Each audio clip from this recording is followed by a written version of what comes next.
Hey, hello everyone, and welcome to the official Action RPG live stream. My name is Aaron, owner and operator of the YouTube channel Action RPG, and today we're playing a little LE. Now, I want to be clear, we almost didn't play last Epoch today. I was this close to booting up Wayfinder, which just re-released as really a single player. It has co-op option, but really a single player RPG. I was close to booting up Wayfinder. So if enough people want that, maybe we'll stream that tomorrow. But last Epoch beat it out. How are you all doing? Robo, hello. Jay, hi. Elite. Yo, Stone, hi. Black, hi. Jedi, Perp, hello, hello. La Luz, hi. Franks, what's up? Aaron, thanks for playing LE, man. Joker, you are very welcome. Aaron, you are great and beautiful. Why, thank you so much. Chillin'. That's the best way to do it. What day is it? Tuesday? Is it Tuesday? It's a good day. Now, there is Steam Next Fest on right now, but I don't think we're going to do what we did yesterday, where we watched that. A lot of people said it was pretty brutal. So today we're going to talk some Cycle 2 and play some LE on our Squirrelies. We will draw a giveaway at the end of today's stream as well. So if you're watching on Twitch, type in ! giveaway. Hey, Mr. Orange, tier 1's up for 5 months. Thank you very much. Thanks, Orange. Did you give me that sub because of the core punk key? Hey, Aaron, is Spriggan form better as a druid or as a shaman? It depends on the one you're trying to make. You can technically use Spriggan on all of them. If you are leaning into pets, you go Beastmaster. If you're leaning into totems, you go Shaman. If you're leaning into shooting thorns, you go Druid. Depends on what Spriggan you are making. Nas Tam. First time chat. Hello. Here's what's going on. I've got it prepped because I get asked so much. Right now I'm on lastepoch.com. Harbingers of Ruin, which is the brand new season cycle for Last Epoch, kicks off in 27 days, or July 9th. So Harbingers of Ruin kicks off do you 27 realize days. What you've done, traveler? Do you know what you've unleashed?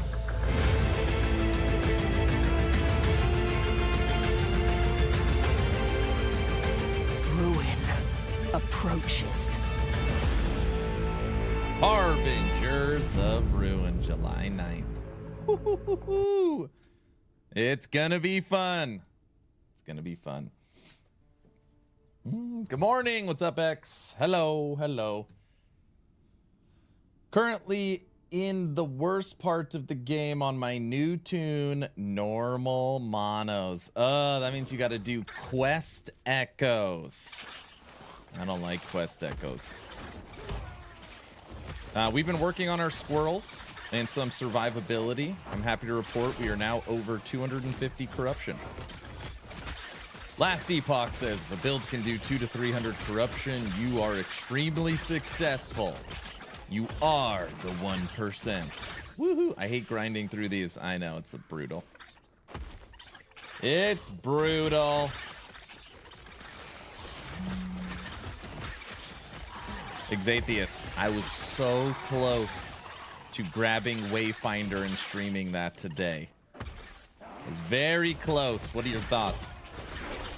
Honestly. And second question, they are changing Lightning Trap. That build was probably my favorite. Torment and Bleed Warlock are boring, even though it was great for high corruption.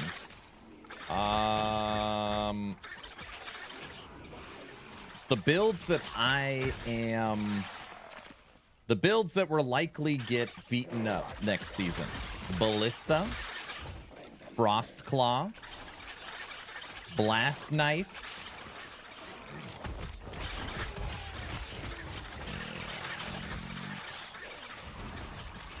Wraith Lord. I think those are the big four. There might be a few others.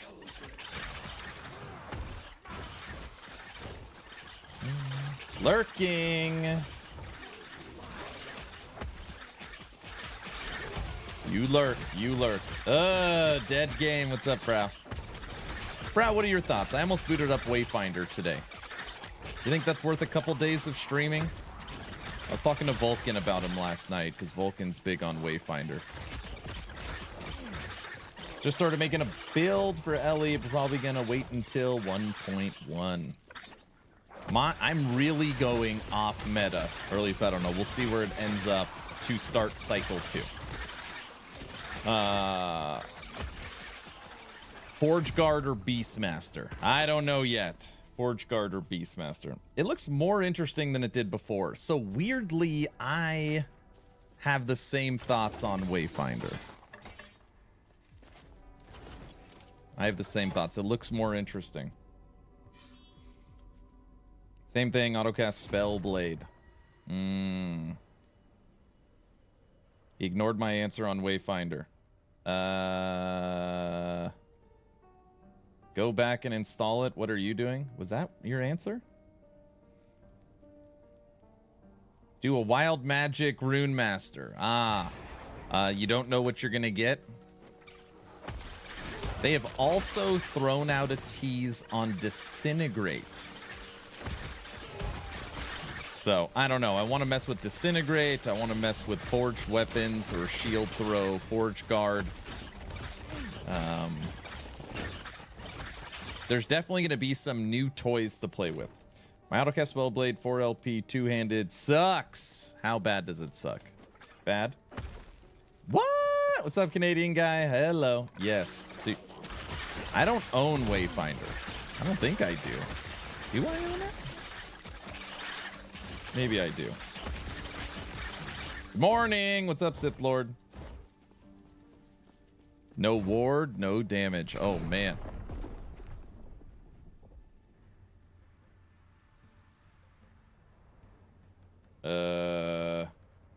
That was pretty weird. What the hell was that? I was just walking and fell over. I might grab Wayfinder tomorrow. I didn't realize it was so cheap. $22. $22 gets you Wayfinder. Xathius thinks I should snag it. Xathius thinks I should snag it. Recent reviews seem okay. Did you play Polka? I swear I heard you say Polka. No Polka. Thanks, man. I'm making a tanky druid Spriggan form build. I didn't update. You didn't update the old build, so I'm going to have to assume there wasn't many changes since 0.9. This is a hard one. I don't know. I don't know. Those builds are not insanely old. I just have too many at this point. I'm really trying to like reel them in. It's hard to update all of them. Is the best way to put it. There's just so many. There's just so many. So I don't want to say yes or no because I didn't test it. I don't think we played a minute of Spriggan at 1.0. Played a lot of Warlock. We leveled Falconer. There was just too much other stuff to test. There's just too much stuff to test. Pick your top 5 builds and update. That's also tough. A lot of times there's just not a lot of updates. They're like little tweaks here and there. It's now at 20% instead of a 10%, you know? But I do try to. I do try to do that. $32 for Australian pricing. Should be the same pricing.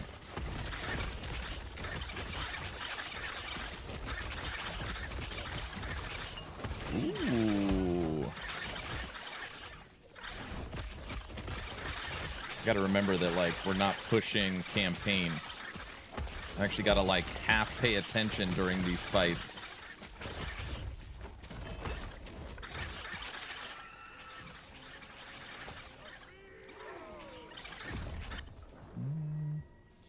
Wish the world economy was the same across the board. Wouldn't that be nice?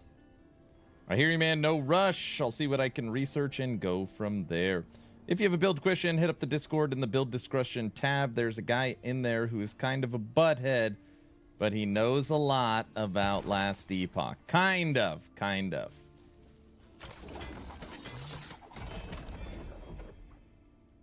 Rod.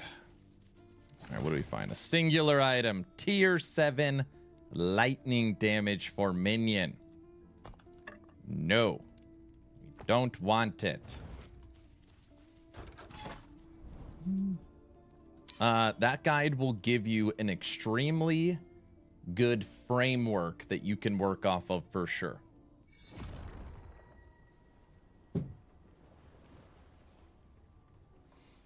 Could always try and find Quiet. Yeah, Quiet had a baby. Taking a little time off right now. By the way, everybody, tomorrow is podcast day. So on this channel at 4:30 p.m. PT. For me, I'm on Mountain Time, so it's 5:30. But me, Frosty LaRue, my co-host, will have on Mike, senior developer and co-founder of EHG for Last Epoch, on our first ever Town Portal podcast. We did a test run yesterday to get all the scenes and audio set up. So I'm hoping from a technical aspect it isn't a nightmare, but you never know. So I'm hoping that goes well, and it should be fun. Should be fun. If all goes well, it'll be fun.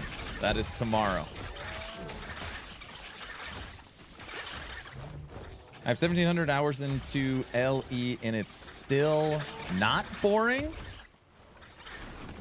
I feel like there's so much build customization that it keeps you having fun. That's at least for me. I get asked all the time, Aaron, how in the hell can you have over 3,000 hours in this game? Aren't you bored out of your mind? And of course, more enemies, more maps, more end game, that would be great. But what keeps me coming back to the game is the love for trying to figure out different builds and different mechanics and different things that work together. That's what keeps me coming back. And that's what I've always been in love with about this game. The people that just play it, and there's nothing wrong with this, like, please don't take disrespect, but for the people that, like, I am going to not really learn the game, but follow whatever the S tier build guide is that I can walk through all content. Those are the people that normally get bored the quickest. Because you're just following someone else that solved the puzzle, and you're not really getting engrossed in the mechanics. Which, again, is fine. But for me, like, people are always like, hey, tell me about this build. I saw it on Maxroll. I don't know. I don't look at Maxroll guides. I wish I could tell you. If it's on Maxroll, I'm sure it's good. But I like just doing my own thing. 700 hours, and I don't have a level 100 character. I'm a noob. Is that because you keep switching? Or do you have like a bunch of 99s?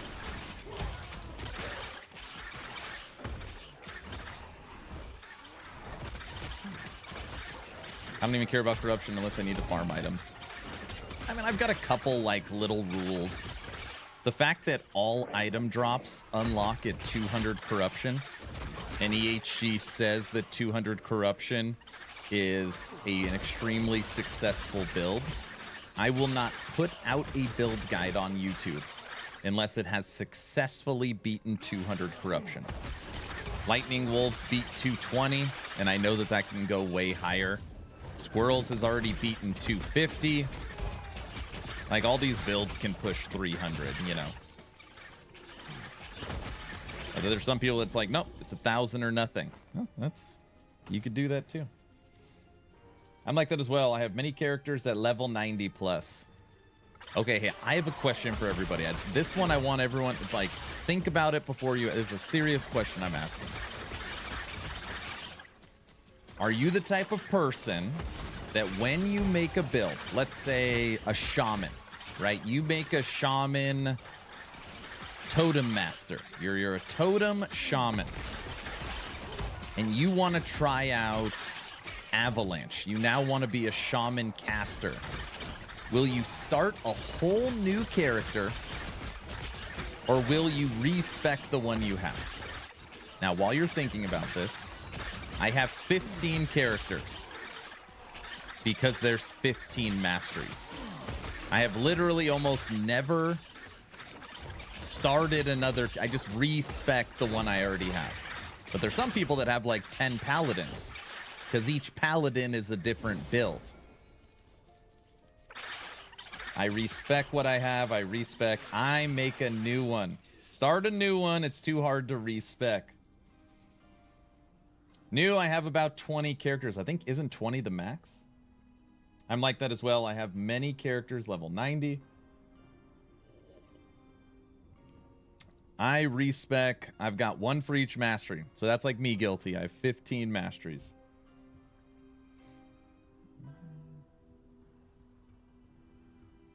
Wow, you look at the first Descendant. Been following it for a while. It depends. It also depends on the gear I have when I want to respec. I used to make a new character, but with LE, I will respec. Is it because there's not a quick way to skip the campaign?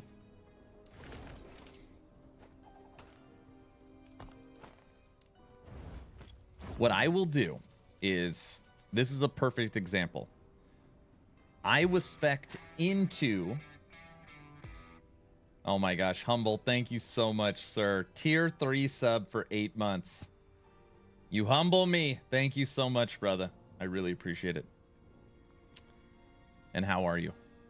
Right now we're having a conversation. Do you start a new character or do you respec the one you have?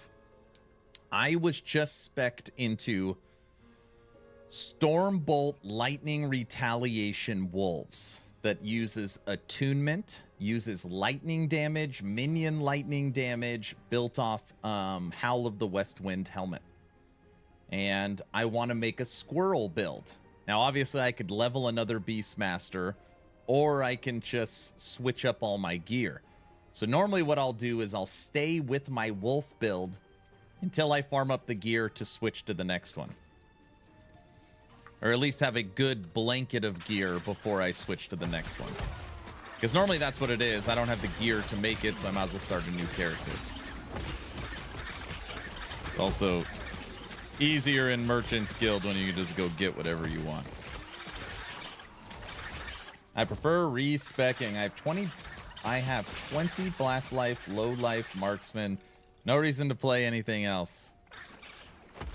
Well, if you can't do 1,000 corruption, you know?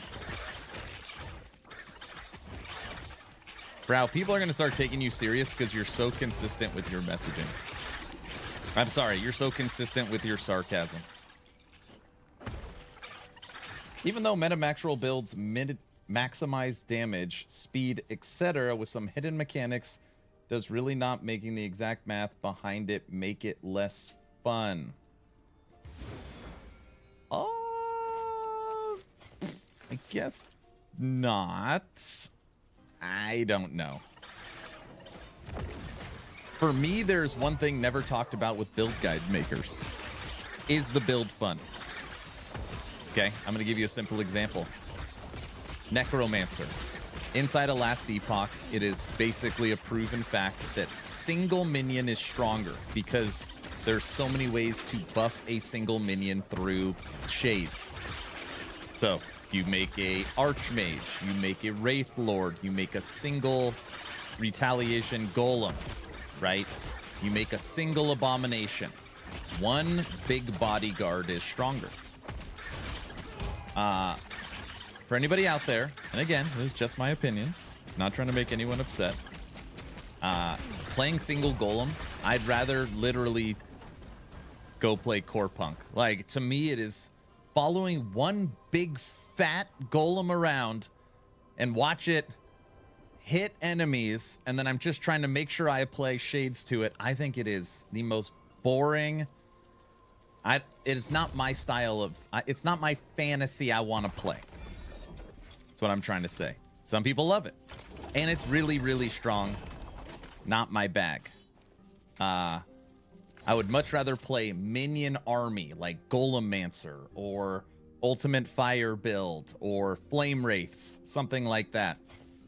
Because I think that's more fun.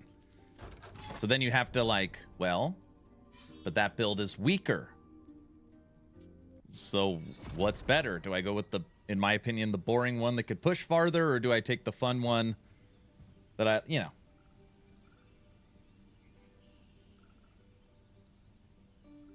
A single minion that has a timer on it is just not what a minion build is for me. It's my biggest complaint with Diablo 4 for preseason, season 1, 2, and 3. Is that even during their live streams, they show off Necromancer as a splinter build. Why would anybody want to play a spell-casting Necromancer? I guess that's not... I mean, Bone Spear in D2 was a lot of fun.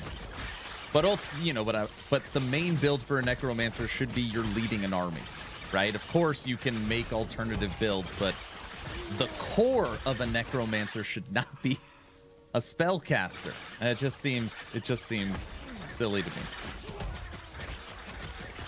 Jedi, what's up? It's the same giveaway from yesterday. I'll draw today. You're likely already in it.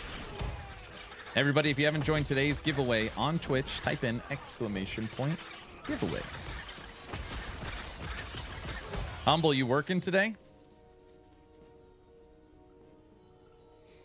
That's why it's funny. 1,000 corruption or bust. I feel bad about ruining my completed build, so I like creating a new character. I can understand that. I actually really understand that. I kind of do think a bit like a Lego set, you know? It's like, yeah, you could use those pieces to make a million other things, but you completed this one. Get behind that. Isn't D4 Necro just a mage with bones, not a real Necro? Well, it was. Now everybody plays minions because they super buffed it.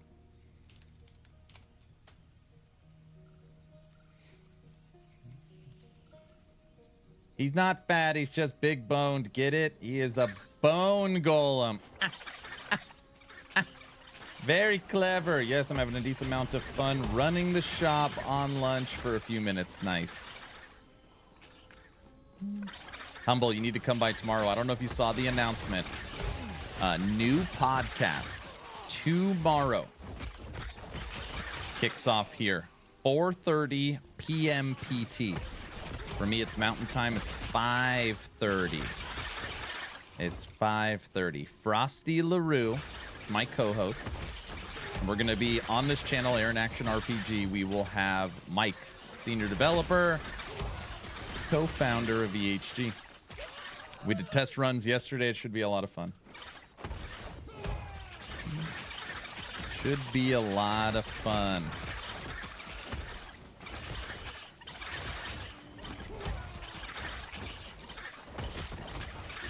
Oh, I'd love to, but I will be in church. Got it. Your church is on Thursday, or do you have practice?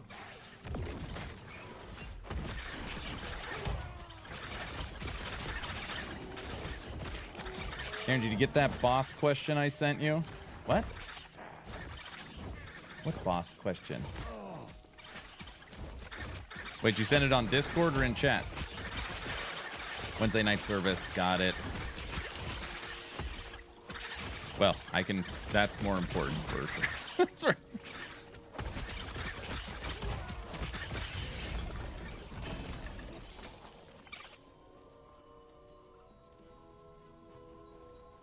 Aaron keeps talking about D4. Unsure what this is since I only play games that are good. I don't know. D4. Love them or hate them. They have been defying the odds I can't believe I'm even about to say this out loud. D4 has done something that I have not seen in a while. Their player count is going up later into the season. I'm gonna say that one more time, just because I know it doesn't make sense. They are almost, what, a month into their season, and their player count continues to go up. That, I mean, when you talk about, and again, we can only track this through Steam. When you talk about validating design choices, man, oh man, that is a good indicator. Normally it's 1-2 weeks and that thing craters. It's pretty impressive. D4 is becoming D3. It's a great way. Wait, it's a great way. You go with what works. You go with what works. The pit. Because there's nothing left. LE cycle 2 hit, it will empty out. So there really is a fairly big dry spell. PoE's League's dead, Torchlight's dead, Last Epoch is dead. There's no big AAA releases with the exception of Elden Ring. So I actually think D4 will empty out maybe when Elden Ring hits, at least from a content creator perspective. I'm sure all the big streamers will be playing Elden Ring. And that'll be 3 weeks of Elden Ring, and then we hope Last Epoch just explodes again. That is the plan. D4 devs made a crappy mechanic, get a spark at the end of the Iron Wolves per character. When you say a crappy mechanic, didn't you make multiple characters because of that mechanic? You might think it's crappy, but it still got you to play it a lot, right?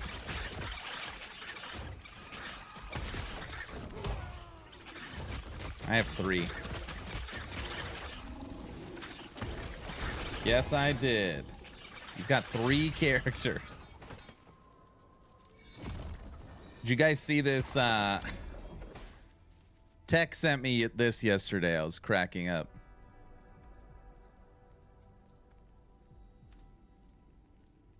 You have been grinding Diablo 4 more and longer than I think anyone else I've seen. Like, you didn't jump ship at all. You sat down every single day and grinded the fuck out of Diablo 4. So how many 100s did you end up with? I think right now I have 8.5. I wanted 5 on softcore, 5 on hardcore. I don't know. It's like, I used to feel good about myself that I was like playing all the classes multiple times. I'm like, man, I really know this game. And then at some point I just leaned back in my chair and I realized, holy shit, I'm a loser. I'm gonna go play Last Epoch.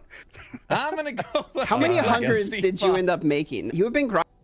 Oh, I love that. I'm really happy Tech sent me that one. That one's pretty funny. I'm such a loser. I'm gonna go play Last Epoch. Good call, Rax. Good call.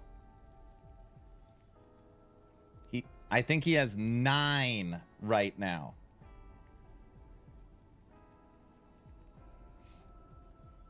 Think 9 right now. He wanted 5 on hardcore and 5 on softcore. Basically a hardcore softcore for every class. OMG.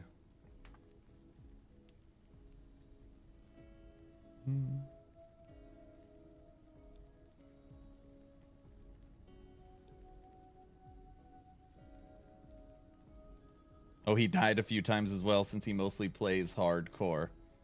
Is that Keep? 1980, thank you for the follow. Now type in exclamation point giveaway. Oh, because of the Xbox showcase mainly. So Rue on YouTube, you think that the Diablo 4 numbers are going up because of the announcement of Vessels of Hatred and all the info? It's also like... Man, it's like just a different world. I was watching Rob for a little bit. Good guy, D4, Barbarian main. And he's running groups where you got to bring your currency and they're just running Uber runs over and over and over again. All of them. I'm saying all. Literally every person that's joining the party. It's like 10 runs, a new group of people over and over and over again. All of them have the wings. All of them have the new mount. Like, they all purchased The $90 bundle. Like, I wonder how many, like, people, Blizzard sucks, they're horrible. I just, like, again, the amount of people that drop money on this game, it's a lot. They got it gifted, the streamers. No, the people they were playing with. They all had the wings. They all had it. Welcome to the party for guides and come for the guide, stay for the polka. That's right. Welcome, welcome. Oh, I'm standing in the friggin' beam. My problem with D4. Walker subscribed tier 3 for 6 months in advance. Oh my gosh. Walker, you and Humble are making me cry. Thank you so much, sir. That is just so kind. Thank you.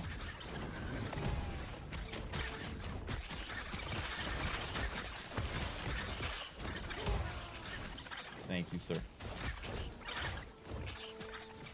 That was a standard B, Aaron death. Reading chat, not paying attention, then I'm standing in the crap. Okay. Now. Of course, I hate subscriptions, but I don't mind paying in advance. Thank you, sir. Okay. Cycle 2. We are 27 days away from Cycle 2 Harbingers of Ruin. In the background, I have been able to partake in some playtests for Harbingers of Ruin. Brand new Nemesis system. Brand new Harbinger system. New Pinnacle boss. Updates to old passive trees. New balance. New uniques. Feels good. It feels good.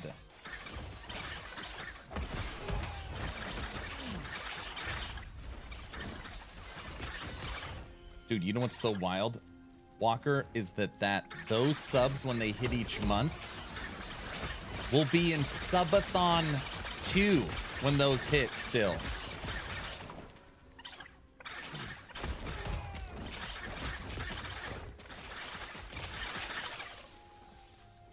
Cycle same as the season, correct.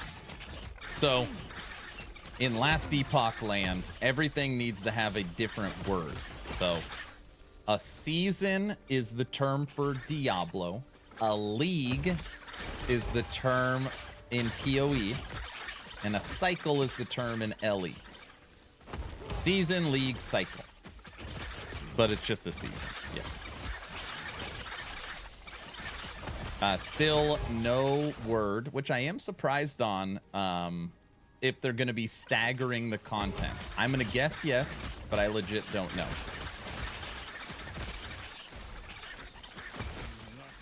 As EHG mentioned, adding back an official hard mode. Walker, do you know about the boots? Do you know about the boots?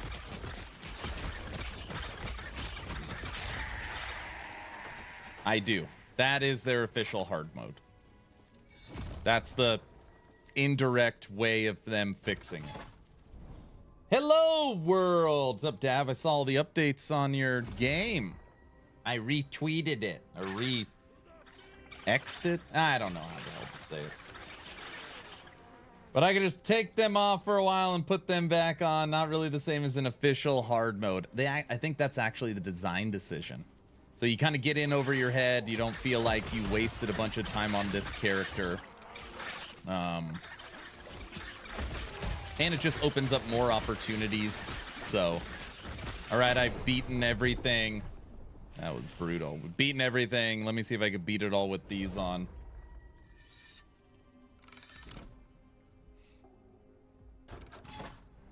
Yeah, of course. But yeah, I don't think they're bringing back an official hard mode. Lose, what level did you get to in Torchlight? You beat the campaign yet? It really doesn't make sense. Why not just treat it like they do hardcore. If you want to bail out, fine. You can't go back on that character. I mean, I wish I could tell you. I don't know why that was the design decision, but I have not heard any rumor of them bringing it back. If you can remember, that could be a question that we ask on Fridays. Honestly, wait. Are you going to be here for the podcast? I can ask Mike tomorrow. I keep forgetting Mike's going to be on my stream tomorrow. We can just ask him. There will be a section of the podcast where it's Ask the Audience.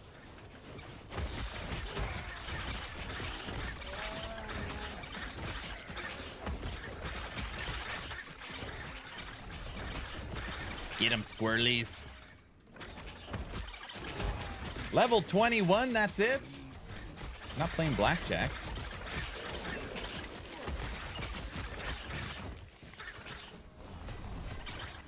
It's better than, I mean, that is better than she's done in the past, for sure.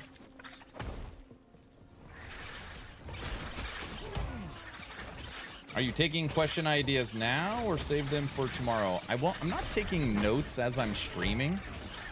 If Brow or somebody would like to take notes for questions, I can. Me and Frosty met yesterday with Mike.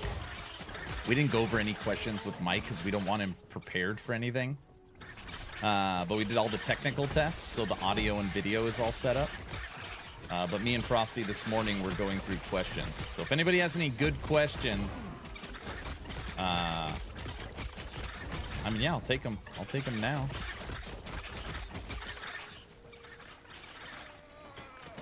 All right, let's see how many stacks of bleed our squirrels are putting on with no buffs. Let's check our bleed. Does anyone know how many exclusive Echo rewards there are per mono? I'm trying to find a chest piece, but nothing. Luz wants to know boxers or brief for Mike. That's your question. Boxers or briefs? All right.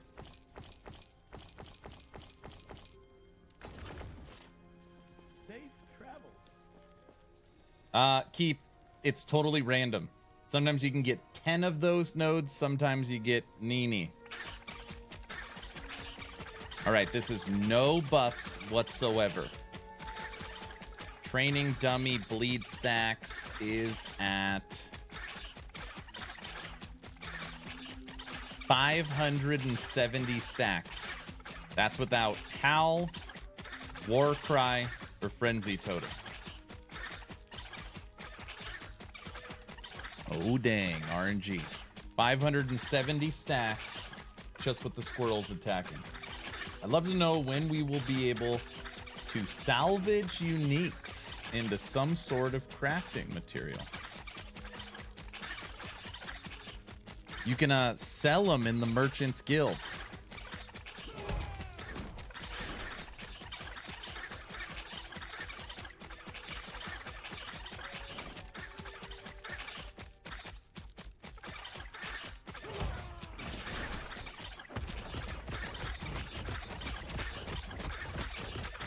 Damn.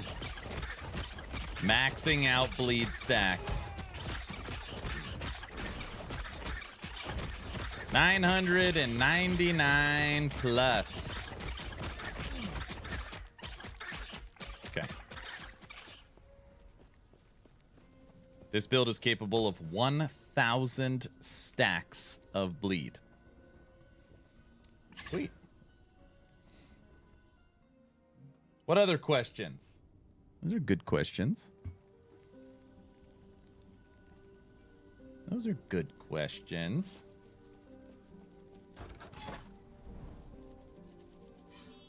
Working our way through. We'll go this way. I know, and this will be a little bit of a weird interview because I've played Cycle 2. So we're going to be asking questions to Mike that I know the answers to that he's not allowed to say. Should be pretty interesting. At least I can hold him accountable, you know.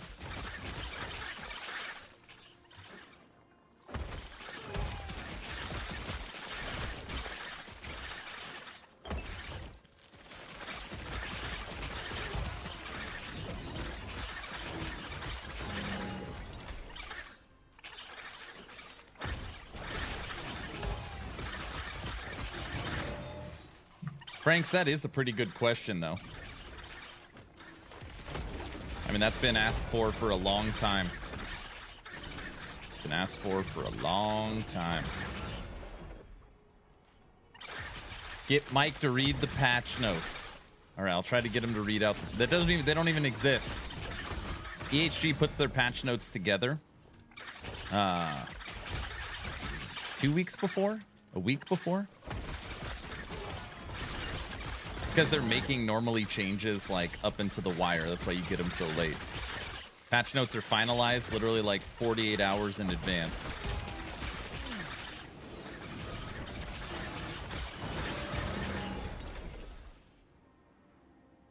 Ask Mike who's he voting for in November. He's Canadian.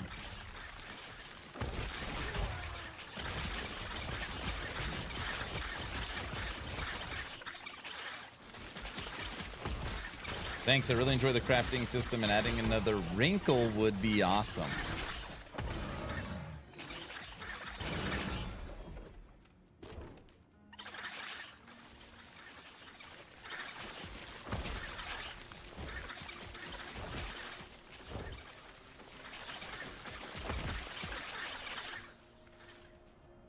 Is Canada's election in November? I have no idea. If dead people can vote, so can Canadians. Here we go. Here we go.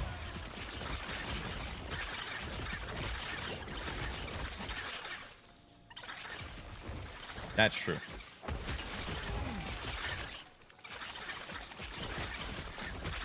Hey, Xathius, what movie should we watch for Patreon movie night? I'm going to try and get it scheduled out tonight. What do you think? Last Patreon movie night, we watched Beetlejuice.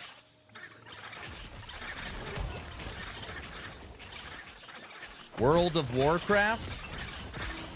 I've only seen parts of it. I haven't seen the full World of Warcraft movie. No, I'm just joking, Aaron. I got it. Tex Canadian. He tells me about everything happening all the time. There you go, then. Yeah, we could watch something better than the World of Warcraft movie. We could watch, like, Office Space, you know? Doesn't that sound more fun?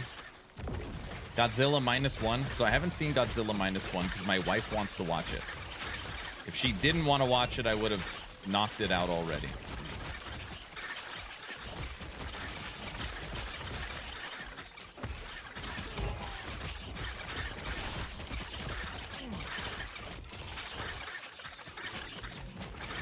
Oh, come on, saw it. She can join the Patreon for movie night. Furioso. Isn't that the Mad Max, but Mad Max isn't in it, Jack? Is that the Mad Max one without Mad Max? That doesn't seem like a good one. I mean, the movie could be great, but I normally watch Mad Max movies for Mad Max.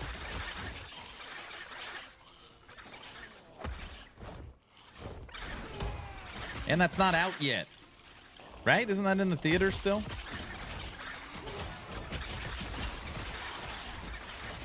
There's a lot of big guys trying to kill me.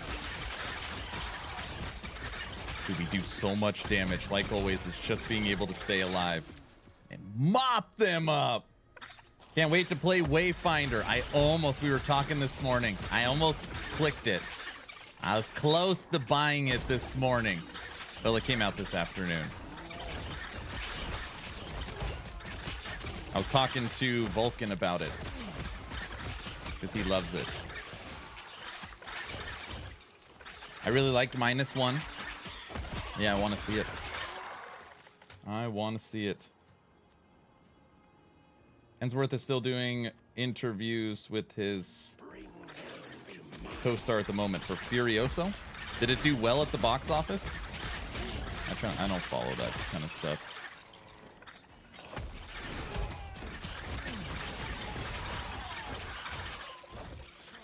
I just watched Godzilla -1 yesterday for the first time. Much better than the last few.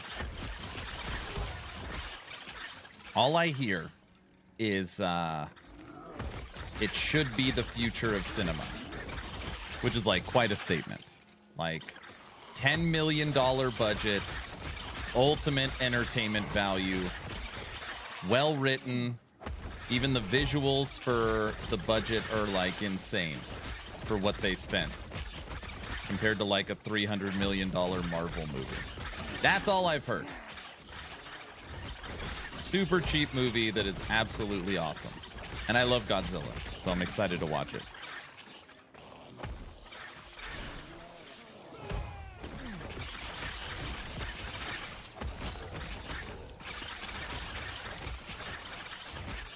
I saw -1 in color and black and white. What the hell's shooting me? Get out of here. Kind of sad you didn't use the clip I sent. I didn't even look at it. I was already done. The video was already posted. I was bummed when they stopped trying to revive the old monster movies with Dracula Untold. My son saw the last voyage of the Demeter, whatever that ship, the last Dracula movie. He said it was pretty good. I don't remember what the hell it's called.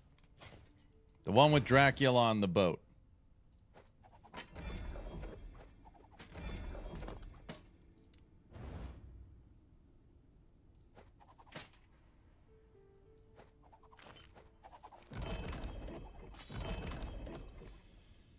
Minion tier 7. Minion tier 5. We can sell you health. Bam. Minion tier 7, Minion tier 5, health regen tier 5, health tier 5, lightning tier 1. And forging potential. That's $1 million or $2 million, maybe. Is that the animated one, Hotel Transylvania? No, it's... What the hell is it called?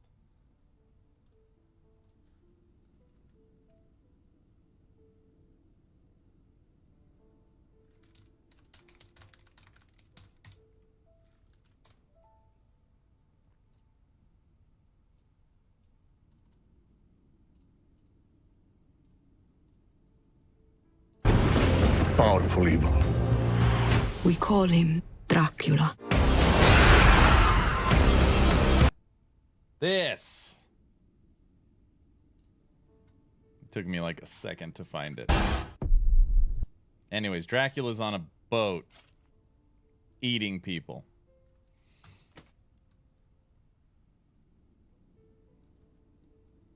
He's hungry.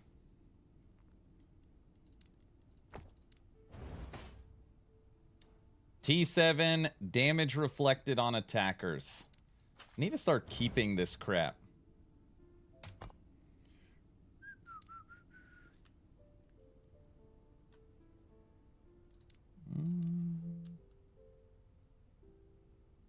Thorn shield. Reflects damage and is buffed by attunement. Attunement, reflect damage. One of these times, Exatheus, we're going to work on it together. Build a damn reflect. Look, and I got the armor for it. Horrible roll, though. That's better. Almost a perfect tier 7 damage reflected on attackers. All right. That'll go in the stash for maybe I'll use it. I watched that movie. I think it was pretty good. See, Jack saw it. Dark Lotus, thank you for the tier 3 sub. Man. 3 tier 3 subs today. Dark Lotus, thank you. You, Humble, and Walker. It means so much. I hear England has a lot of blood sacks, of course. Okay, because why haven't we had Dracula on a boat for some reason, moving to another country? Exactly. But let me tell you something. I always root for Godzilla in every movie. -1 was the first one. I was glad Godzilla was killed. Well, I'm glad I haven't seen it, but at least I know Godzilla was killed now. Thanks for ruining it, Rotten. Unbelievable. Unbelievable. Sorry, everybody. I shouldn't have read that comment out loud. Would be nice if they made the ability for a playable Thorn style build. EHG is always a little hesitant on Thorns. And I actually, you know, again, I understand why. In D4, there are certain Thorn builds where you stand there and the Uber boss kills itself. I don't... When it comes to leaderboards and balance, I don't know how healthy that is for the game.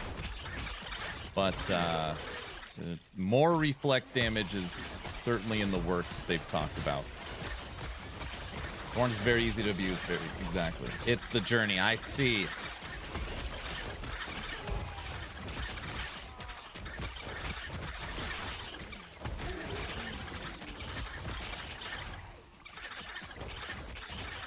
So is alcohol, but we still sell it. It's not that yeah, but is it, should we sell it? I mean, we should sell it, you know.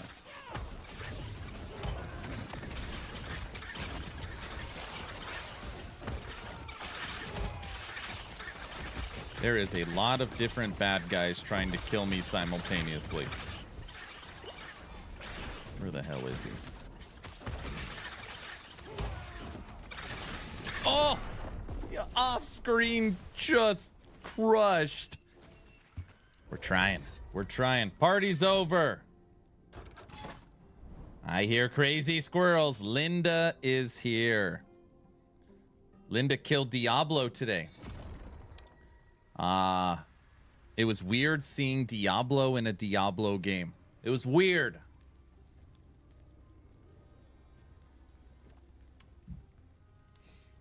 Hey everyone, back to their work. Stop loitering. I know. That's what I'm saying.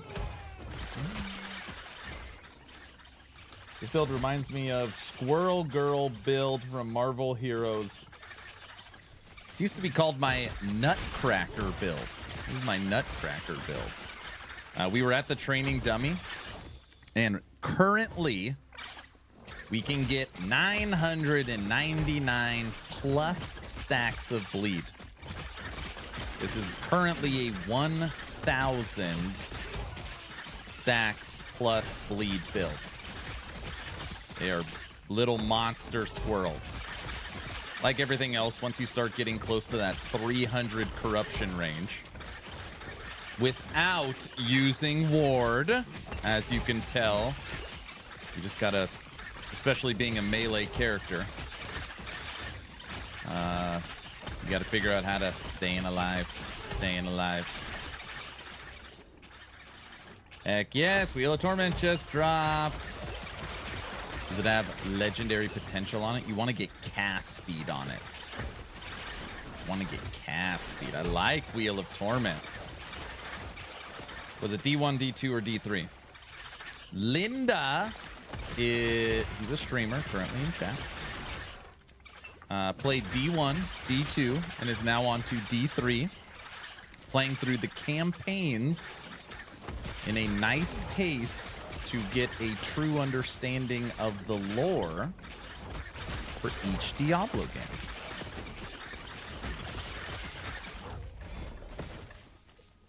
Sadly, no LP. That's okay.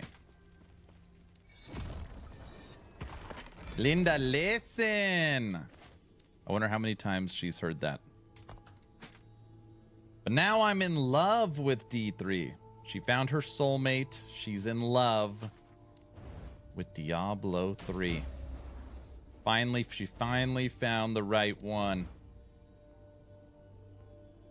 Minion strength. Health. Crit avoidance. Minion. Might be able to sell that. All right, we got... No, we're keeping that. 2 items for sale. We got to start making back some of this gold I've wasted.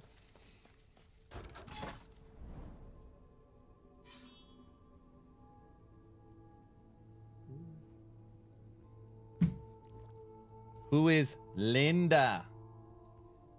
Linda, listen. My face is covering her.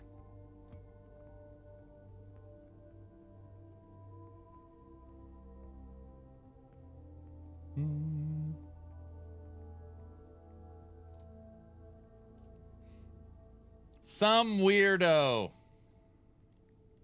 You're allowed to call yourself a weirdo. That's fine. Honey. Listen, Linda. She knows it. And now no more ads for Linda. Trust me. I feel Linda's pain. Do you know how many times I've heard you done messed up, AA, Ron? A zillion times. You probably get the same thing with Linda. Listen. Hey, Jim Franks. Thank you for the gifted sub. That's too kind.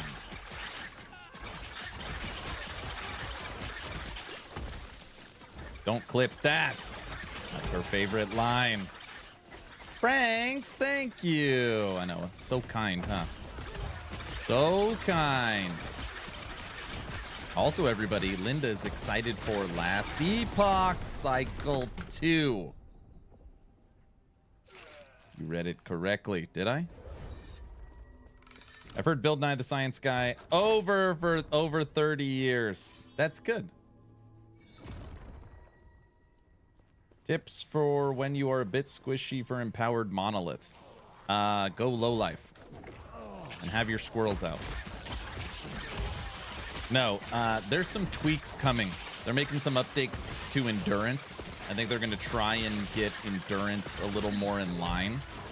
So right now, I'm at 260 corruption-ish. And I have almost 3,000 life. I have maxed crit avoidance. I have leech. I have almost maxed resistances on all of them. I have armor. And still, my life is bouncing like crazy. That is why so many people use ward. It's just an overall better mechanic for survivability in most situations. Which is actually why they're trying to balance it. But the first thing I would say if someone was like, hey, I just keep getting one shot. That's probably because you're getting hit with a big crit. So first thing you want to do is get your crit avoidance to 100. That means you will no longer take a critical hit. Then you want to downgrade the hit, which can happen through endurance, through armor, through resistances. So you want that hit to come in that would one-shot you, turn in from a crit to a regular hit, and then you keep downgrading that damage so you don't die. Armor, resistances, endurance.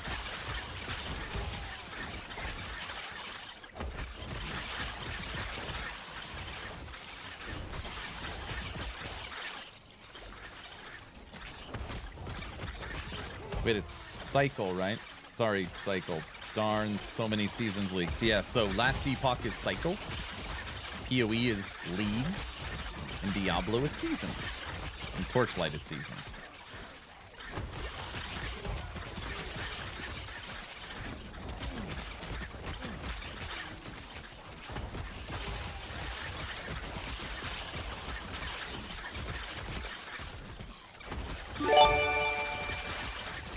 Dav has dropped 20 subs, getting us over 400. Would you look at that? Oh, no. I'm sorry. That puts us at 380. Does it? Wait a second. Oh, no. That puts us over 400. Level 5 hype train. Woohoo! I was like, what? Am I looking at that correctly? Thank you so much, sir. Thank you so much. Everybody, you know what that means. You know what it means.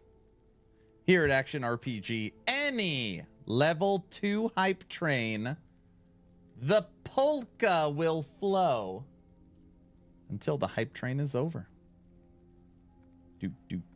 Where are you? Right there.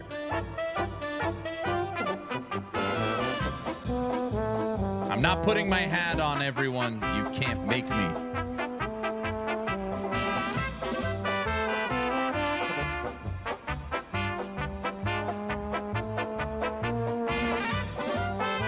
Congratulations, everybody that got one of those. Put your hat on.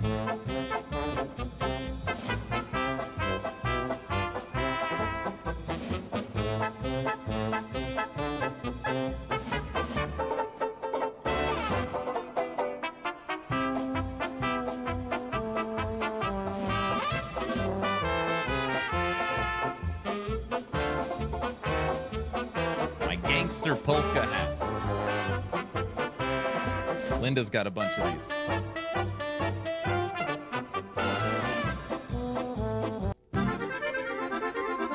That's much better.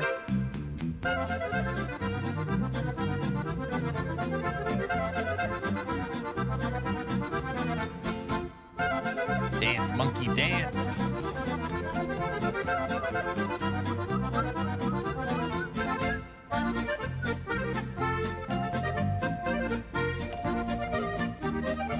That's better.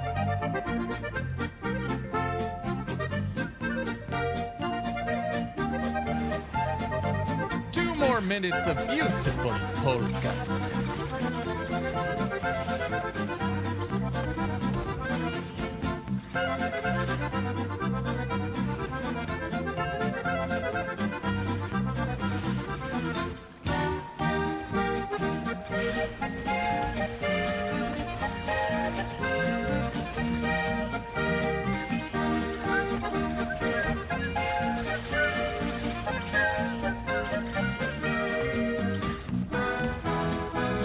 All is well in the world right now. Humble's having deja vu of Subathon 1.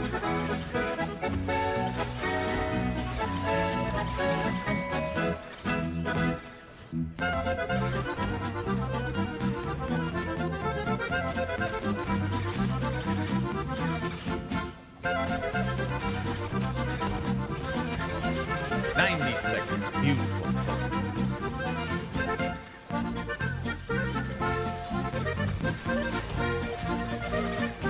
No choreographed dance for us.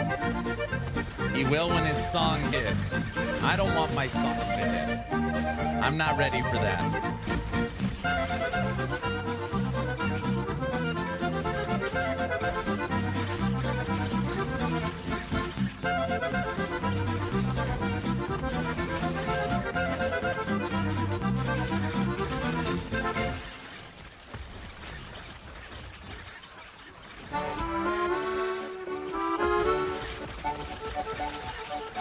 This is the Italian polka right here. What you hear when you go into an Italian restaurant. Hit the song. If we get to level 6, I'll hit the song.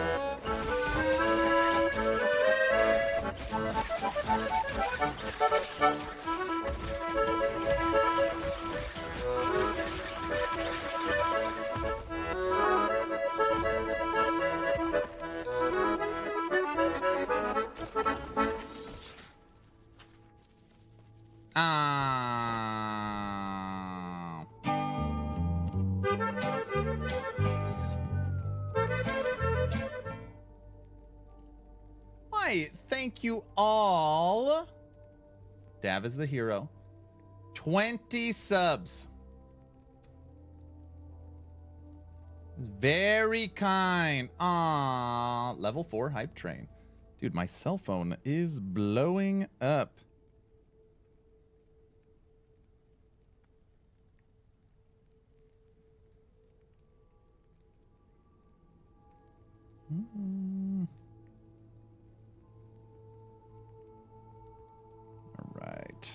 good. Linda, Hawkstav, who gifted those 20 subs.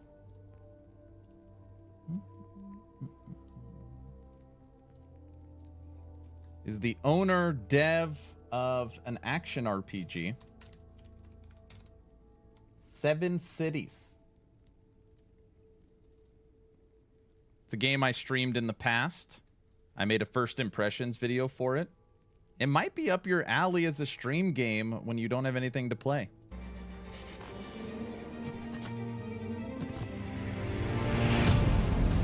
It's fun.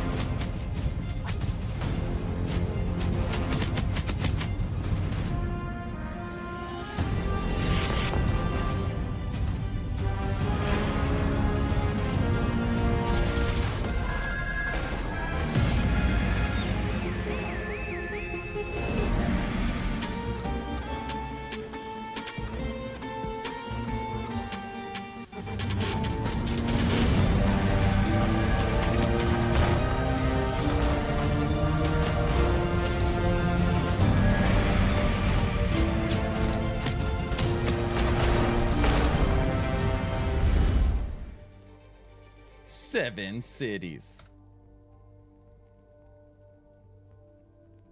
You can play it for free too. I played the playtest. Aaron, what's your corruption on 7 Cities? I haven't started pushing corruption quite yet in 7 Cities. That being said, they just pushed out their big update too. Yeah, it's fun. We need to start pushing corruption though. It's quick with it. All right, what the hell are we doing? Let's go this way. Dav is very kind of you. Thank you for the subs. Thank you. All right, squirrels, go to work.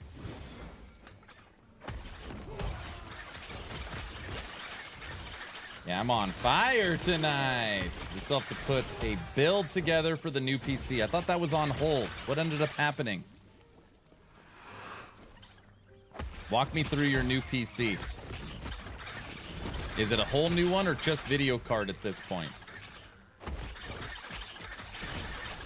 I remember you saying you don't want the capability of something too good, 'cause then you'll play too many games.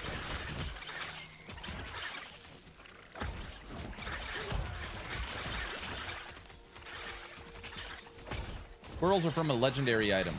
Zizarin, I'm sure you probably know Zizarin from Path of Exile. His creator unique is titled Herald of the Scurry, which is the item I'm currently wearing. Designed by Zizarin. It turns your wolves into squirrelies.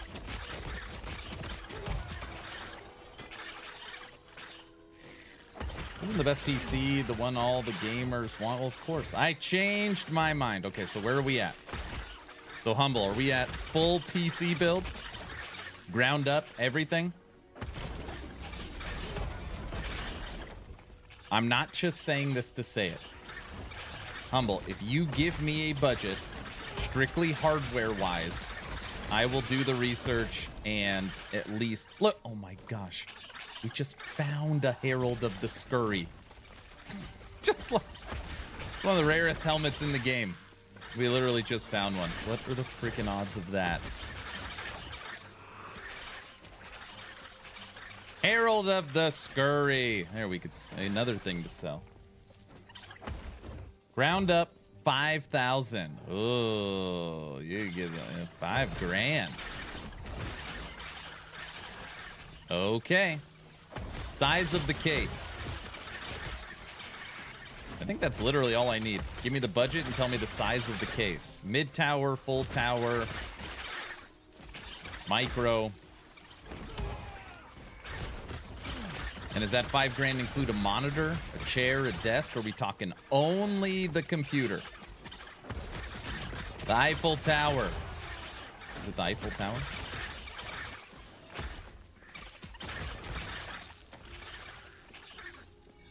So Linda, are you going to move on to the full Diablo 4 cinematic run on their campaign now that you've beat Diablo? Mid tower or micro if you can make it work. Only the computer. All right. Half of the budget is the GPU. I know, for $5,000. I feel like that the requirement is a 4090, right?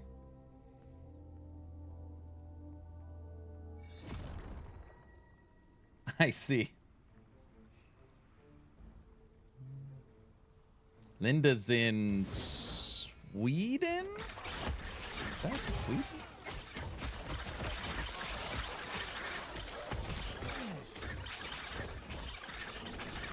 Actually, that's another good question. Do you want blinky lights? So my last computer I built, I was going to do full blackout. I want no RGB, no crap blinking in my face. I want it as literally as cool, as quiet, and as dim as humanly possible. And then once I got the sponsorship from Be Quiet, I was like, all right, never mind. That's out the window now. That was out the window. No lights, I could care less. Okay. I feel like I just built a baller rig for 3,300, 7,900 XTX. Mine is dead quiet. That was my need. It's really hard to get quiet and cool. It's always the trick, right? You can get a silent computer, but if you don't have the airflow or the cooling solutions, it's not worth it. Cooling is more important, but I think you could find a happy median. These freaking guys. Thank you. Might be tough fitting a 4090 into a micro. I don't think I'm going to build him a micro. You could get a really good mid-tower case that's still small, but not micro. That way you could find or put in just a regular ATX motherboard. That's really what you want.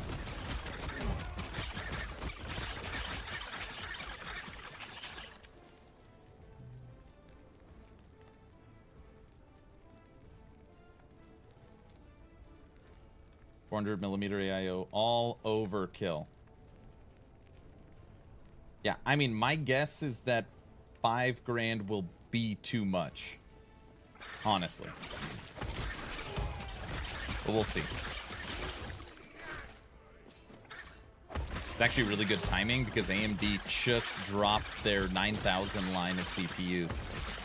Unequivocally, we're going to go an AMD CPU, an AMD motherboard. We'll go Team Green for the video card with the 4090.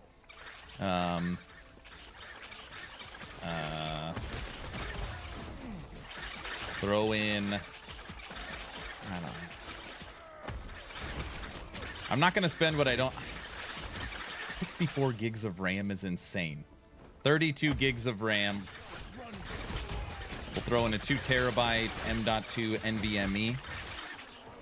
PCI Express 4, unless 5 has come along. Throw in a 1200 watt power supply. 360mm AIO. Cool looking case. I love building computers. 64 gigabytes of RAM is a minimum. Yeah, when you're building a game. Or maybe 64 gigs of RAM. It probably wouldn't push the price up too much. When you're dealing with a $5,000 budget.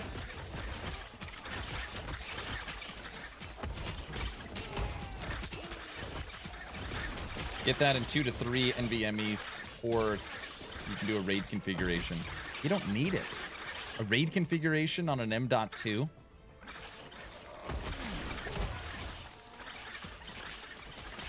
Especially if it's PCI Express 5. When I built my last PC, you couldn't get a PCI Express 5. I don't know if that's changed. It's been a couple years now.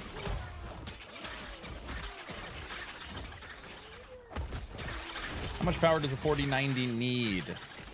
That's like it's very misconstrued trying to get like a huge power supply. They don't need as much power as people think they do, but I'll probably go 1200 watt. 1200 watt, gold rated. What's good is that the new power supplies that have been released have the new power connectors on them. So it'll have the, you don't have to use the little dongle for 1200 watts.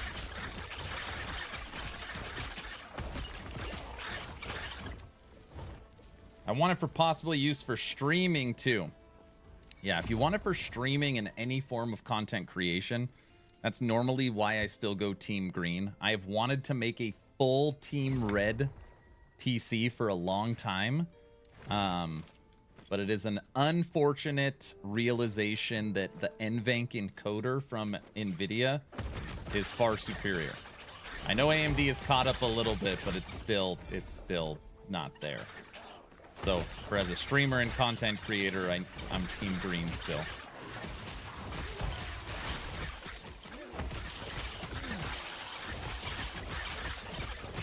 Anybody that follows hardware, has NVIDIA teased anything about the 5000 series GPUs?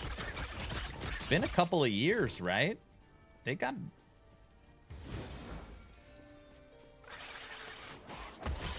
AV1 is the new hot sauce of encoding.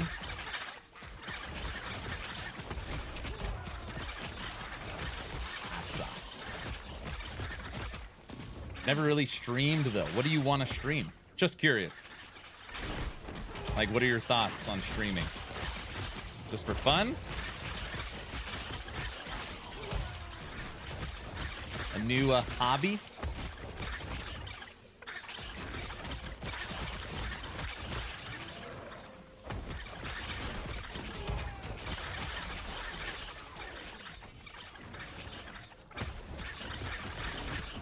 Take that!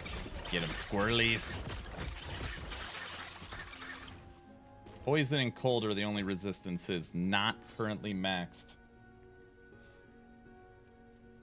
Do you need one with both NVMe ports on the same controller? Have MB1 CPU, one through the chipset.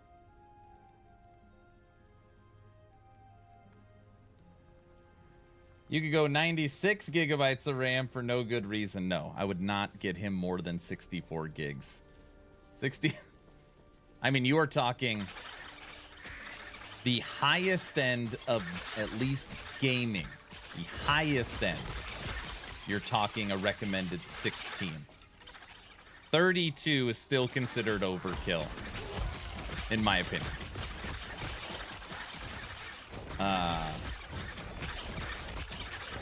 But 32 like that, I wouldn't build him a computer under 32, right?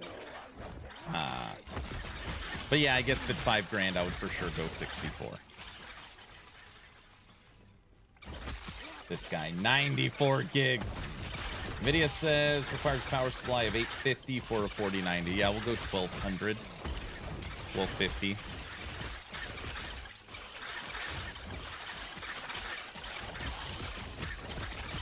Yeah, we'll build something nice.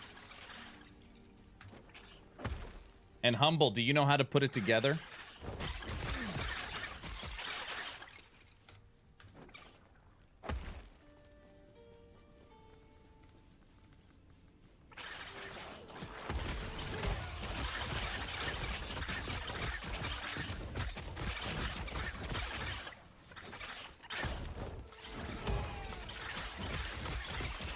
We talk about this pretty often. My wife, she hates it with a passion when I'm in building new PC mode. Oh, it drives her crazy.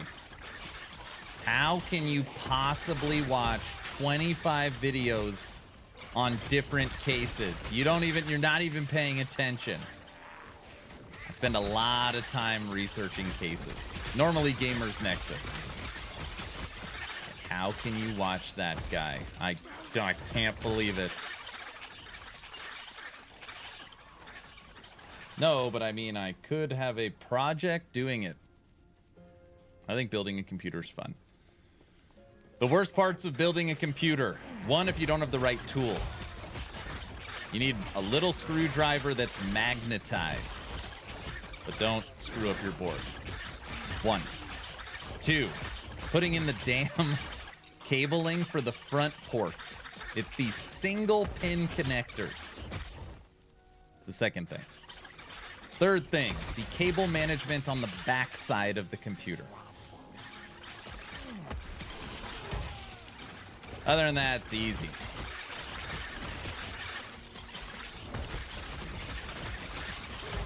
Easy.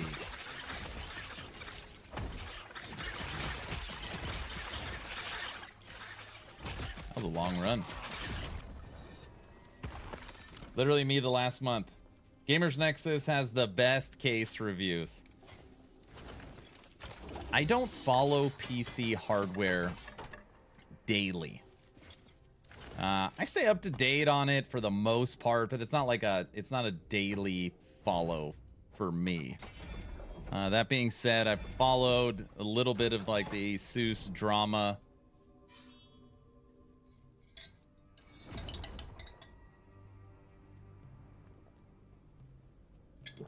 Fourth thing, turning it on, and now you have to flash the BIOS, and I have no clue how to do that. The worst thing, in my opinion, the worst thing of building a computer that can happen. Forget like breaking it. Like obviously that's terrible. Everything's plugged in. You're good. You hit that power button and nothing happens. Oh, you don't get it to boot.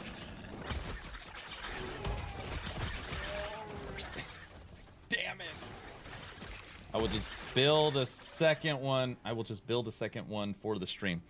When I started taking my journey on streaming, I was going to do the 2 PC thing, where like one computer's running the stream, the other one's running the game, so that you have the best possible quality.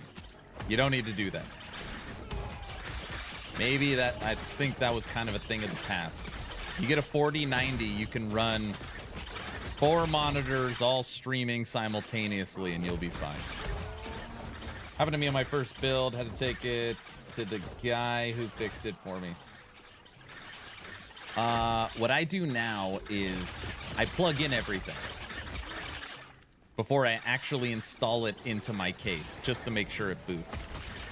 It's like my new kind of, just to make sure before I go through everything.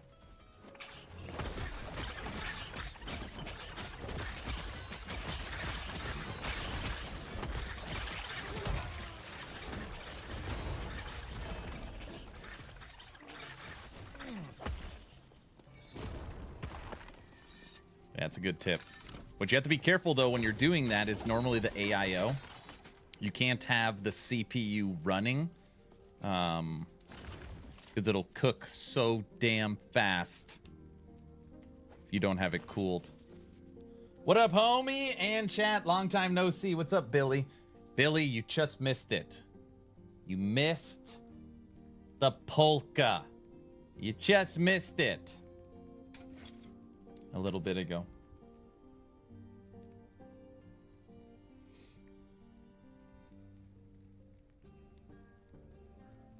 Memory training fools your first boot too. If I do it. Most have a bottom on the back of the AIO for flashing. Aw, damn. Glad to see you though. Work has been hectic. Hopefully it's going good. Aaron, do you have a plan to play the first Descendant once it's out? When's the actual date for it now? What's the actual date?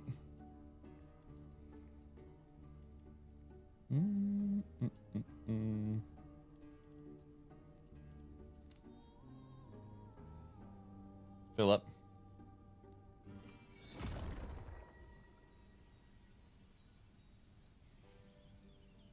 Billy, I'm glad you came by. So let's throw out some announcements, okay? Let me kill all this crap. Die.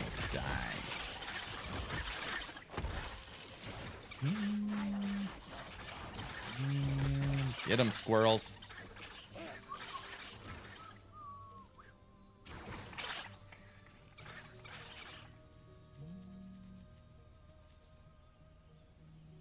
Tomorrow, for anybody that's been gone for a little bit, tomorrow, me and Frosty LaRue. If you don't know Frosty, he's the guy that this is why Last Epoch, or why Diablo people are going to hate Last Epoch. You know, that famous video.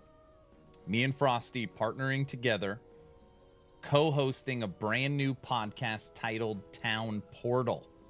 Town Portal kicks off tomorrow, Wednesday, 6/12 at 4:30 p.m. PT. Mountain time for me, 5:30. And our first guest is going to be EHG co-founder, Last Epoch, Mike. So it should be a lot of fun.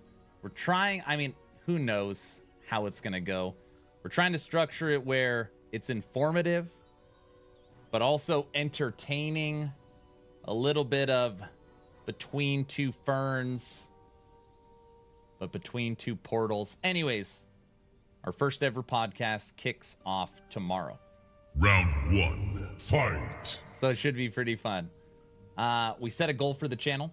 If we hit our Twitch Partner Plus, our TP Plus, our Cornholio goal, I said I will run another subathon, and we hit it for February, March, April, and May. So we're absolutely crushing. Thank you all for your generosity.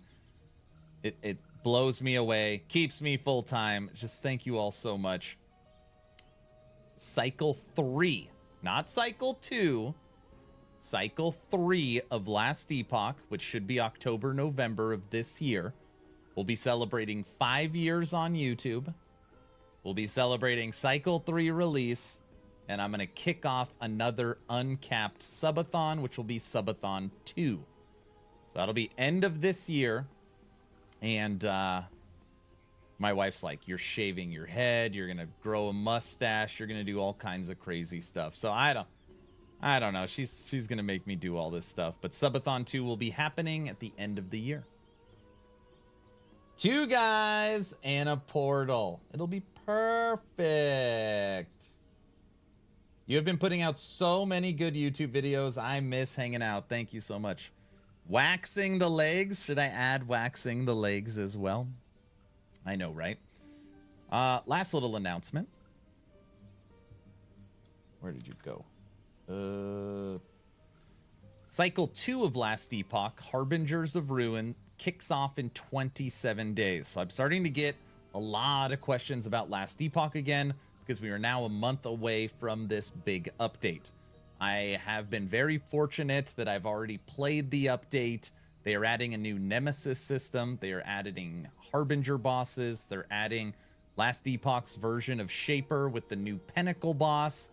They're adding new balance, new uniques, updating old passive trees, updated UI in the bazaar, updated ranks for factions. It's gonna be a lot. So we are gonna have another treasure hunt race. So we'll have a community event in Discord. If you are not in my Discord, you should be. We're approaching 4,000 members, and we'll do something. It won't be a subathon, but I'm thinking like a 48-hour deal, where maybe I stream for like 16 hours, sleep a couple of hours, and then we go. Some kind of 2-day event. Undecided right now. So that is all the announcements. Harbingers of Ruin. You want me to wax the legs? Should we switch to call it Cycle 1-1? No, I don't like that. I don't like that. Cycle 2 has a better ring to it. So think about it. Well, I mean, I guess maybe some people do. PoE, do you really call it PoE? I'm playing PoE 325. No one says that. They say I'm playing PoE the Necropolis League. So I would call it Last Epoch Cycle 2 or Last Epoch Harbinger of Ruins before I call it 1-1. People are like, 1-1, what the hell? Is that like a patch notes? I don't know. I've already kind of expressed my feedback to EHG on the branding. But it's fine. I mean, I give my opinions. And sometimes they listen. 48-hour stream? That would wreck all of us. Well, it will. Twitch requires a reset every 48 hours. So it would be, you know, stream for 16 hours, sleep 4 hours, get up. You know, I would do something like that. Yeah, season/cycle goes well with numbers. Agreed. Like, what's the I have no idea. Diablo 1, 4, 2. I don't even know the numbers for Diablo. But what does everybody know? Season 4, right?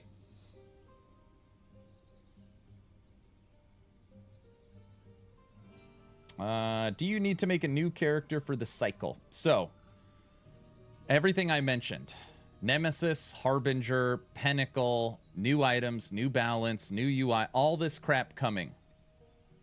All of it will come. Wait, hold on, let me finish. All of it will come to Cycle and Legacy. So you could choose to continue your progress, or you can completely start over with a new economy and new leaderboard. Okay? But you don't have to. Now, they are currently contemplating holding back only the Pinnacle boss fight, which means 98% of the update will be Legacy and Cycle. And then a week, 2 weeks, 3 weeks, 4 weeks, they unlock where you can fight the Pinnacle boss in Legacy. So that is undetermined. I do think they are going to do it, but they have not made a decision yet. So if you don't care about the Pinnacle boss fight, or at least waiting a little bit for the Pinnacle boss fight, you do not have to play Cycle. But I feel like we got to get Humble's computer up and running in a month. I got to look at it tonight. Humble, did you pick a case? Do I need to research cases too? No. No what? Yo, what's up, Sith Knight? More like Vessel of I'm interested. Billy, are you excited for Vessel of Hatred? Not sure if you asked me anything else. I stepped into the shop for a couple. No, you're good, sir.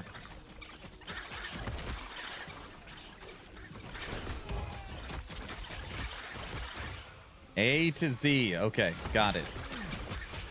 He needs everything, people.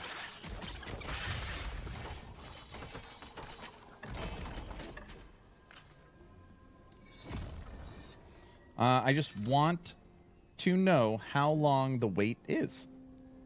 Are we talking a few weeks or a whole cycle for that? Because I know I'm going to be working on a Forge Guard with those new threshold nodes.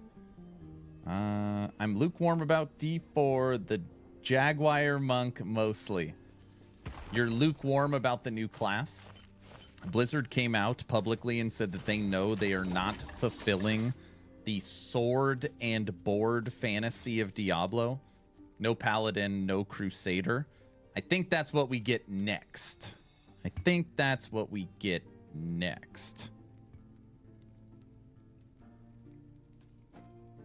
But, yeah, it kind of sucks.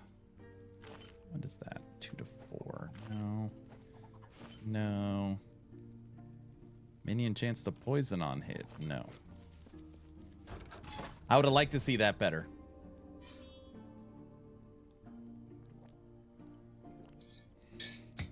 Yeah, Summoner, I'm with you on this one too. The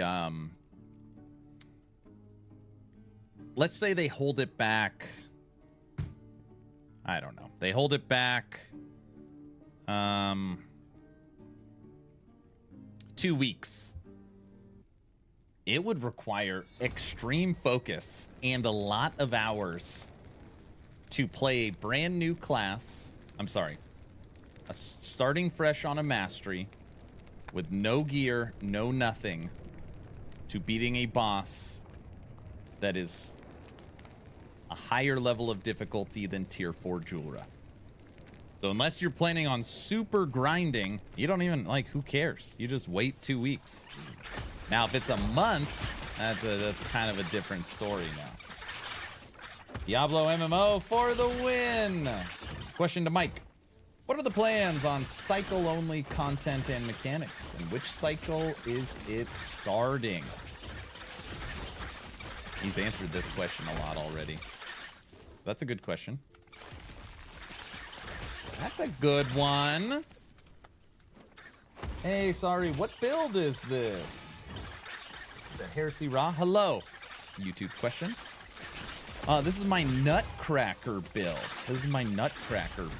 This is a Bleed Squirrels build. And ultimately our little squirrels right here, if left alone on a big boss, can generate 1,000 stacks of bleed. 1,000 stacks of bleed. They're monsters. It's my Bleed Squirrels build.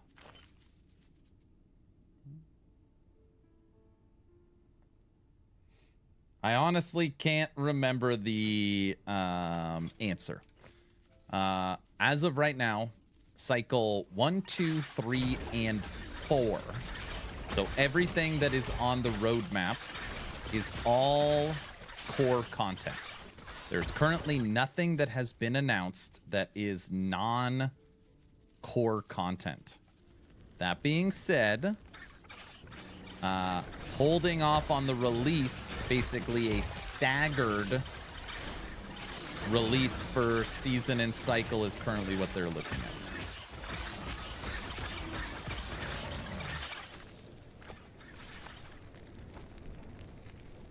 How's Evade feeling? You know, obviously I can't. I'm under NDA talking about anything for Cycle 2. But if you have used the mechanic in any other game, it feels just how it shows. If you guys seen the gameplay and the stuff that they've shown, it feels how it shows. It is not a replacement for a movement skill, for sure. But I like it for repositioning. Because you could still get hit during it. So it's not like it's an actual dodge or reduce damage or anything like that. And I've yet to see any of the items that they teased us, saying that there will be items and things to update it. So that should be interesting. But yeah, it feels fine. I think it does add something to the game. Shh. No, I'm not breaking any NDA. I love how build enabling evade becomes in other games. Feels like it shows clunky. Sorry, couldn't help myself. That's okay. That's okay. I think it's good. Chance to summon. Chance to gain haste after you summon a totem. No.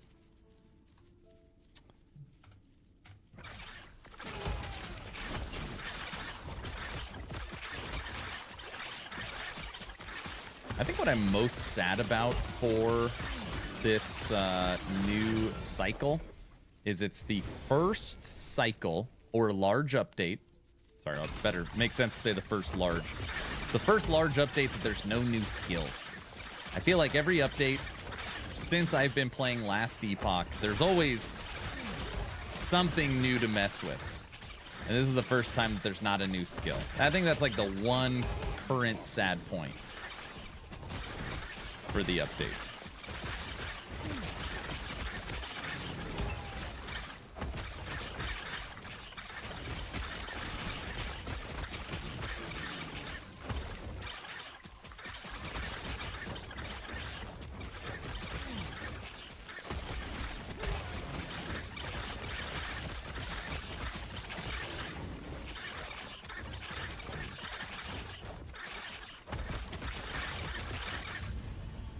But there is some new uniques coming.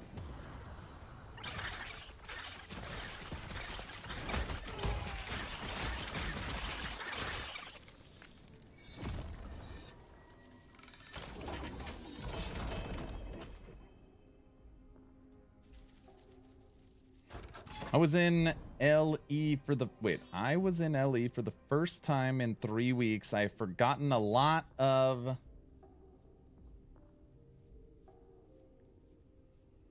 Well, it's because you've been playing so much D4. That's your own fault. Or something like that. Kaiser. Oh, Mr. McCade. Hello, sir. How are you doing today? How are you feeling? The new class is the only thing that would get me to buy it. The rest, I'm lukewarm. Billy. The one who has lived D4 for 2 weeks. To be clear, Rax has leveled 9 characters to 100. I've only leveled 1. So, you know. There's that. I'm actually not even a D4 hater at all. At times during season 1, 2, and 3, being required... It's different when you're required to play a game. So, now that I am no longer affiliated with Icy Veins in any way, and I can play what I want, how I want, it actually really helped with my enjoyment of Diablo 4. On my terms. McCade with the Prime sub, 13 months. Thank you so much, brother. How's the fam bam? Think minimalist style case when you look. I like the mid 30-year-old modern minimalist look. No, I totally got it. You ever seen a blackout case? I like blackout.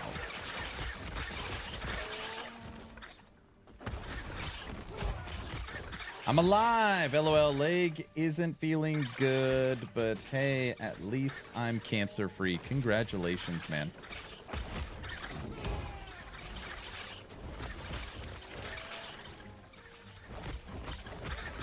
I'm a casual campaigner in D4, and I really like it for that. LE is the game I like to sink my teeth into. That's why you're here, sir. Hope everything's been well. Yeah, like... It's funny, I feel like my life is... it's hard to even... People are like, how's everything going? And it's like, it's going great. And... I'm just always busy. This job, when you're trying to be a full-time content creator, it is truly I can work infinitely. There is literally never not something to do. And that's what I've learned, is that I am putting in a tremendous amount of work hours. But then it always comes back to, well, what are work hours? Like, Cry Me a River, you play video games. Oh, is that really work? See, so there's this, like, weird kind of thing to it. But planning the podcast, I have another huge announcement that is nowhere near ready for. So the podcast being announced and getting that all done is great. And then I'm working on something else in the background. And then streaming and YouTube creation and sponsorship work and contracts that I've, you know, there's a lot to it. There's a lot to it. But I'm great. I feel absolutely blessed, sir. When is the interview with Mike tomorrow? Great question. Tomorrow's Town Portal podcast kicks off at 4:30 PT. I am Mountain Time, 5:30 p.m. for me.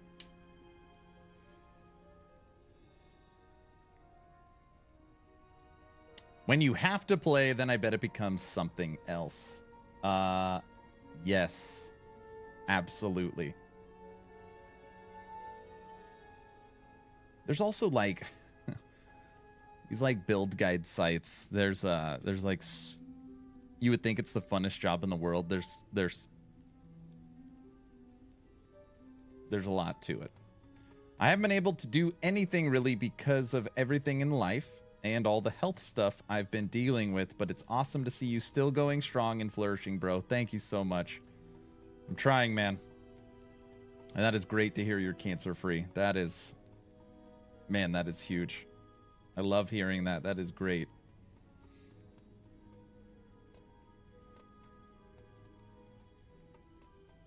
Keep up the good work, of course. I'm going to be praying for you, McCade.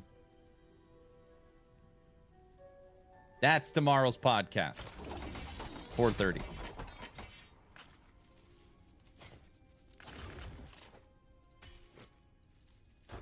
So, no more guides from you.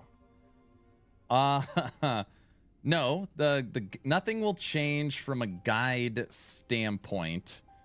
I was signed by Icy Veins for Barbarian and Druid for Diablo 4 and had, I don't know, 20, 30 different leveling or posts for Last Epoch. I'm just no longer affiliated with that website in any way, even though my name is still on it, which is ridiculous. So all of my guides have just transferred to another person, which is also ridiculous, but it's totally fine. All of my builds will be updated on Last Epoch Tools, or for Diablo 4, it'll be on D4 GG, and then everything will be updated through YouTube. So nothing will change.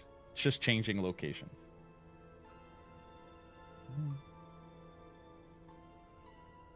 It's a loaded question. Oh, wow, what happened? Or can you not talk about it? No, there's just...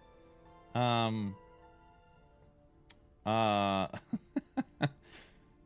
mean, I can't fully talk about it, but the time investment that was required to maintain what was done there was no longer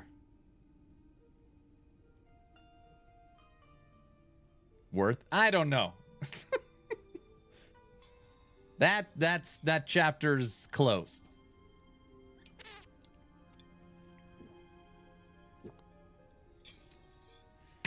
Nothing will change. Like Aaron's will still suck. Oh my gosh. Aaron punched a guy in the face. Yeah, we'll just go with that story. Creative differences. Something. Just keep pushing forward on to the next chapter. That's right. That is correct. Just like with my job, we aren't happy. You have to quit. Aaron simply loved Ellie too much. That's what it was. My love of the game, you know? Something like that. Uh-oh. Let's see if we can get 1,000 stacks of bleed on the Emperor of Corpses. 300, 400, 700, 8. Come on. 9. 1,000 stacks. I'm gonna die staring at it. 1,000 stacks of bleed. Good squirrels. 500. Ooh.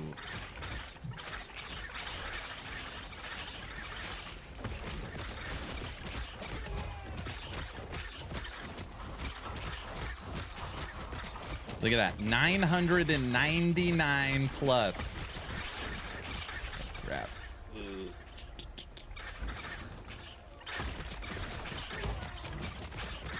And we've got our kill threshold, so we should be able to take out Emperor.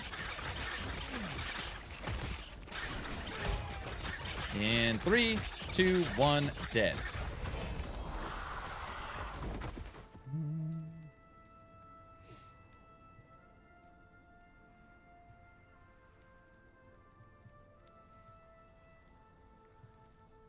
Reading. Things happened. Ways were parted. Where is Zim? Zim was here last night.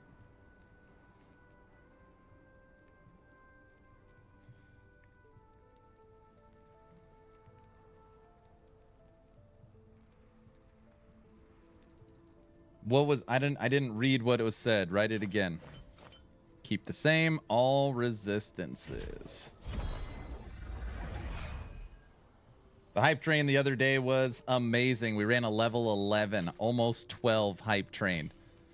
Humble missed 35 minutes of beautiful polka. That was yesterday, wasn't it? I think that was yesterday.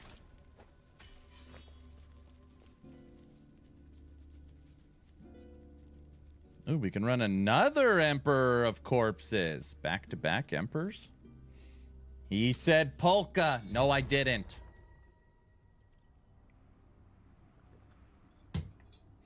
All I said was you didn't want to be in the gangbang. That's why the chapter is closed. I see. I didn't. You're right. That's what pushed me over the edge.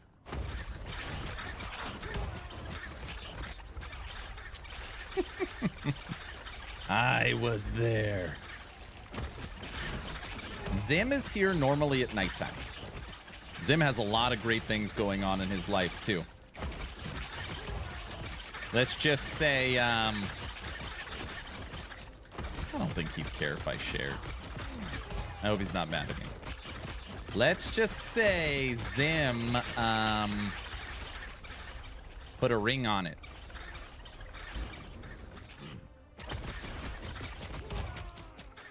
Get up, Squirrely.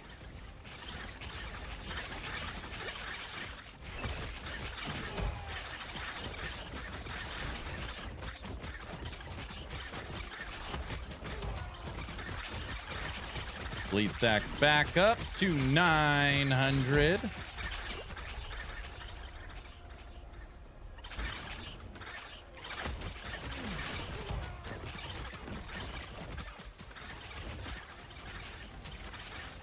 All right, 10% more, and this Emperor is done. 3, 2, 1, dead. From blurps to baby burps. That's right. Well, that's it. No more blurps from Zim. He's broken now. That's what did it. That was it.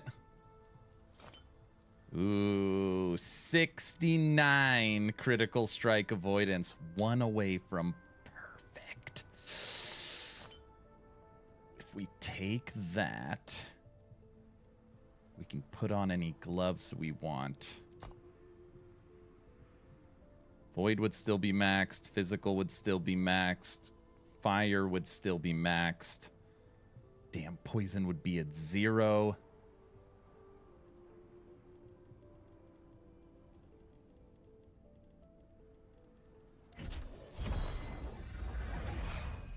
Oh, we got to go back to working on frickin' resistances. But we unlock our glove slot. Right now, our glove is required because I needed that 65% crit avoidance. Okay. Which means that we get to go to the bazaar, everyone's favorite place. So Zim has lost his right to his own opinion. Oh, here we go. I shouldn't have said anything. I shouldn't have said anything. Now I got to message him to come clean. Zim. I told everyone you put a ring on it. Don't be mad at me. They all said you're not welcome anymore since your opinion no longer counts. Sorry. Love you. There we go. Perfect. He no longer can spend his money without... Oh. And Humble said... Oh, wait.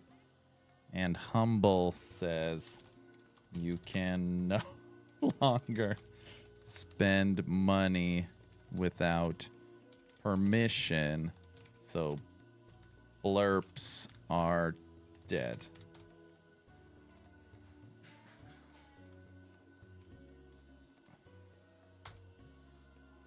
There. That was not what I said.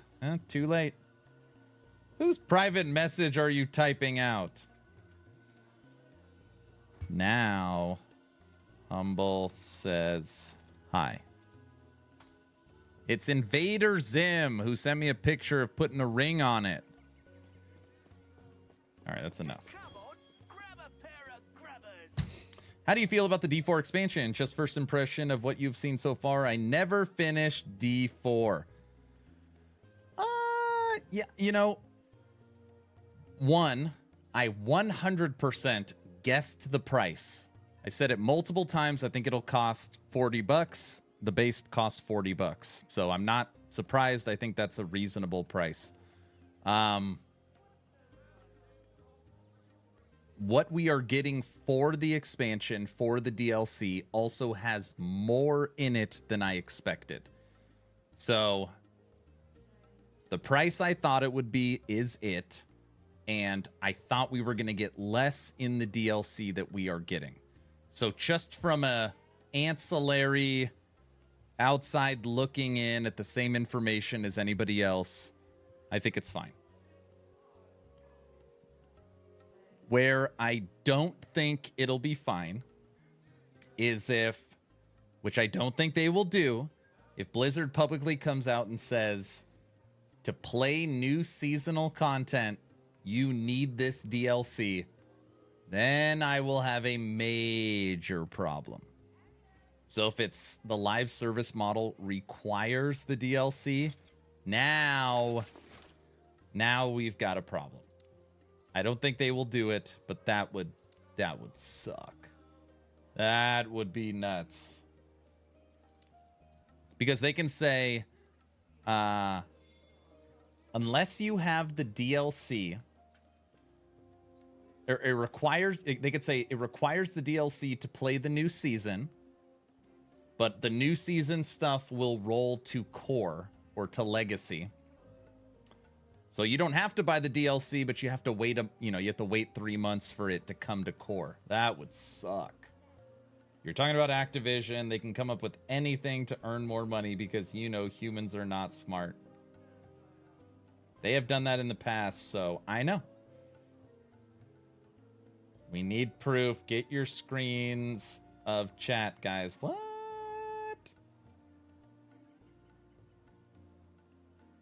So yeah. That's my take on the expansion. But I thought the expansion, they were going to give us a new zone and a new character. And then, cosmetics and crap. We're getting a new character. We're getting a new zone. We're getting an expanded campaign. We're getting a new Prime Evil fight in Mephisto. We're getting mercenaries. And we're getting raids. That is a lot. I mean, whether you love them or hate them, that's a lot. That's really a lot coming to the game. I'll wait to see Aaron's honest opinion when he plays it. But again, I haven't played it. So who knows? Who knows? I would really want these pair of gloves. It's got a tier 7 hybrid health on it and minion damage. And we could roll off frailty on hit. It's the wrong base, and it only has 35 forging potential. We would need to add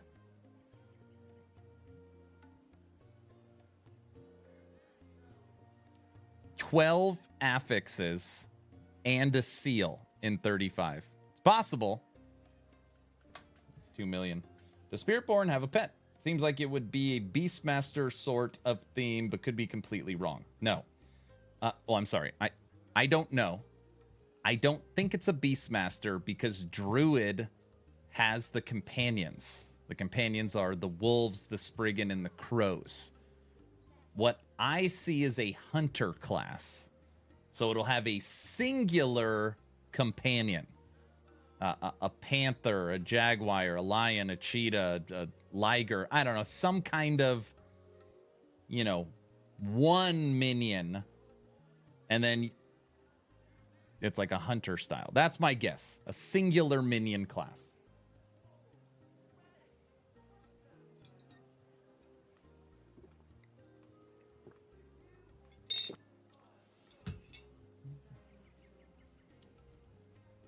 I think he wants to push everything to Game Pass and get everyone to sub to it.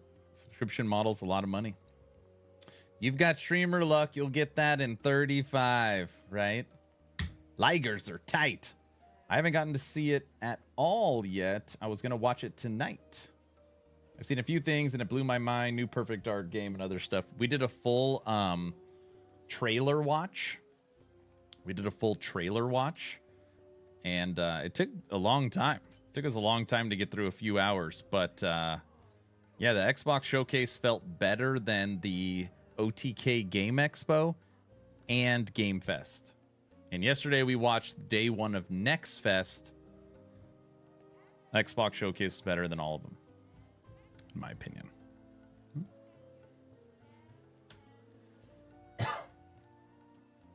Double life, but no crit. We don't want that.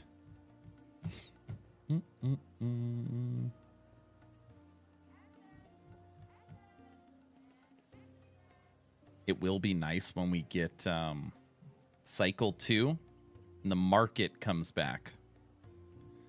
That will be nice as well. I will see what guys like Aaron and Rack say about the expansion before I decide what I will do. There you go. Lots of Game Pass day one new releases. Makes sense. I'm happy for a lot of stuff coming to WoW. You still play a lot of WoW?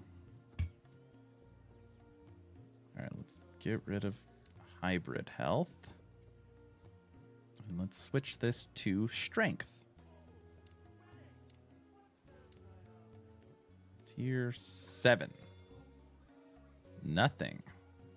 Tier 6. Can't be right. You don't want to lose a finger, do you?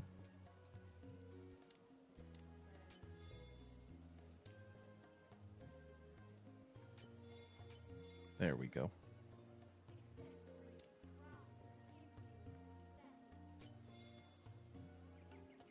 I've considered Game Pass. I think it is reasonably priced. How much is it? Ubisoft was a dud. Not happy with them discontinuing The Division. Heartland and their lineup sucks right now.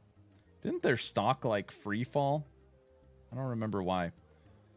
When I can with everything lately, not as much, but since I'm stuck with the new boot, can't do much for a while. I got it.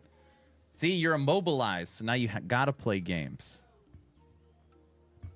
It's good. It's a good excuse. I like that. Necrotic resistance, endurance threshold, strength, minion damage. We like life. Look at that. Tier 7 strength.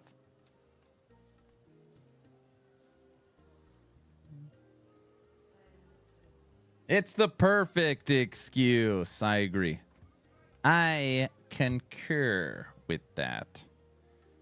Strength, crit avoidance, strength, endurance, armor shred. Ain't nothing good. Let's go to our own gloves. Bizarre. All right. Gloves. Melee attack beats strength, endurance, endurance threshold. Strength, hybrid health, frailty, strength throwing. All right. Minion. Minion endurance health. Minion cast speed. Look at that. Minion, double health, crit avoidance, void resistance. Minion cast speed, minion mana crit, attunement, minion physical poison, minion health leech rate.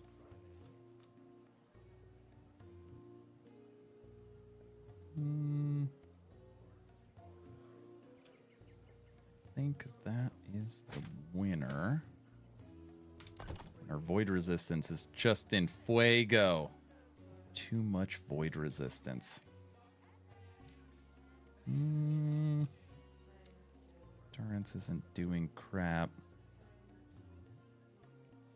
And we lost that crit. Now, all this crap's gonna change. We gotta go back to Primalist. Crit strike avoidance.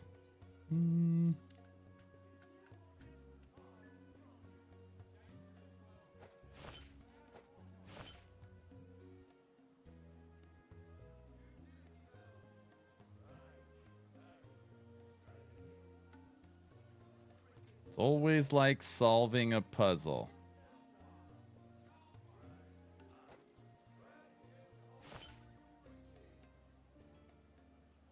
And we don't like lightning. We don't like cold.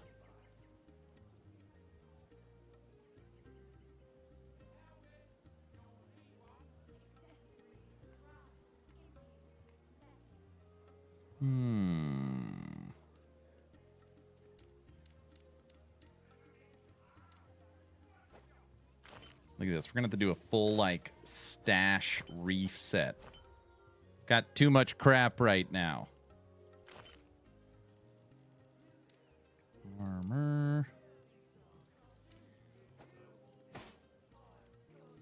Keys. We got 2 spots. Armor and health. Health and mana.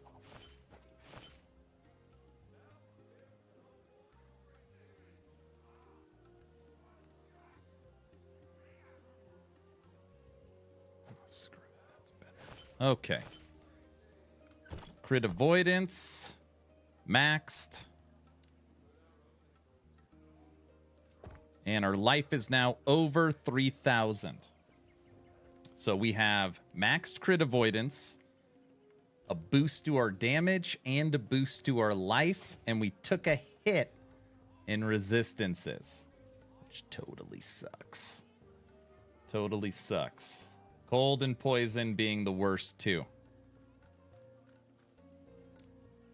Cold and poison being the worst, too. Okay. Sorry, everyone. I think the price is $9.99 a month. McCade, have you any other price? Have you any other price? What? I've been enjoying FF14 lately. Has brought me joy for MMOs back. Brought your joy of MMOs back. And the sense of wonder I used to get from WoW. That's awesome. Ubisoft destroyed Heroes of Might and Magic for me. Consider everything you get access to.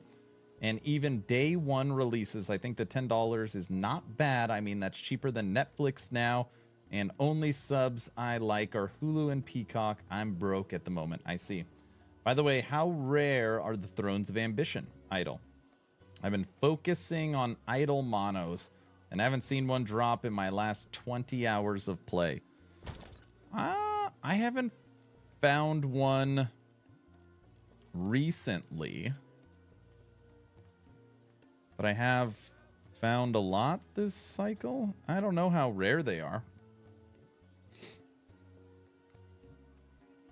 A lot of people like Throne of Ambition. It's a good one. If you play 2 games a year, basically it pays for Game Pass. That's true. That's a good way of looking at it. Play 2 games, it'll pay for itself.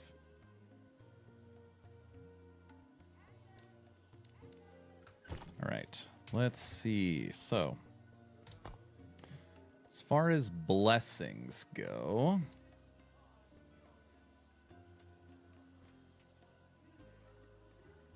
for 71 to void resistance.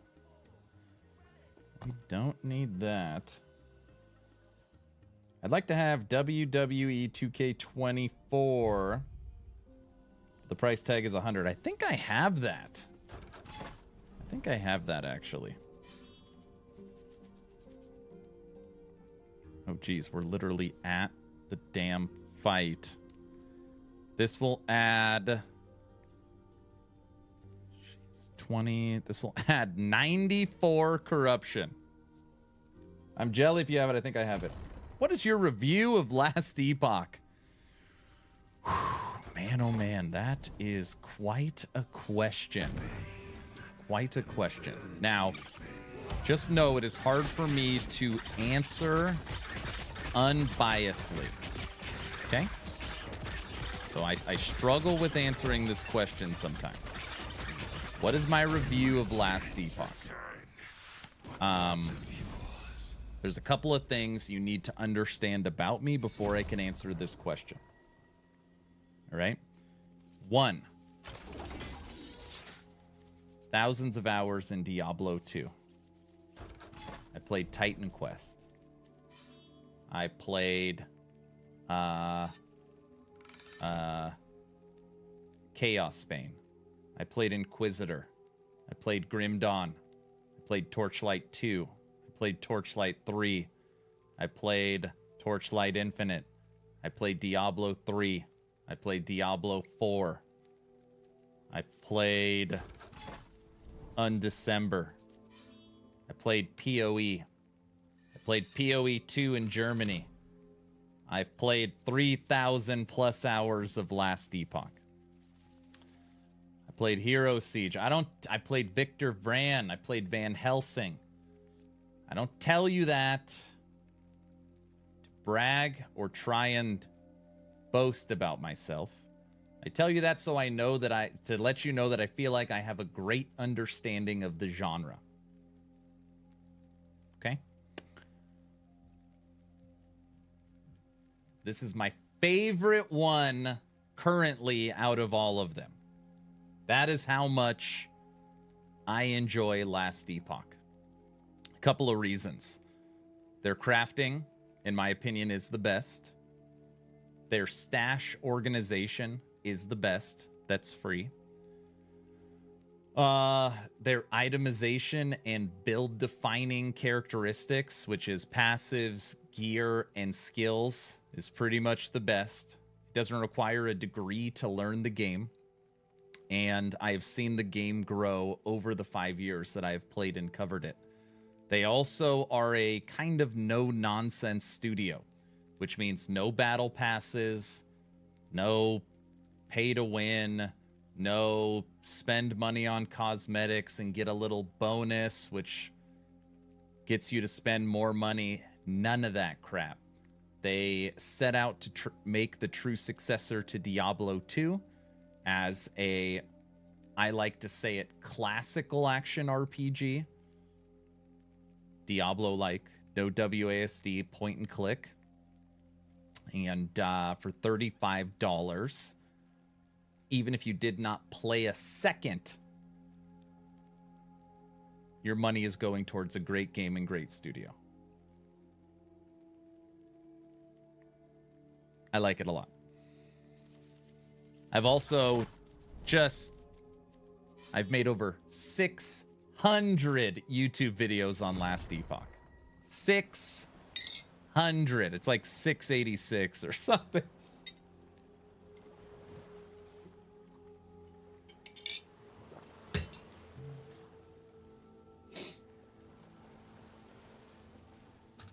I like it a lot too. I will buy cosmetics when the next cycle starts. During their Friday live streams, so the senior developer and co-founder, who's his name is Mike, he's actually going to be on this channel tomorrow for our podcast. He answers questions all the time, and people love the game so much that they will, when are you releasing new cosmetics, just because I want to support the studio. No battle pass, just none of that crap. Like, just a really good foundational action RPG. And during their release, which was February 21st, they hit a concurrent player count of 265,000 players. And I think they're at now 1.4, 1.5 million copies sold. And it's just wild, because I was told for years and years, you're wasting your time. Like, the game's never getting out of early access, which I started to believe. It's never going to go mainstream. And, like, they're going for it. They're going for it. That's exactly how you should do it. Make a good game so people want to spend money instead of having to. Yep. So, and again, to break down just a little further on Last Epoch, their crafting system so easy to understand, and it's weird to say like it's a joy. How many people say like crafting in a game is a joy? Crafting in Last Epoch is almost like its own end game system.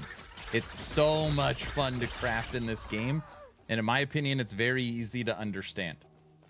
So it's got great crafting, and you don't have to like go to town, find the idiot, the NPC. You know, you just hit F to pull up your forge, and at any time you could throw an item in and change the affixes. You know, in my opinion, the best crafting. The stash tab, so like organizing in the game as well. PoE probably has the best storage, but you have to pay for it. So it's also kind of, that one's tough for me. But if you're talking about non-paid for stash, this is all purchased through in-game currency.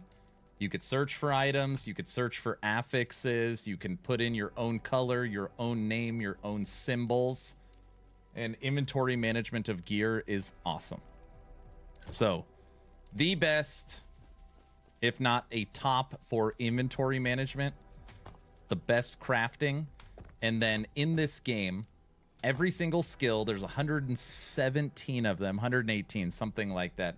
Every single skill has its own skill tree.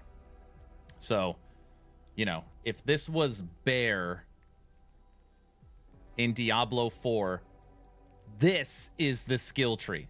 It's click bear, then you click this one, and then you get one option. Where like here you have your own full skill tree for each skill to play around with. And there's a bunch for each mastery. LE good. I even like crafting at low level. Yep.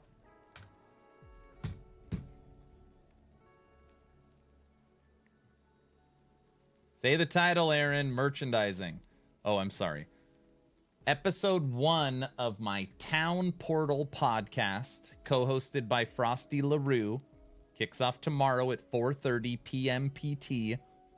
Tomorrow, here on this channel, Aaron Action RPG. And our first guest will be senior developer, co-founder of EHG, Last Epoch's Mike. Is that better, Brow?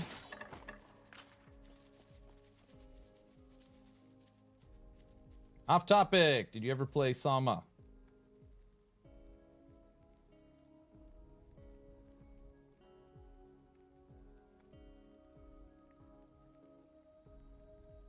Now mention the Discord.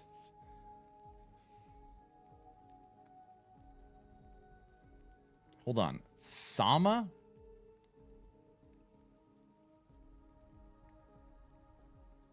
When are the LE seasons starting?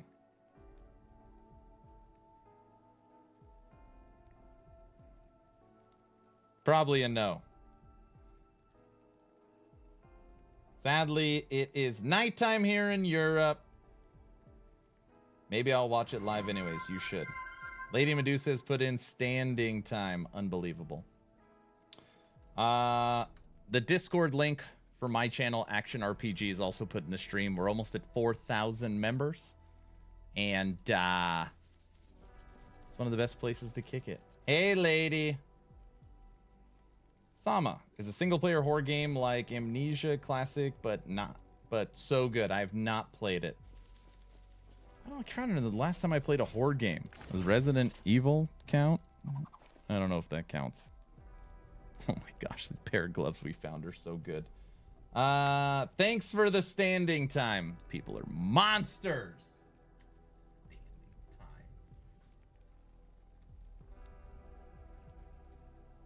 Hold on, I'll answer the Last Epoch season question in a second.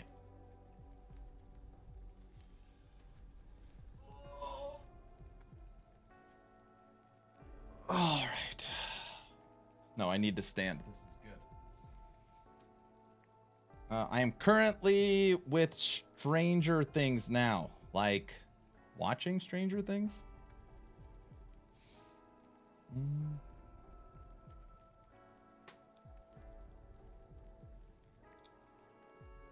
Okay.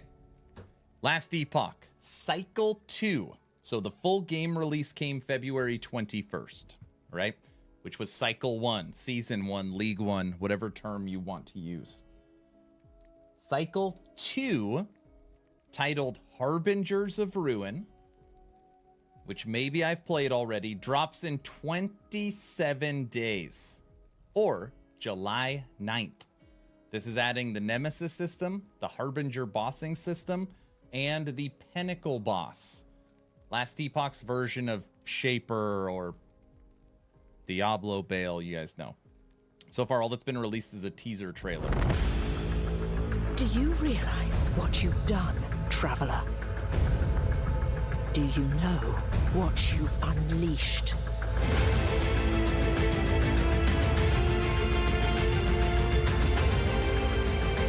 Ruin approaches.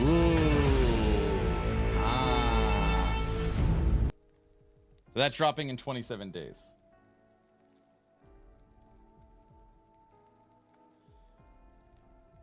You're skipping over ignoring what I said or asked about Aaron. No, I didn't skip over anything. Hold on. Let me scroll up. He's currently plays the jazz flute. All right, I went way up. Thanks for following the channel. Aaron is a fantastic streamer, and his community is awesome. Thank you, Humble. Anybody, we're going to give away a free game today on Twitch chat. Type in !giveaway. I'm back. What did I miss? Currently playing the jazz flute. I still say I'm going to play Van Helsing and Victor Vran. You should. Van Helsing is pretty fun. Campaign was cool. Over 5,000 games and still play WoW more than anything else. Void Portal next level. Keeper's Toll. Soulstone Survivals. Soulstone's fun. What are your feelings on WASD controls for PoE 2? All right, I'll answer that question. Is it true your wife is better at LE? Way better. Way better. I'll buy the standard version of Vessels of Hatred and spend the rest of the money I would have spent on the deluxe on the new LE supporter packs in July. I like that idea. Even the crafting a low level is good. I had to AFK. What did you say about giving away a Steam key real quick? Oh, one of your keys, McCade? Don't you have 1 billion of them? In other words, Aaron really likes Last Epoch. Correct. PoE currency is a bit insane, but I do love their item skills, inventory, LE's balance of those feels great, though. The thing also about D4 and PoE players also normally say nice things about LE. Easy to understand than PoE, more complex than D4, so LE is in a kind of sweet spot. I agree. I was giving away a Steam key. Oh, okay, McCade, what key? Send it to me on Discord and I can give it away. Respecking is easy. When is LE season? 27 days.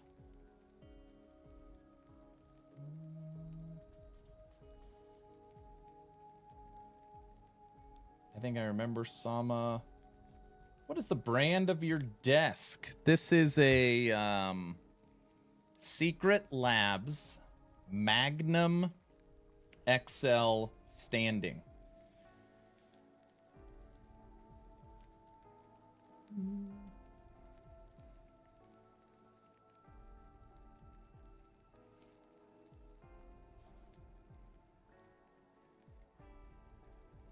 Aaron, when do you send me your chair? I mean, you said it is better than the Secret Lab. Send it to me so I can test it. Secret Labs is sitting right there on my other desk. Currently up to date. Okay, now I'm up. I'm good to go.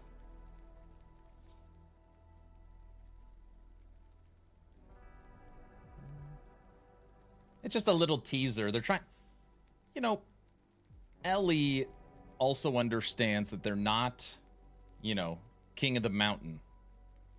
What does PoE do? They put up a timer. What else does PoE do? They tease the teaser, right? And that's kind of what they're, you know, now we've got a timer on the website. We've got a little 26-second teaser about what it is. I feel like they're doing a little better at marketing, trying to see what's working from other genres or other games, which is good. Do you know what you've unleashed? I do know. Good day, beautiful mortals. Just finished day 2 of intensive teaching. What will the podcast be mostly about? LE only? Devs? Etc.? It's also a good question. So me and Frosty LaRue, Frosty will be co-hosting it with me on this channel. We don't have it's not a Last Epoch podcast. It is a gaming podcast, but most gaming podcasts people see are, you know, more serious, which will have serious stuff. Like there's going to be questions about Cycle 2 and Last Epoch since Mike is the guest, but we want it to be fun. We want it to be entertaining. I like to say between two ferns. It's supposed to be kind of the approach that we are taking to it, leaning into comedy, sarcasm, hot seat. Like no question is off the table style of podcast. And this is the first episode is tomorrow. So who knows? It could just be boring and terrible. But I hope it's really good. I hope it's good. I hope it's good. Yesterday, Mike was on with me and Frosty, and we did all the technical tests. So all the scenes are set up, cameras are set up, names, audio mixing, all that stuff looks good. So hopefully, technically wise, the podcast is good. And we've got our questions prepped and stuff like that. So Alex, I don't know if that answers your question, but that's the plan. Well, you didn't reply or acknowledge it, so I needed to yell at you like Roman Reigns. Roman Reigns. Me and my son went to a WWE event. It was fun.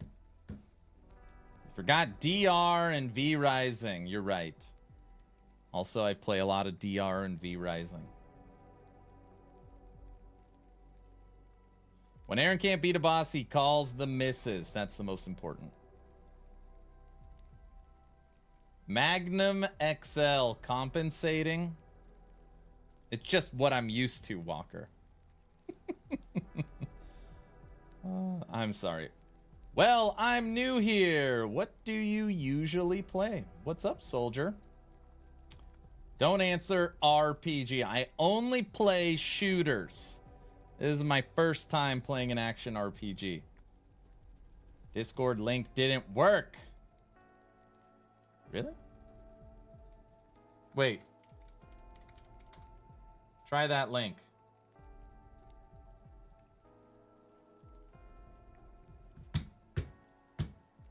Try that one. Linda, listen. Growth is good unless it's my waist. Is there any point in getting to Lost Ark in 2024? I haven't played Lost Ark since I wanted to smash my computer from honing. So yeah. I thought about getting it again, but there's just better games to invest my time into. Dude, I was this close to playing Wayfinder today. I was close. I was close to playing Wayfinder. Aaron! Me and Aaron showed up with the same shirt. So if it happens again, one of us will go shoot shirtless. Tune in. Yesterday during the technical test with Mike, me and Frosty were both wearing solid gray shirts. So I'm just going to have to go shirtless. I mainly play WoW. However, there's some Keeper's Toll, Soulfront Survivors, Scarlet Tower, just a few to play. I was thinking of ARPGs like LE. Wayfinder is back, huh? It is back. So, one of my mentors starting on YouTube was Vulcan. Do you guys know Vulcan? A really good guy. He gave me so much advice and I don't know if set me straight, but he was a great source of info for me. I don't know if you guys know Vulcan. He's got 106,000 subs. Anyways, he's big on Wayfinder. He's big on Wayfinder. And yeah, he's my mentor. He was my mentor. And I was talking to him, and he's like, moving it from basically online MMO to single player co-op, the game is so much better. He's played it a ton. So he's almost sold me on getting it and streaming it, because he wouldn't tell me it's good if he thought it sucked. So anyways, Vulcan likes it. Frosty, really great video you made again. I know he pulled it out again. I played Wayfinder right when it came out, thinking it was going to be like Warframe. I was not happy when I tried it out. Wayfinder looks super cool now. Yeah, Vulcan is awesome. Of course I know Vulcan. Aaron, have you heard of the group Presidents of the United States? No, but I have heard of the group Presidents of the United States of America. They sing Lump and Peaches. I can't think of any other song. Playing Wayfinder right now. It's good. I'd buy it if you play it too, Aaron, and it's half decent now. In that case, Aaron can recommend more ARPGs. There's new games like Souls that have been coming out. I love Vulcan. Oh, wow. He said it's better. He said it's better. Presidents of the United States of America. See, Billy knows. Okay. As a joke yesterday, Logout Macro was streaming, and they were talking about their favorite bands. And the first band that came to my head, it's not my favorite band. I don't know why. I just blurted out Presidents of the United States of America. And Guilty was like Peaches. And Logout had never heard of the band. So I was messing around with them. It's stupid. It's not a very good story. Question, what games do I play? RPGs.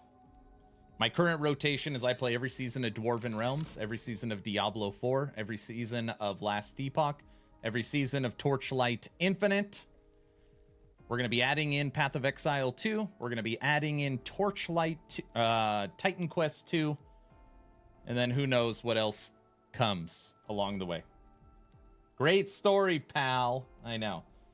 And then when it comes to Souls games, I played a ton of Vampire Survivors. I played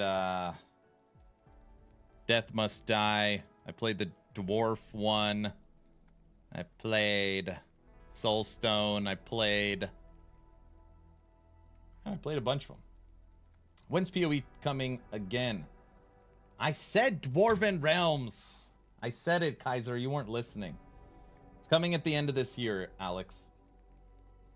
Question came through. What do I think of WASD movement for PoE 2? And my answer is I'm very nervous. Very nervous. I had the privilege of playing PoE 2 with Chris Wilson in Germany. And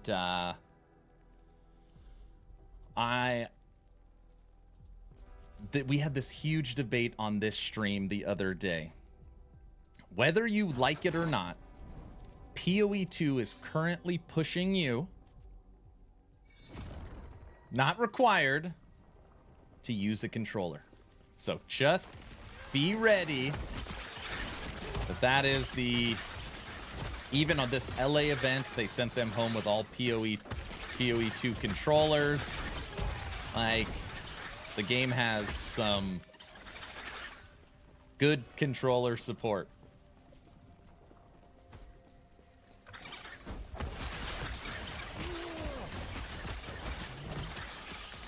I fear controller hell.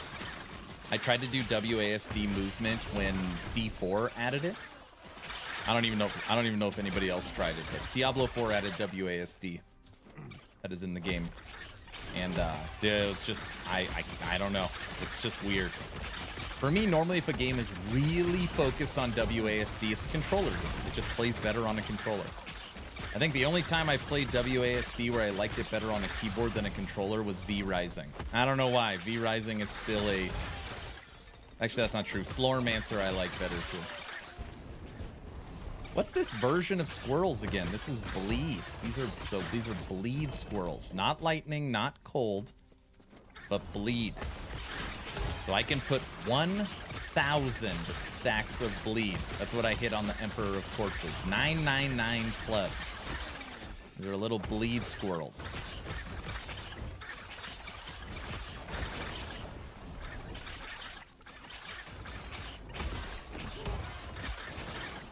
I mean, even on that siege golem, he had 330. PoE has sold its PC soul. Listen, I'm not saying it's requiring a controller. I'm not pushing that, okay? I don't want the people to get it twisted. You're still going to be able to play it on your keyboard and mouse. But they are trying to evolve the genre, which sounds very much like No Rest for the Wicked, where you can move backwards but shoot at the same time, right? You can really strafe good. And that's the direction they're taking it. Squirrels hunt you down in a pack. Had to stop D4 today, back into Hero Siege. So what do you think? I think it's Skoji that's back in Hero Siege. Name recognition, recommendation, Bloody Nuts build. This is my Nutcracker. This is my Nutcracker build. It's good. You're liking it. How many runes of ascendance do I have right now? 350. I'm a controller player. Even on Lost Ark, I played in a controller. I'm a Warframe controller player. You know, I used to be like anti-controller. I can care less now. Like, it doesn't... Controller, good. I'll play games on a controller. That being said, I prefer a keyboard and mouse, but I have nothing against controller. Booyah. I can sell that. No. No. Look at this. These can be good. Don't brick it. Ooh. Oh! Took 14 forging potential on the last one. Tier 6 minion, strength, health, hybrid health. Those are better. I didn't click on streamer mode. All right, hold on. You guys want to see this?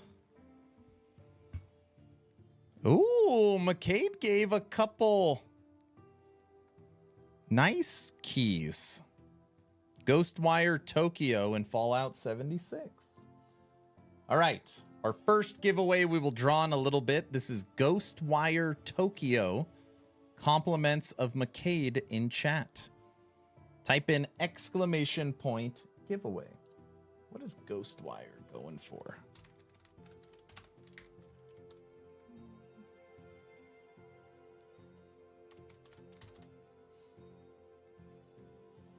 Do you have a copy of No Rest for the Wicked? I do. I've played it. Dude, Ghostwire Tokyo right now is $60 on Steam. $60. Hold on. Are you sure, McCade? You're sure you want to give away this key? Just double checking. It's a $60 game.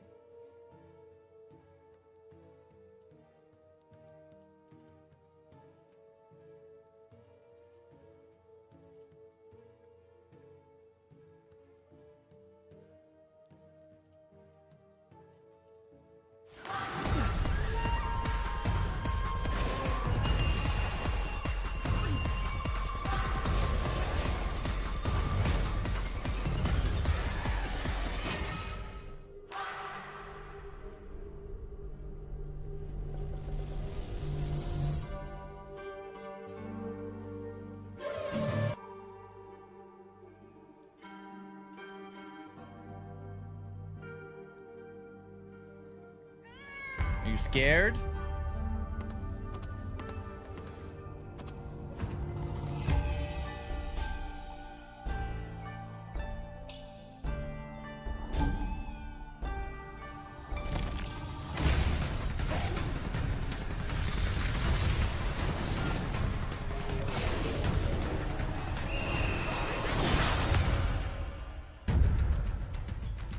Scary and action-packed.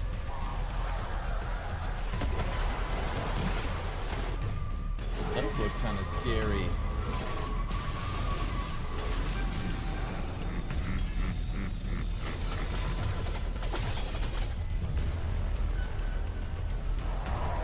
Hey, Logout, did you listen to Presidents? I'm so curious. You didn't listen to it. All right, this is a very long trailer. Ghostwire Tokyo will be our first giveaway. Now, I need to show everybody this. Just because people always, they don't believe me for some reason. Okay, it's not my words.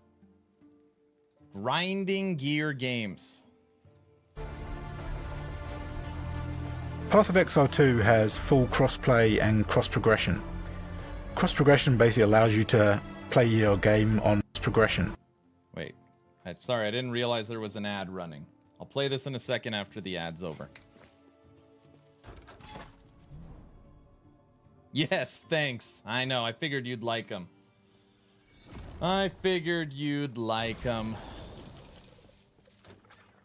Yeah, Lady Medusa, this is the bleed version of Squirrels. Some people like lightning, some people like cold. I like bleed. Let's go, PoE 2.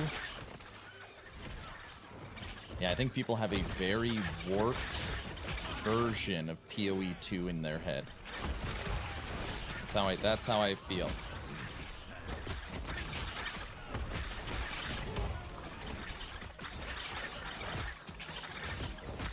And afterwards, have you heard of them before, but apparently tried to block them out of my head? I see.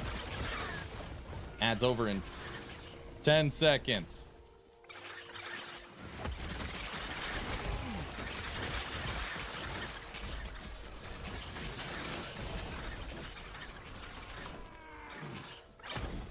Heresy, sorry, this build is not dropped yet. Still working on it right now. Should be out in a few days.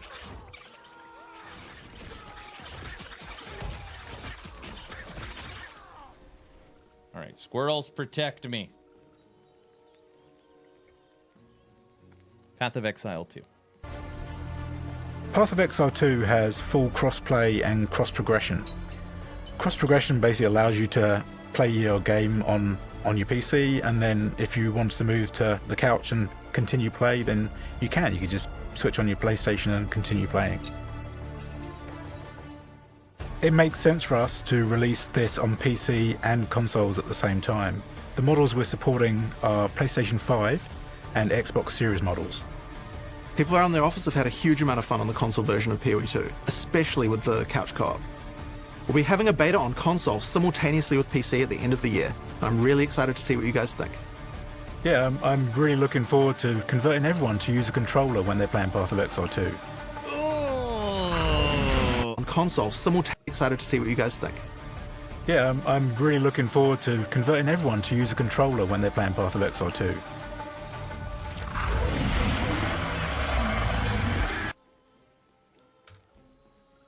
I didn't say it. They said it.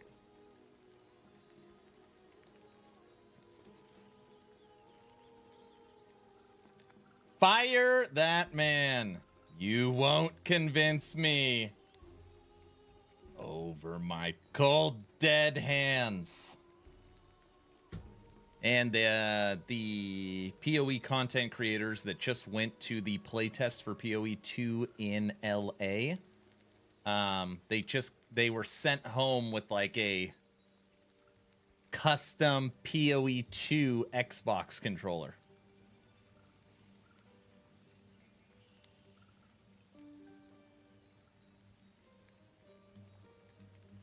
Aaron loves death by 1,000 paper cuts. That's right. It's the least I can do for Ron. The past few years, we've known each other. One of the very few people that checks in on me and have been a good friend to me. People that I know for 2 or 3 years ago, I was really sick and had no money or medicine. Aaron gave me 20 or 30 bucks for medicine, and he may not like me saying it, but I want people to know he's a legit good-hearted individual. McCade, I'm always here for the community and do what I can. Thank you so much, sir. Thank you. Mouse and keyboard is superior. But again, it's not point and click. WASD. New power class revealed on DM's channel in 5 minutes. And the interview with Jonathan. Oh yeah, they're going to be looking at Necromancer. Right? God bless you, Aaron and McCade. My prayers are with you and on your road to recovery. Same. Cancer free though, right, McCade? That's where you're at right now? Gazzy slipped and said witch. Oh, so it is a witch. But I thought it's supposed to be a new class.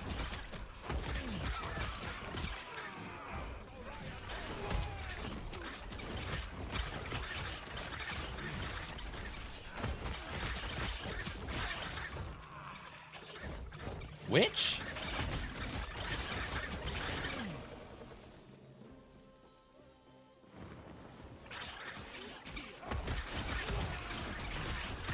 All right, hold on. Let's go to town.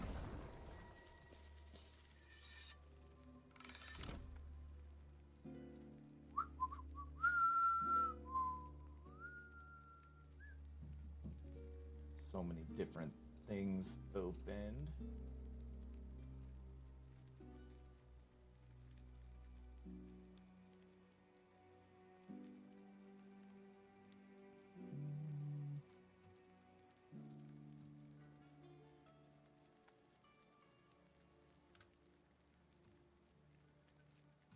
No, this might be something fun to listen to. Hold on.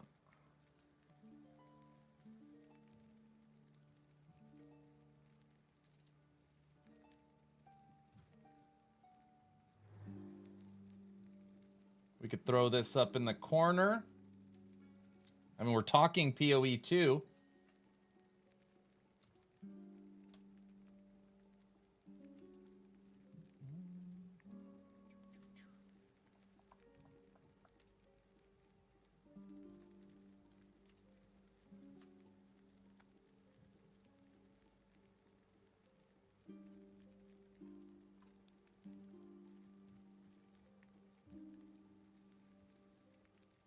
I said it thing. I come out of a Pokeball.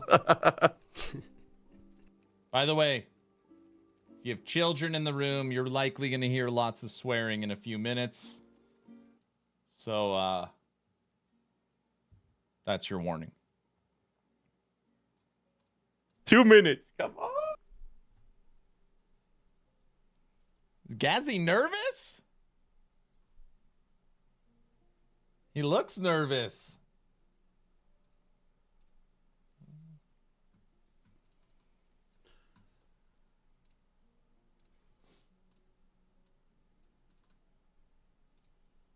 Excited mostly.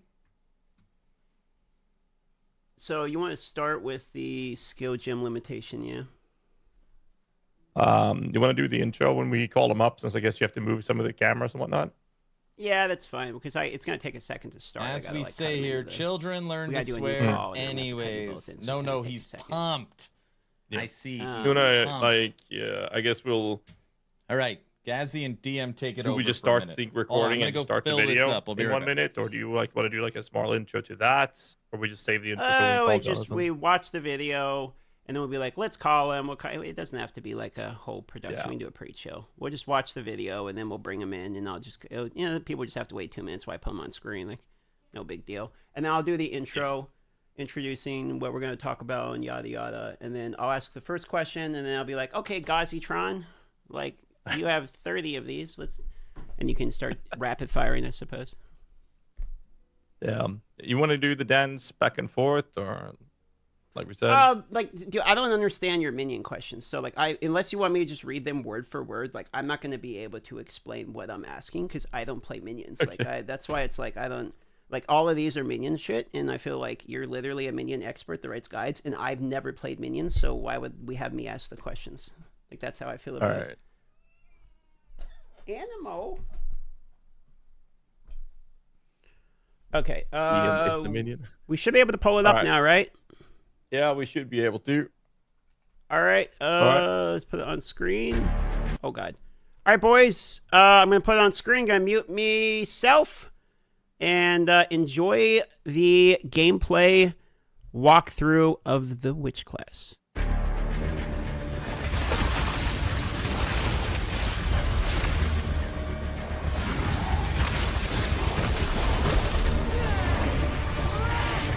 I'm certainly not supposed to be here. How exciting.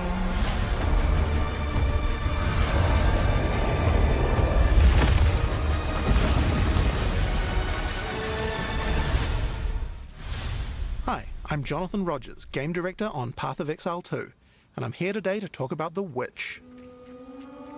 Most classes have access to some kind of minion, but if you want to control an army, the Witch is probably the class you want to pick. In PoE 2, most minions don't require summoning manually. This scepter gives me a couple of free warriors, but it's also going to give me another resource called Spirit, which you can spend on whatever minions you want. You can see the Spirit bar above the mana here. On the skill screen, you can pick the composition of your army. This is a level 2 area, so I can only afford one other minion. I'll pick a sniper for now. You can stay in the back with me. When minions die, they'll be revived automatically so long as no other minion has died recently. So before your next battle, all your minions will come back to life.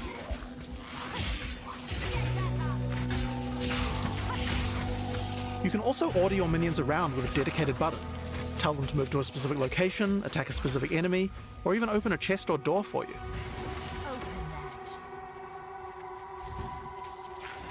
We also have temporary minions. This spell is called Unearth. If it kills a monster or if it hits the corpse of a monster, it creates these bone constructs. They can't take many hits and have a limited lifetime, but you can build up a real army with these. While my minions are attacking, I'm going to use some debuffs on the monsters too. The first one I'm going to use here is Contagion. If a monster dies with Contagion, it spreads to nearby enemies.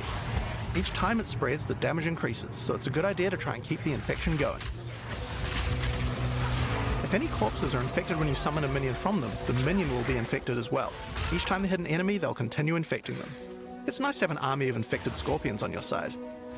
I also have another chaos debuff called Essence Drain. This one does even more single target degen. If the monster is infected with Contagion at the same time, then the Essence Drain will spread as well. This can turn into a real plague of destruction. Another minion type I can summon are zombies, but they require a corpse. They don't come back to life if they die, but they're fairly tough and can bolster your minion numbers. Many minions also have command skills. I can order my sniper to deploy a gas arrow on the battlefield to get some damage over time.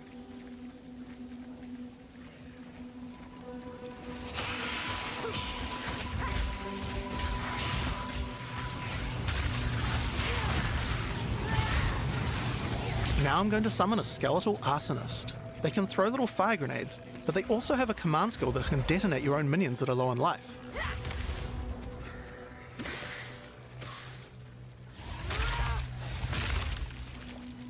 When you see the red indicator, use the skill and the minion will go boom.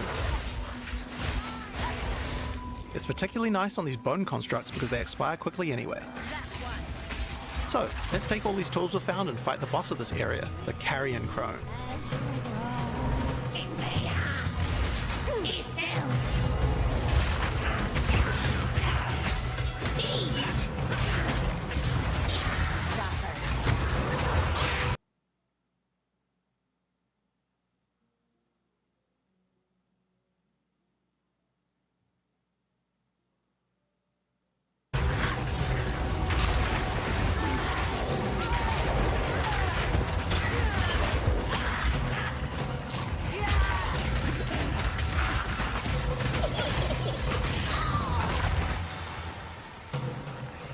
So, that's how many minions you can get at level 2.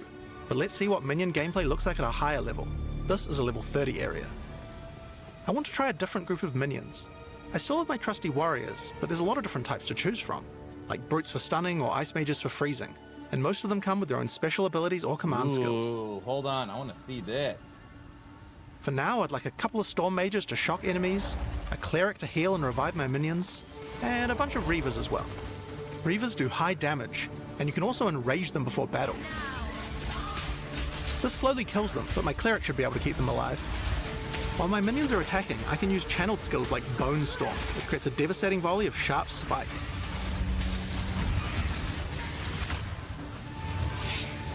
The Storm Mage has a useful ability if lots of your minions die. He can summon a lightning storm to strike the location of every dead skeleton in your army. Just like that.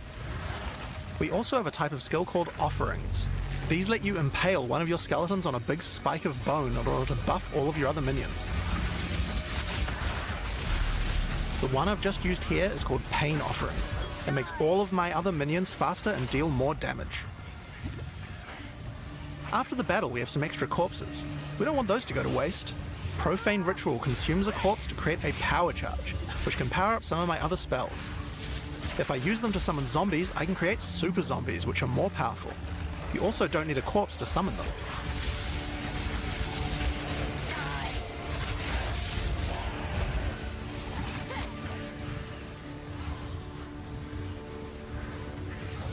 I can also use power charges to channel Bone Storm. If I do that, it adds a devastating AoE. So I'm sorry, is this a witch or a necromancer? Sorry, can someone answer that?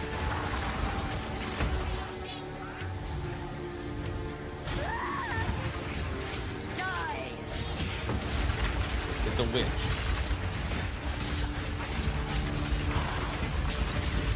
Called it a witch. In PoE 2, even non-boss monsters can be pretty devastating, like this Faradin Impaler. There's a wide variety of abilities and is pretty tough to defeat. But maybe I can put the body to a better use. This is a Bind Spectre gem. Using it, I can take the body of any enemy and capture its spirit so that I can keep it as a minion. Any monster can be captured, but the spirit cost depends on how powerful the monster is. It takes a lot of spirit for such a powerful enemy, so I'll have to unsummon a lot of my other minions, but it certainly seems like it might be worth it. If the Spectre dies, just like any other minion, it will respawn after a short time.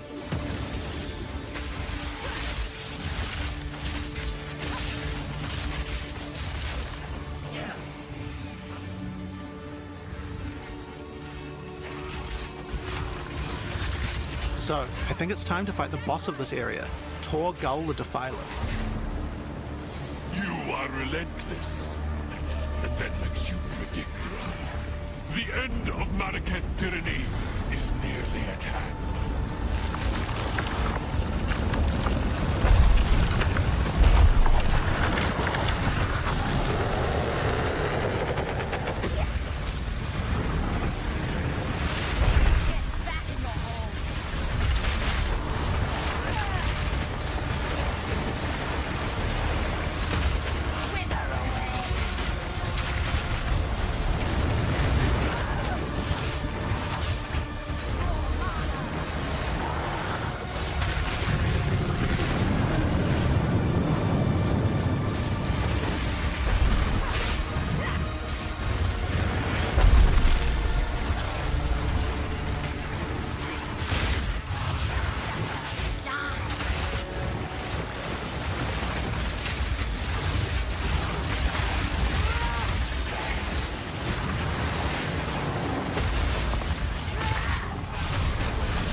That's not me, that's them.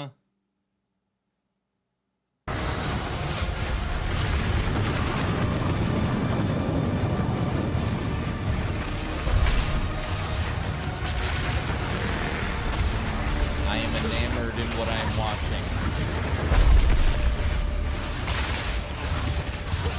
Wither away.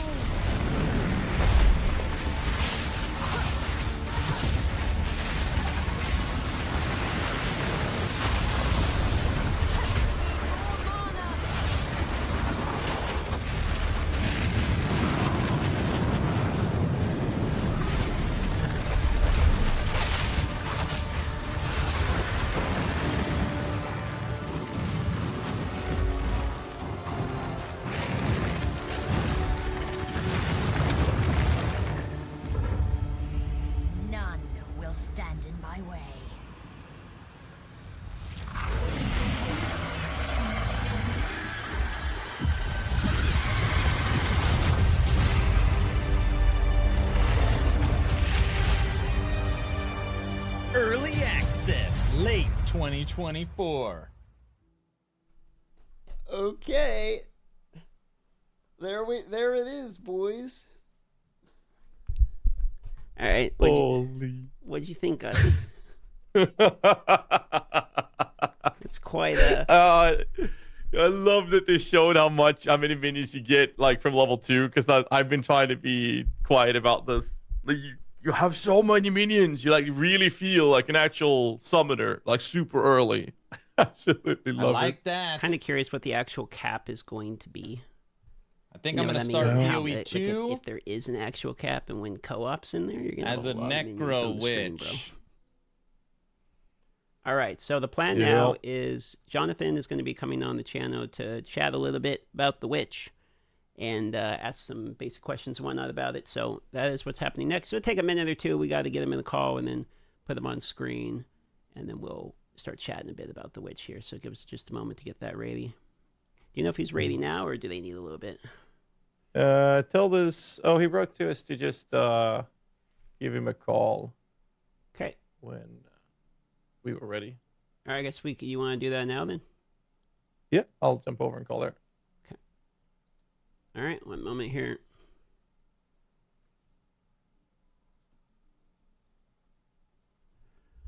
Y'all called that one. Hello. Hi. How's it going? Beautiful video. Yeah, it's quite Excellent. a video. Thank you very much. One moment here. I'm going to get everyone set up here. Just take a minute while I get everyone on screen. So I'm hoping for my podcast, me and Frosty's Thank you podcast for tomorrow. coming on the podcast, by the way. All of this should be good for tomorrow. We did all the technical testing yesterday. So it should be all the scenes. Yep. Should work. All right, we got one person on the screen, and now let's get the man himself onto the screen, and then we'll start the introductions. And everyone in the chat, can you hear everyone fine? Maybe we just get a real quick, like 1, 2. How's everyone doing? Yep. Hopefully my audio is all right.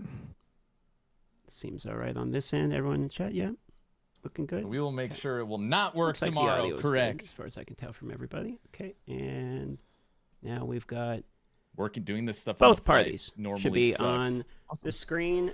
There we go.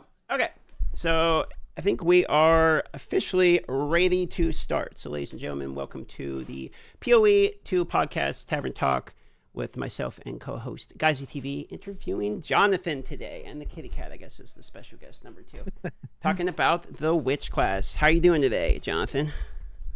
Oh, I'm pretty good actually. I was really happy with how the event went, and honestly, I'm also happy with the fact that the changes that we've made post the event have also worked out really well. So, I'm kind of riding on a high here of some good changes and some good things are going on. Oh, that's perfect. That actually rose into one of the questions we were going to ask, which I guess I'll just transition right into that one, which is in the first event we had, potion acquisition seemed to be changed by the second event. We were talking about that earlier when we had our chat in LA.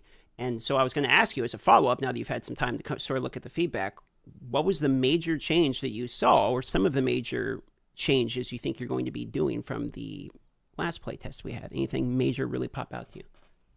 So the one that popped up the most, which was actually surprising to me, is a lot of people were really requesting the ability to change from controller to mouse and keyboard on the fly, like while they're in game, which is something that I was kind of always like, yeah, it'd be nice to have. But then having talked to so many people at the event, there were tons of people requesting it, and I realized the reason it's obvious in retrospect now, but people want to be able to control their character with a controller and then switch to mouse keyboard to do inventory management and stuff.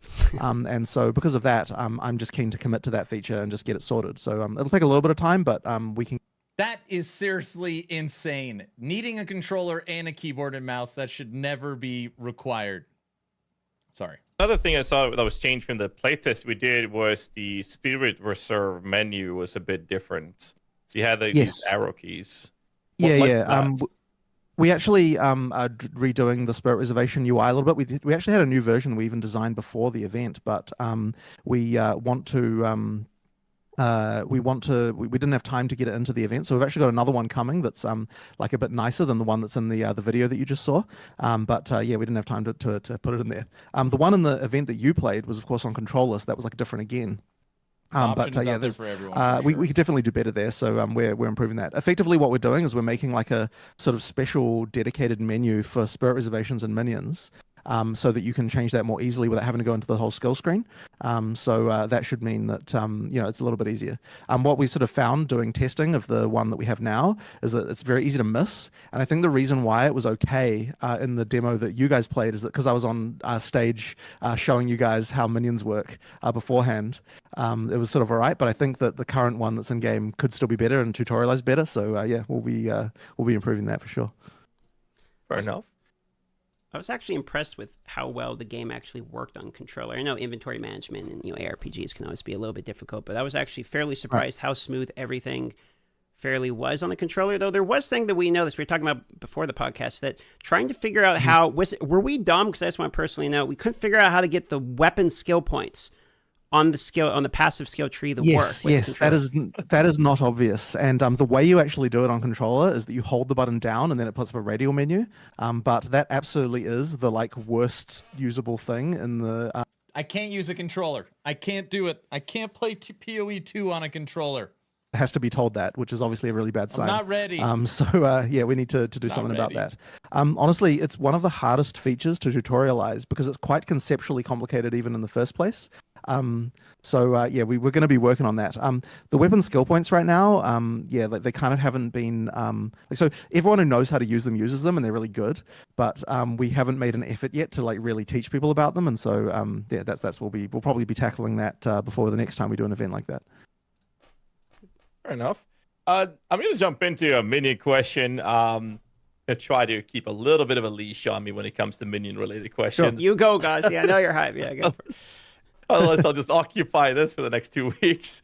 It was actually about the amount of links. I'm going to read the question out. It says, will we be limited on the amount of links we can have in total active, or will we end up throwing literally anything on our utility skills in the end, as we're going to run out of support skill options? This is, of course, in mind that we can only have one unique support per player, I guess. Right. So I'll talk a little bit about that decision because I think it's kind of interesting. So yeah, as Ghazi was just saying, in PoE 2, you can only have one of each support on your entire character. And it's kind of interesting how that came about. And it was actually, the change here was actually a direct result of the previous playtest as well. So basically, because you have, all these skills, they're all 6 links. We didn't want to have it be the case that for every skill, you just use exactly the same set of supports. So the way we were trying to solve that before was effectively we had to make sure that in the design of each support, they all were designed such that you wouldn't want to do that. So yes, to give an example of that, if you just had a support, for example, like melee physical damage that just increases your physical damage of a melee skill, then you would have just put that on every single skill. Melee, if you're playing a melee character, you're going to put that on every single skill because why wouldn't you? If it's the most efficient damage boost that you could get. That's the problem with Diablo 4. Boring to have just every skill supported by the same stuff, which is boring. We had was design the skills so that that's not going to happen. And what that kind of meant was we kind of had to think okay, we need to design this thing so that you kind of only really want it on one skill of your character. And that made it really, really hard to design support gems. We were really struggling with that. And what you kind of ended up with is the situation we had in the last playtest where the support gems all felt kind of weird. It is not controller only, but it's designed kind of for controller. Not dropping them really quickly either because they was kind of too complicated, and it was just overall kind of a bit of a disaster. And so I'm not sure who had this idea, but at some point we were just hang on, if our goal is to have it so that you don't use the same support gem everywhere on your character, we could just literally limit you to one of each support gem per character. And as soon as we thought about that, we were okay, suddenly not only does every support from PoE 1 immediately become relevant and possible to do again in PoE 2, and just immediately unlocking a huge amount of supports we can put in, but also it just unlocks a huge amount of other designs that we could immediately do. So that decision kind of immediately made supports just back to a reasonably good place again. And honestly, we came to that one surprisingly not that long ago, but it just really, really helped. So going back to then to your question about do you think that it's just going to turn into just kind of throw whatever on there? The reason I don't think that is because we're being very purposeful with our design now to make sure. So we've got our support recommendations now for different skills, and we're kind of trying to make sure that for each skill that you can have, that there are at least 9 really good choices for that skill. The way we're going about that is kind of like making sure that at each so there's a few different tiers of supports with the uncut support gem. We're sort of making sure that at each level, Me either, Billy. and this is actually a bit of a digression again, but I don't know if you guys have heard of like in Magic the Gathering, they have these psychographic profiles where like they categorize players into 3 types. We've got Timmy, Johnny, and Spike. And the idea here is that a Spike player is one who only cares about damage. Like they don't care about like things being cool or anything. It's just damage. They just want to do the most efficient thing possible. And a Johnny player cares about comboing things. Like they're interested in interesting combinations between abilities and so on. And a Timmy player just cares about something big and flashy that has some cool effect. So what we're trying to do is make it so that at each level of the support gems, there's 3 choices where one of them fits into one of those 3 psychographic profiles. And then that will mean that as you kind of go up with those uncut support gems, you're always going to feel like you've got something interesting for you, but also that there's enough choices. And the idea with that is that so long as we don't have, if we don't have like at least 9 cool choices for a gem, then we have to add more support gems. And so what I'm roundaboutly saying is that eventually there's going to be enough support gems that I think that you shouldn't have trouble finding interesting interactions for each of the for each of your skills. And we're not too afraid of having support gems that only work for 1 or 2 skills if that's required to actually make enough interesting things. So we'll obviously try and make it so they're applicable to as much as possible. But if we need to have something that just works on 2 skills, then, that's fine and we'll just live with it. So that was obviously ultimately a really, really long-winded answer to that question, but hopefully it provided a bit of a context for what's going on with support gems in PoE 2. There was one thing missing, though, and that is are we limited in the quantity of sockets, or are we expecting to have every single ability being able to become a 6-link? Yeah, so every ability will definitely be a 6-link. Although Awesome. I will say that there has been some discussion about whether or not we should allow spirit 6-link. reservations, not minions, but like just auras and stuff, to have to be 6-links. And the reason why is because it is really damn hard to design so many different supports for aura skills. So there has been some discussion about that, but I mean we'll try, right? If we can make it happen, we'll make it happen. But yeah, that is definitely a hard task. I can just go on with another one right off the bat. Sure, go for it. And that is a very important question for the community, and it's about the Animate Guardian. Mm-hmm. So I guess the first question is yes or no, will it exist in PoE 2? If yes, then are we seeing some differences in way this works compared to PoE 1? So I'll tell you that Animate Guardian isn't in PoE 2 right now. It's a skill that I personally have a very soft spot for, and like we're doing things certainly like this along lines, but there's some other stuff we haven't announced yet. What I will say though is that the Witch as a character class is more about the hordes.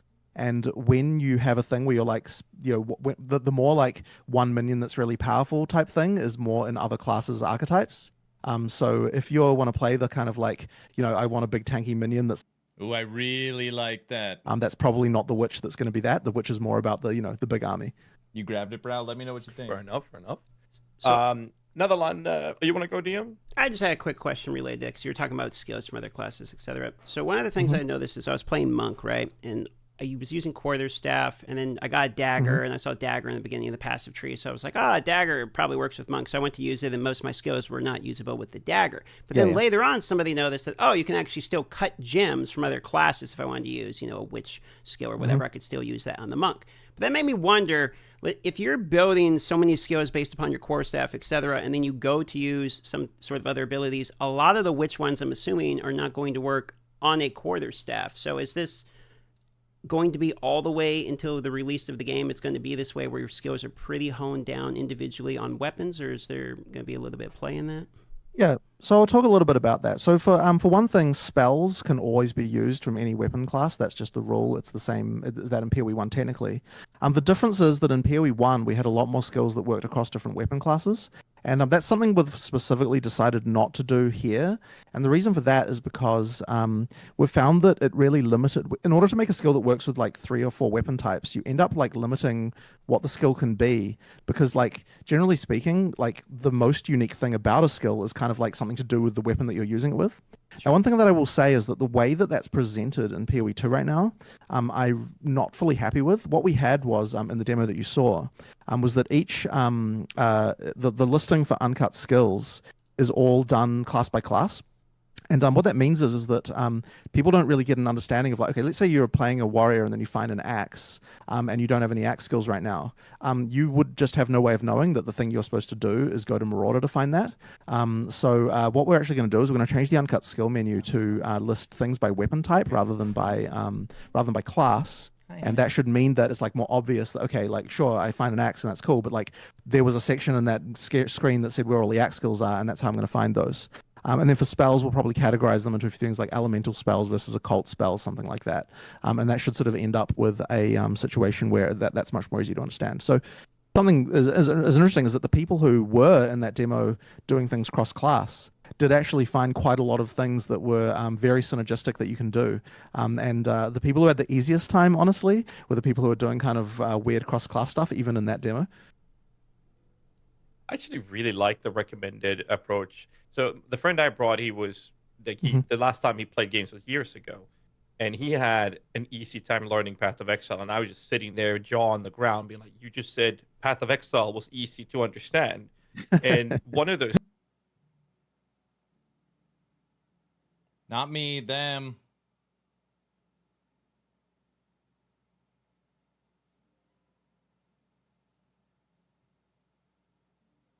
Yeah, no problems understanding the functionality of that. Right. I do have a follow-up Minion question, just because it's me. So I was thinking about the new Minions in PoE 2. We've seen the Bone Constructs. Definitely the favorite ones that I got to try. But compared to PoE 1, you said Enemy Guard is not in as of yet. But can we expect every single minion from PoE 1 to be a thing in PoE 2? And if not, why? I mean, I'm not going to promise every single minion. Ultimately, it's more like when we reach to design another thing, the first thing we'll often do is like interesting theme that we can take and use and do in an interesting way. But at the same time, I think that like for the most part, basically, I think almost everything from PoE 1 should be in. There might be like one or two things that won't end up being in, but like generally speaking, they're like any kind of favorite's going to be there. We don't have any particular reason why one thing appears or not as such. It's more just that like when we go to design something, like what's going to fill the niche that we're looking for and so on. And then of course there's always the thing of like, you know, if something's a fan favorite, we want to be able to do something with that, right? Like anything that was really beloved, you want to have. I like that answer. So, speaking of minions, I'll ask another minion question since it's a Witch chat. With a large army being something that we're going to be able to see, one, do we have a cap on these? I know they're related to spirit. And two, are they going to be able to body block you? Another great question. So, there is no inherent cap other than just spirit. So really the balancing we're doing is just like what spirit costs are, how much spirit you can get, and you know, like it's to do with how much goes on the tree, how much is on the mods, all these different things. But there's no inherent limit. So if all you're trying to do is have the largest possible army, that is probably going to get quite outrageous. The kind of expectation is that in terms of permanent minions, you'll have something like 20 towards the end game, but you could go much higher than that if that's what if you want to do. But for the body blocking thing, I guess I've got another kind of interesting story during development because Witch was honestly one of those classes that was like one of the hardest to get right in our entire staple of classes. Like it took so long of all the different testing. So yeah, I'll talk a little about body blocking. So early on when we started doing the Witch, one of the things that seemed really obvious to us that we wanted to do was have formations. So we had a system where when the character is running around, the minions kind of form into lines like a sort of legion in front of you. And we thought that was a really obvious thing to do and that would be really good. And like, you know, it sounds like a good idea, right? Like it means that you're always protected and all that sort of stuff, right? But in order to do that, there was like quite a lot of concessions that you made with run speeds and blocking and everything to kind of get everything into formation again. Like it's very hard to like when, you know, if you turn suddenly, you've got to have like your whole formation kind of rotate, and it's like it's quite complicated. There was a lot of code that went into like getting all of that stuff just right and all this sort of stuff. And we had that like that for a long time. And then when I was playing, I was just kind of like something about minions just didn't feel right, and I was very unclear to me what it even was. So we tried like all sorts of different things. Like, you know, we were playing around, like we played around a lot with the way that they resummoned and all sorts of stuff like this. And when I was playing with Unearth, which is like the bone constructs, and zombies, which are temporary minions, those ones weren't in formation. And I was having a great time with those when I wasn't having a great time with the permanent minions. And at first what I thought was that, oh, it's the spirit reservation thing is just not working. I think we might have to change that. We might have to think we are back to resummoning manually every time. And like, I kind of came to this conclusion. I was kind of unhappy with it as well because I liked the way that system worked in theory, but I'm actually not having fun in practice with the permanent minions, whereas I am with the temporary ones. And I attributed that to the fact that they were temporary versus permanent, whereas in the actual reason for the difference was that the permanent minions went in formation and the temporary ones didn't. So I just asked a programmer, hey, can you just add a quick thing so I can just turn this off, just disable it to see what it feels like? And immediately the minions felt way better. I think I've got sort of two theories as to why that is. And one of them is actually related to body blocking, which is when you have a bunch of minions just dogpiling on each other, it feels really like you don't get an understanding of what the hell's actually going on because it becomes unreadable in like a really bad way. And due to various other reasons, when the minion formations were there, you got that dogpiling effect happening, and the minions would just stack up, and it just kind of wasn't like fun somehow. So once we got rid of that and like the minions were able to body block each other again, then everything kind of worked out again and it was okay. So just to be clear, the minions can't body block you. You can always run through them and they can always run through you. But the minions do body block each other, and it turns out that that's really important just to make the combat feel readable and fun. Even as much as minions are like the most spammy, unreadable thing in the game right now, it still was a lot worse when they were able to intersect each other. So that one ended up being more important than I would have assumed, because it sounds like something that should be fine, but in reality, as I said, when you play it, it just kind of isn't. So once again, bit of a long-winded explanation, but that was like one thing that was a really hard lesson for us during development. So I thought I might as well share it. That sounds great. I do have a follow-up question on the body blocking.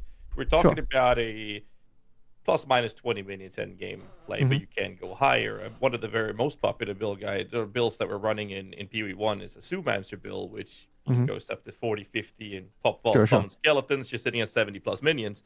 The downside of visual clarity, taking that aside, one of the problems is a lot of these minions are melee minions, and now they're not able to hit the targets. Now we circumvent this issue by convocating them on top of the targets for boss fights.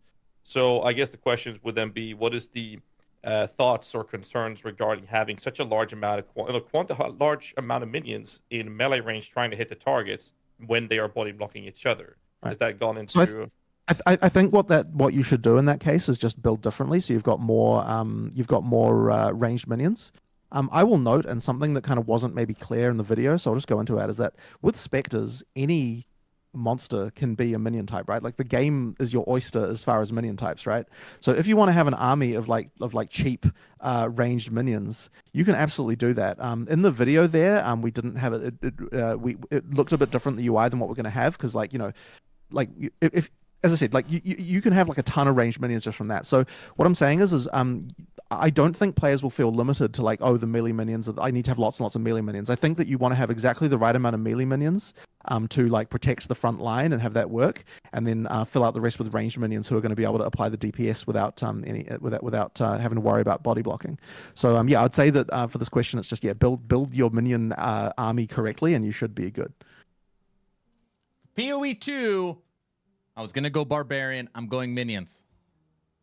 Ability that I got to try in the playtest. Coming after Gazzy, which was built absolutely insane. So when I playtested, I fell in love with this, obviously, but it felt a bit limited on bosses. Unlike other builds like Absolution DB that allows you to trigger on hitting a unique enemy, you needed to kill or a corpse.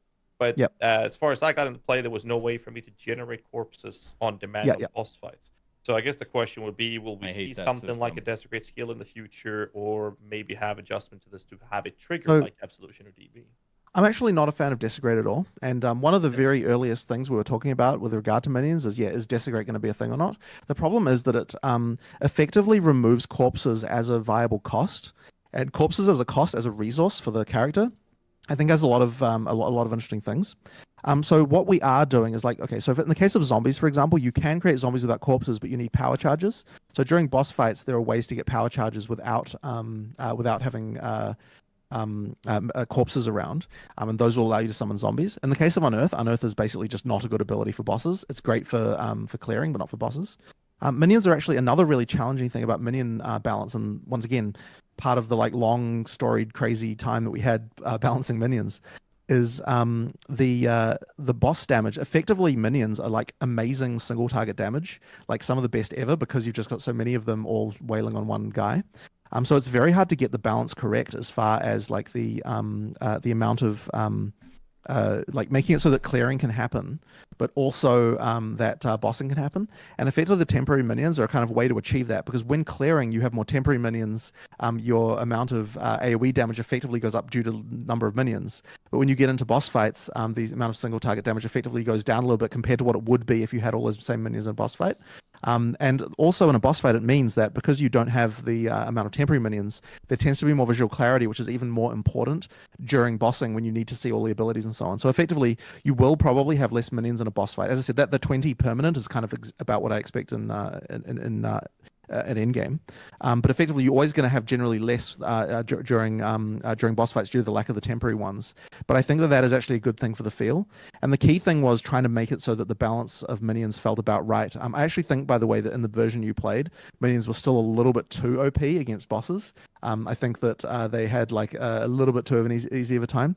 There's been a slight reduction in that.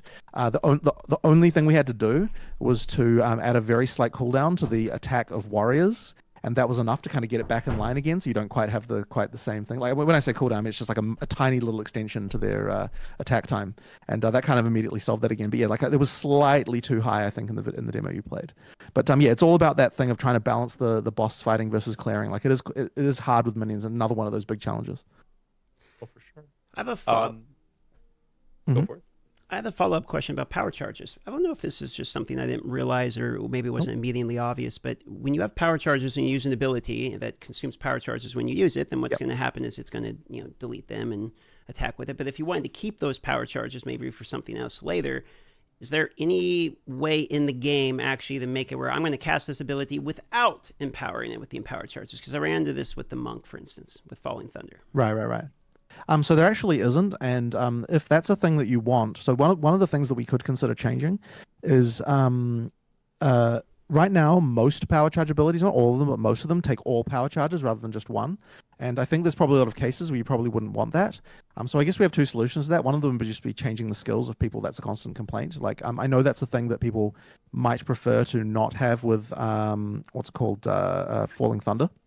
But the other possibility is if we want to have changes to skills like this, then support gems are always an option. We could have a support gem that kind of changes the behavior around power charges. And that's kind of an interesting one that I guess I hadn't considered that as a support gem before this moment. But yeah, that's a potential option for adding a way to be able to do that. But yeah, understood.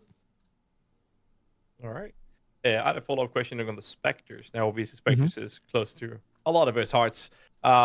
We got to confirm last XLCon that was going to be a Pokemon approach. We got to see the iteration of that right now. Looks fantastic. However, does that mean that when you choose the quantity of it and you have this bound spectrable unit, now I can only choose the amount of quantity I want of that specific unit? So the follow-up question is then, can we have multiple of these Spectre skills so that we can have different Spectres, or will we always be locked in one choice? So basically, you can have as many Spectres on your build as you want, and each gem allows you to summon as many of that type as you want. So effectively, that means that you can do an entire Spectre minion build if you want. You don't need to use the skeletons at all. It's just like anything in the game, just have a whole army. Like army composition is whatever. And I'm sure it's going to be a balanced nightmare as we go in there. People find, because there's like 600 monsters in the game, so we have to make sure that the spirit balance is correct for all of them. But, that's the job we signed up for here. So, that's what we want to do. I noticed in the video it said any minion for Spectre. Is that truly any monster, any mob? Or is there any... any monster that isn't a unique can be turned into a Spectre. Yes. Yeah. That's awesome. That's cool. Minion control, obviously a big question. We talked a little bit about convocation, so I guess we could have a small addition there. Convocation, are we going to see it, yes or no? There might be a world in which something like that could happen, but I certainly wouldn't want it to be that you can teleport every single minion that you've got into one location all at the same time. I think it's probably not okay as far as balance goes. Or like what it would effectively mean is the balance you'd have to end up with on the minions, I think probably would make that not as fun. So I think that if Convocation were to return, it would have to be a slightly different approach. There are things that you could do with support gems along these lines potentially, which are interesting. So I'd have to really sort of have a think about that. But yeah, I don't think it can return in just the way that it is now, which is teleport every single minion you have to one location. That's fair. So in PoE 1, we have Meat Shield, we have Feeding Frenzy, being the AI altering approaches. They do not work that way in PoE 1. PoE 2. Could you walk us through how this will work, move it into PoE 2? So you're talking about the things that change the minion AI, right? Yes, correct. Yeah. So I think that we still are open to doing more minion AI changes in the form of support gems, but we weren't really that like. I think we need to sort of still think a little bit more about what that's going to be. I wasn't quite happy with exactly how they work in PoE 1 for a few reasons. So in the end, what we decided to do, just for the at least for the current support gems on minions, was just make them just power gems rather than having AI effects. But I'm still interested in potentially changing some stuff around that. Minion AI is like another whole thing that needs a little bit of still some work. I mean, I think we still improved it quite a lot from PoE 1, but yeah, like that's a whole other area as well. As I said, I'm still open to AI affecting support gems, but we just decided not for this demo since we weren't quite happy exactly with what we had there at this point. From my personal experience, I'll just say this, that not having that on support gems felt amazing. Because the AI felt good, and the player agency control of being able to tell which target to attack with a separate UN. So yeah, having the direct control does effectively mean that a lot of what you might have wanted that for is probably gone. But I can still imagine some scenarios. I mean, there's some things we're thinking about, but all of them's kind of currently on the cutting room floor. Like we need some to relook at that and see exactly what we want to do there. So, with early access being available later this year, is the Witch and all of the classes going to be available in early access? So our hope was to have every class available in early access, but I don't think we're going to be able to quite have all of them. I just don't think they're quite going to be ready. We will certainly have enough that like any kind of major archetype should be covered, as far as there's going to be melee and ranged and sorceresses and summoners and all that sort of stuff, right? They're going to have all that stuff. But I don't know if we'll be able to have literally every class in the early access initially. We certainly will need to have them all by the time we go out of early access. So, we'll need to do all that because we need to make sure they all get tested. But yeah, it's looking like maybe we won't have all of them for early access, unfortunately. But yeah, as I said, it should be most. Fair enough. You talked about earlier with the idea of like Animate Guardian, and we briefly touched upon this single big minion focus, and you mentioned that being maybe not so much in the Necromancer or the Witch expertise. So in PoE 1, we have Reaper being one of the coolest looking minions that we've seen in recent times. It caters to that single powerful minion fantasy. So I guess we kind of got the answer to this, but I'd like to hear your thoughts more in depth with the catering to that playstyle moving forward in PoE 2. Is that something already done, or what are we looking at? We have something along these lines, but we're not ready to talk about it yet. We'll have to show you that at a different time. But yeah, there is some interesting stuff along those lines coming. Awesome. So I wonder. Go on, Gazi. No, go for it. Okay, sure. I wanted to do basically a repeat of a question I asked you earlier. Now that we're sort of on the podcast here, in relation to the linearness of campaigns. So in the first playtest, what we had is basically a sequence break you could sort of do, where you could just kind of go into Act 2.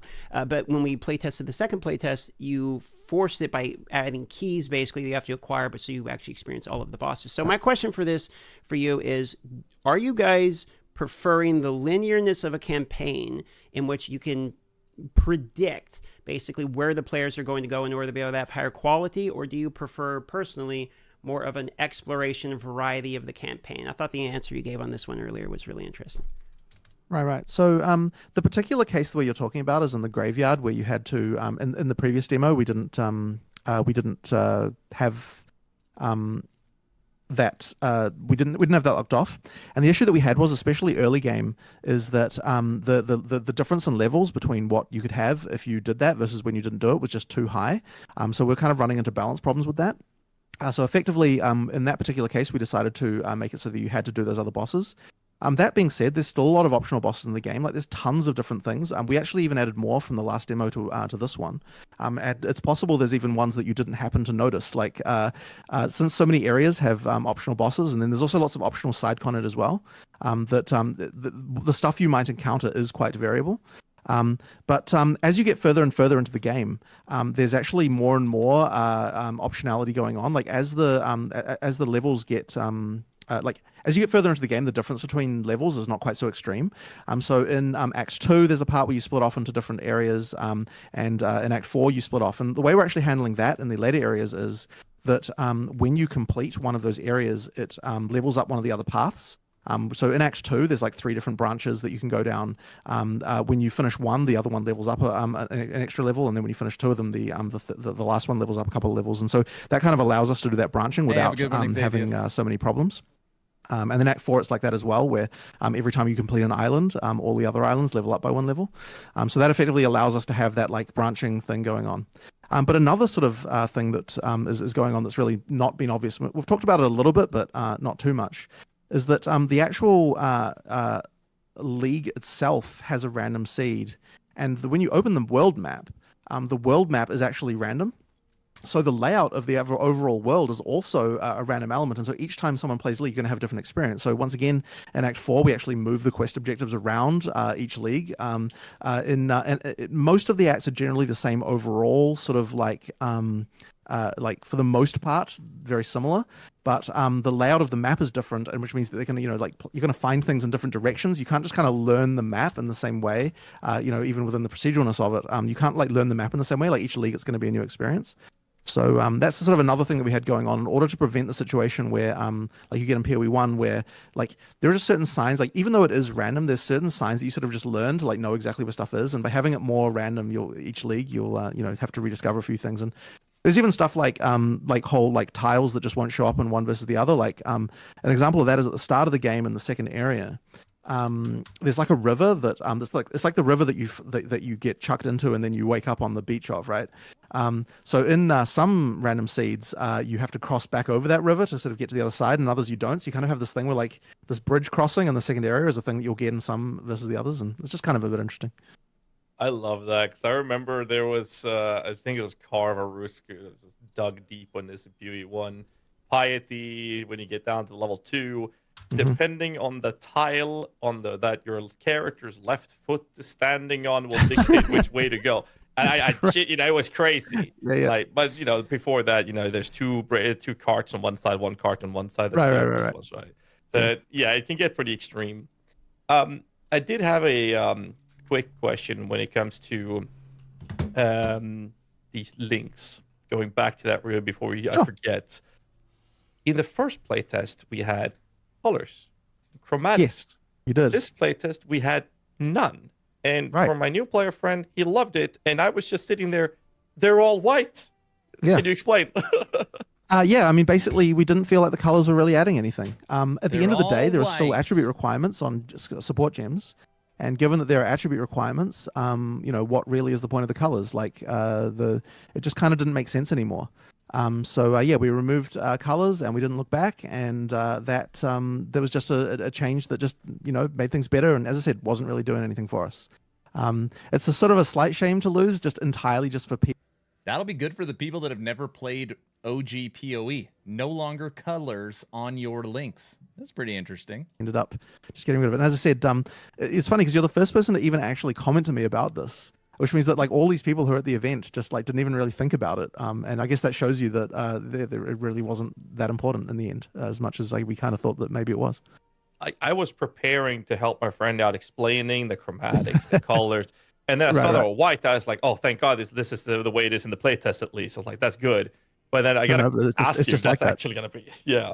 Another follow-up question I had to what was DM was talking about in the answer you had earlier was in this shifting areas, right? As you progress different from league to league, so to say. The area before the farmlands, there was this big totem area. And it was like... Right. All right, so... Like, we talked about this at the event a little bit.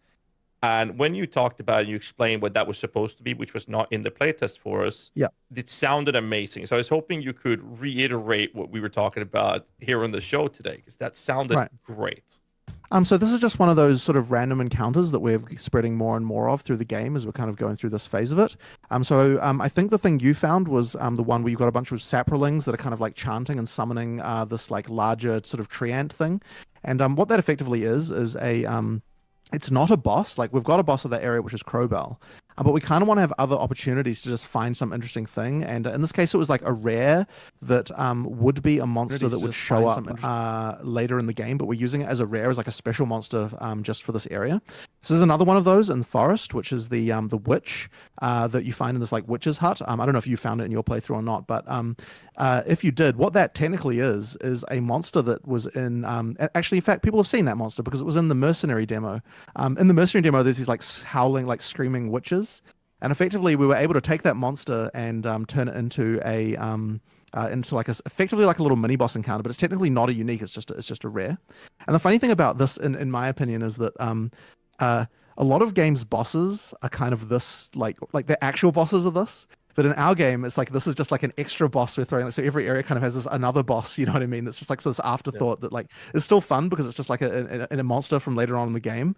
But when you get one of these later game monsters in an early area, it does feel boss enough to you. And we can do things like dropping extra skill gems or extra support gems and things like that. Like just hard-coded drops that effectively, like if you are having trouble with like, you know, the actual boss of the area or just something later on in the game, you can kind of go and find these things and they're going to drop, you know, these like specific other things that you can use to help with your build and help you along.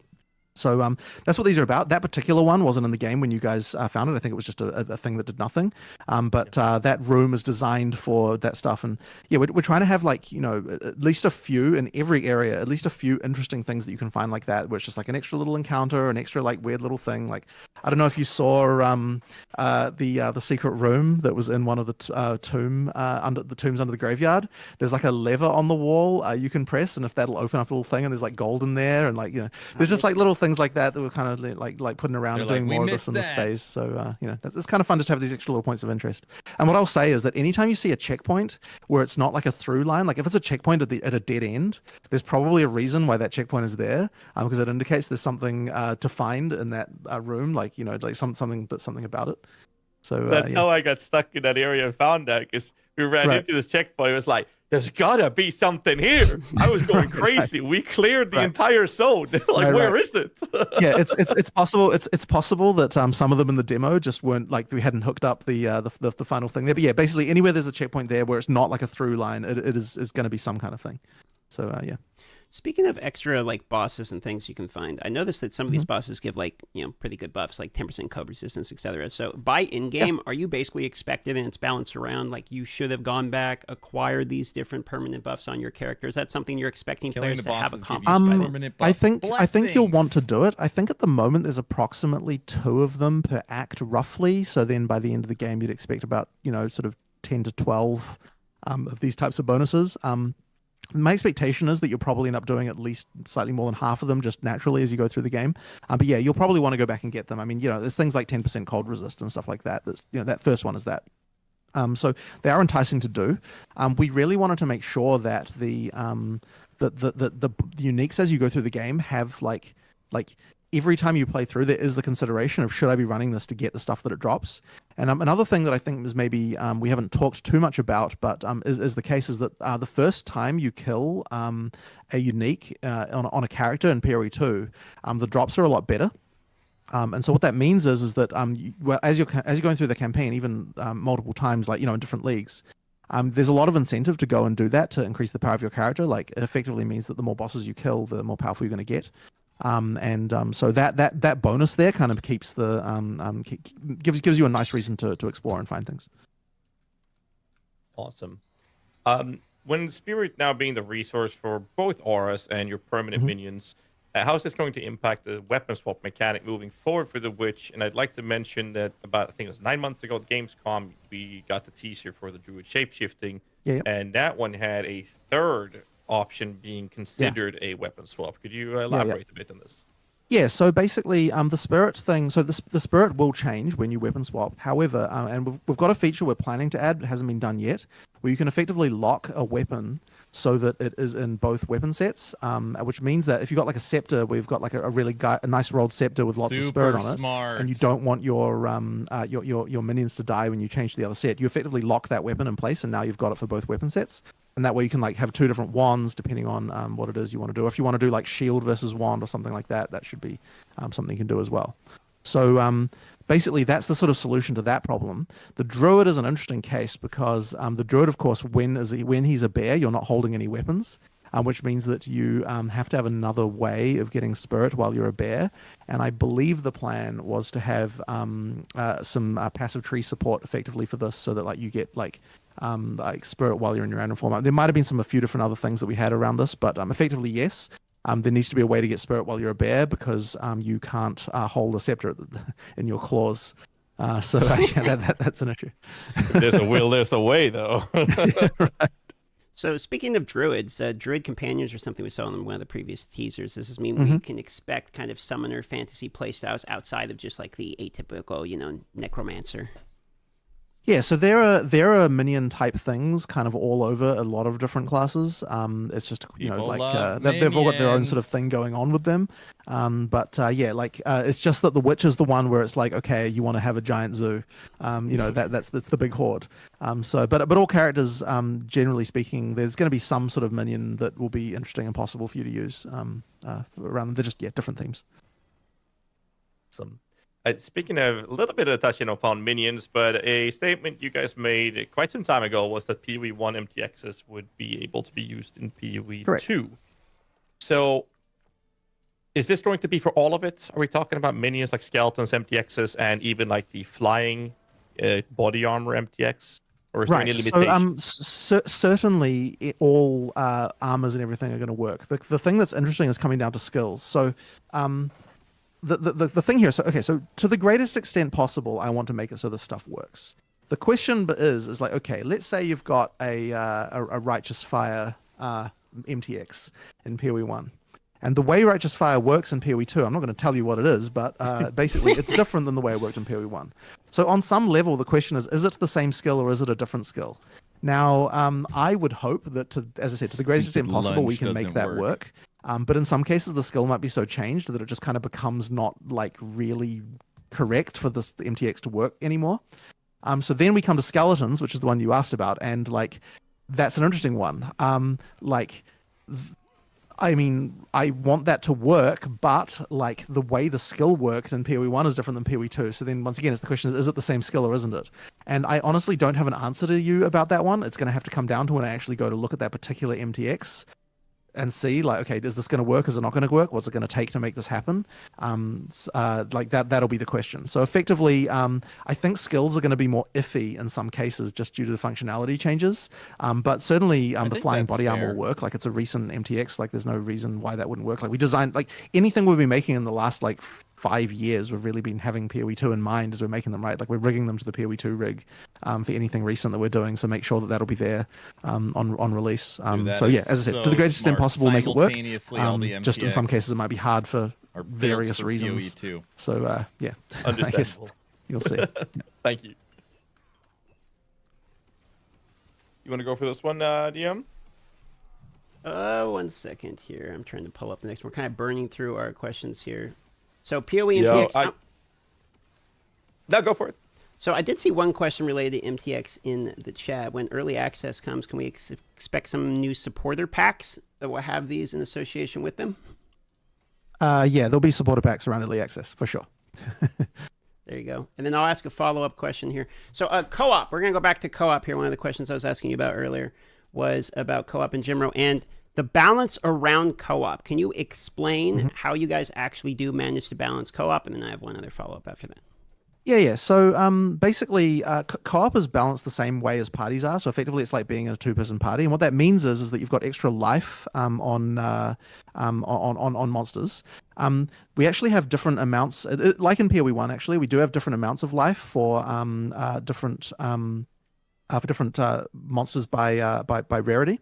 So normal monsters, I think, 150%. A unique monster is 100%, or it might even be 110% or something like that. It's like slightly higher, I think, even due to the synergy that you get between players.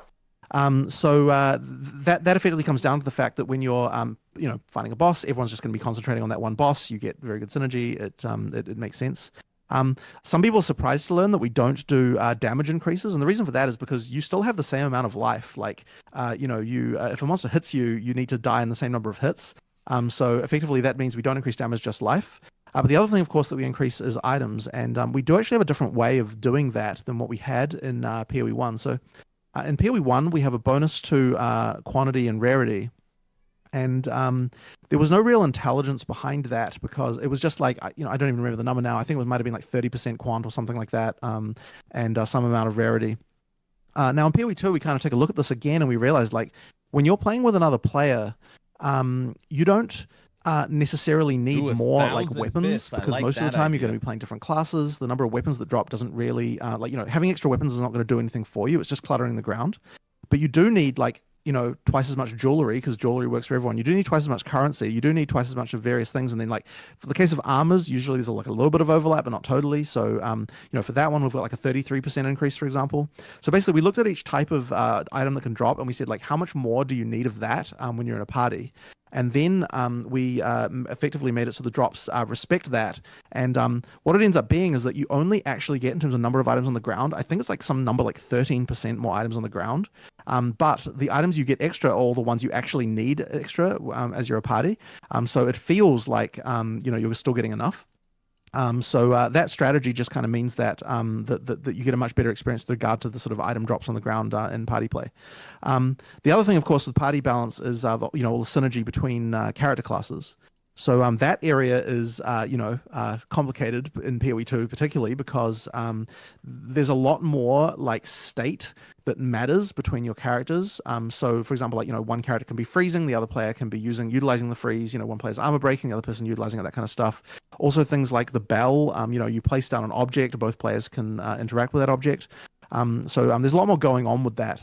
And there was actually a question that came up recently about, like, what is the role of support characters in PoE 2? Like, are you going to have, just like aura bots and so on? I mean, we will have auras, but I think a lot of the time in PoE 2, when you're thinking about how I can support another character, a lot of it's going to come around more to, like, what thing can I be doing that the other player can take advantage of, in terms of like debuffs I can apply and things like that. And not just in a like stat way, but in like an actual, like, I set this up, you knock it down kind of thing. So I think all of that stuff can be a lot more interesting in PoE 2 than it is in PoE 1. So yeah, it's just the addition of a lot more state and a lot more things, a lot more of that comboing stuff, and particularly between classes, effectively allows everything to be, in my opinion, a lot more interesting with regard to that stuff. So because you guys are having it where it's sort of drop in, drop out, easy enough co-op, right? One of the things I noticed is you can hit the trade button and just immediately trade something across the inventory when you're playing couch co-op. This was really awesome. Like, this was surprisingly how smooth it was. But it made me wonder, is this going to be the way that trade works in particular? Or I'm assuming when you have somebody else in your party that's not localized co-op, there's going to be a trade window separate. Yeah. So there's We've got a trade window just like in PoE 1. Of course, there's also the larger trade system that I've talked about in a couple of other podcasts before, which is another whole topic that we don't necessarily have to go into. But Sure. We are a game that doesn't like to do binding. We like to have things be free tradable. So basically, we want to have all those different options as far as transferring items between players.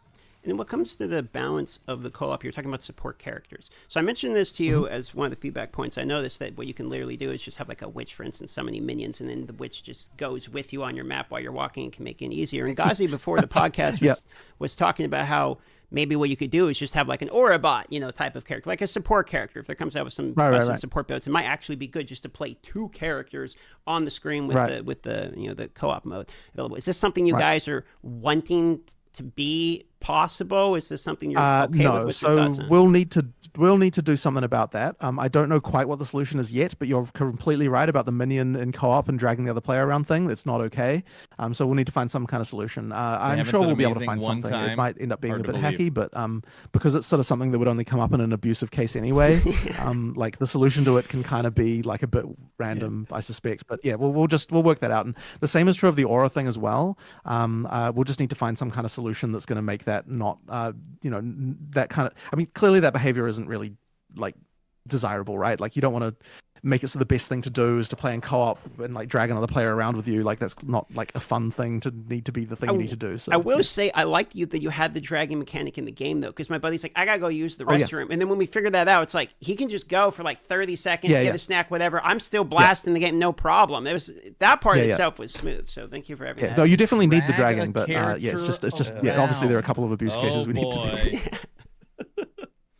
No, for sure. I had a follow-up question on the idea. You said that in co-op or multiplayer you'd have a slight increase in quantity items. So this obviously leads into magic find question, quantity, rarity, the functionality, risk of bloat. What's the deal there? So basically, there isn't any quantity increases at all in PoE 2, except for map mod. No, not map mods. No, map mods don't even do it. No, just parties.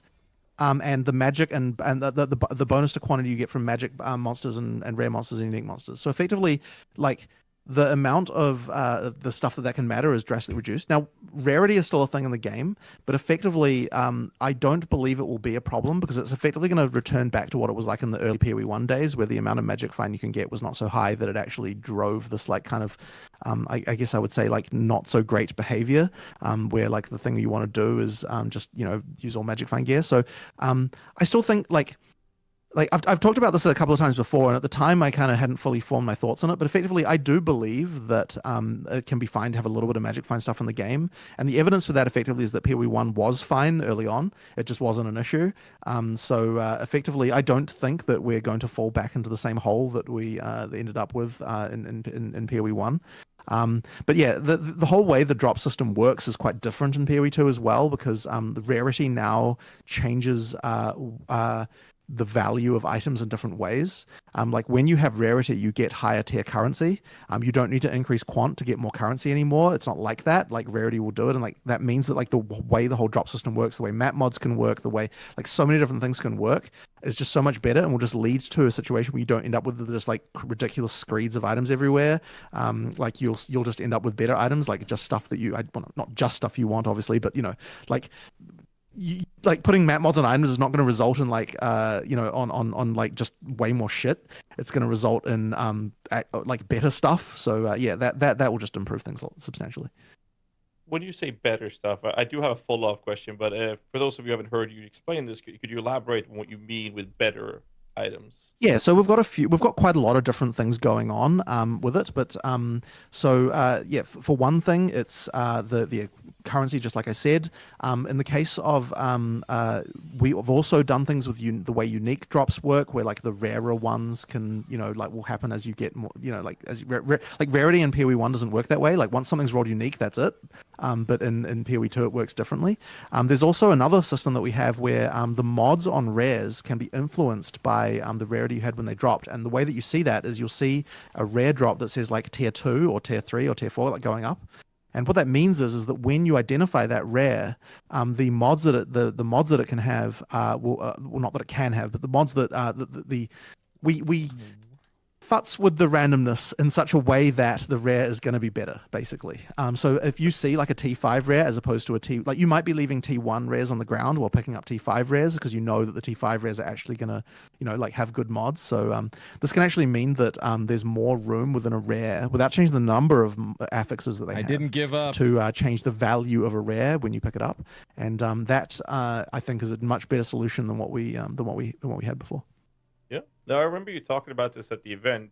I love the idea of it. I really do. It removes the bloat that we have in PoE 1, right? Right. Where loot filters just, hide 95% of the items. But Right. I did have a follow-up question, which has been bugging me since I flew home. Why would the rare items that are stronger have a higher number on the tier when modifiers on gear are better with a lower numerical value? Why the opposite change here? The reason why that is because I didn't want to, like, you see a rare, right, that has no tier on it, because that's like the bottom tier, and then you see another rare when you get the upgrades and it says T6, that would feel weird. Like, you kind of need to go that direction, unfortunately. Now, you could argue that we shouldn't be using the word tier for this, because people are used to with mods, the tiers going the other direction. That's kind of I will say this is something that was brought up by people in the office, and I was kind of like, I just don't think we can do it the opposite way around, unfortunately. What I will probably do, by the way, is not actually even say, like, currently it just says words T6. What we probably should do is put some kind of icon. It doesn't even say the word tier, just so that people don't get confused by that. Like, there's probably some better thing we can do that way. But for now, we just put text there just to make it easy. So yeah, we'll probably do something like that. Well, it makes sense, the explanation at least. Thank you. So got a minion question here. You want to ask the Reaper question, or should I? I think we did that one already.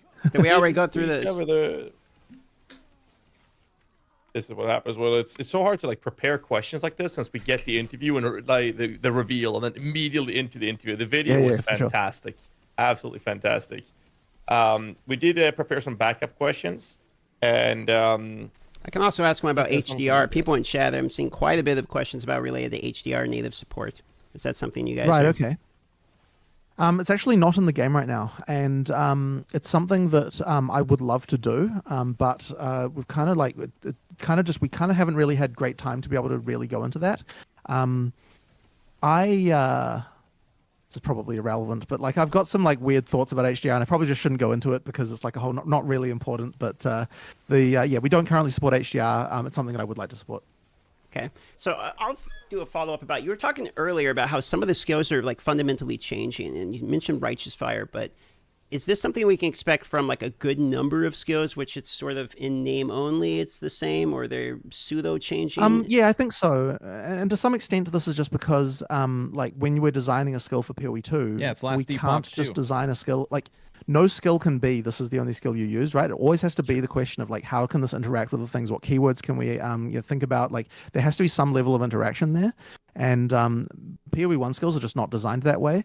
So just on a very fundamental level, like a skill has to have a sort of I don't know what I did with the loot within filter, the overall but ecosystem. it's showing me so yes, yellow items. I can't figure it out. I like to try and bring back the feel of a skill from PoE 1, even if it's not going to work exactly mechanically the same.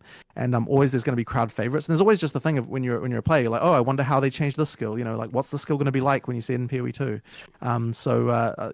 Yes, I guess you could say that some things are kind of in name only, but they're still going to have the same kind of theme and overall kind of vibe, I would say, as what they had before. Fair. I was curious about the when we talked about the Reaper earlier and the different fantasies to engage with one big minion or all those things.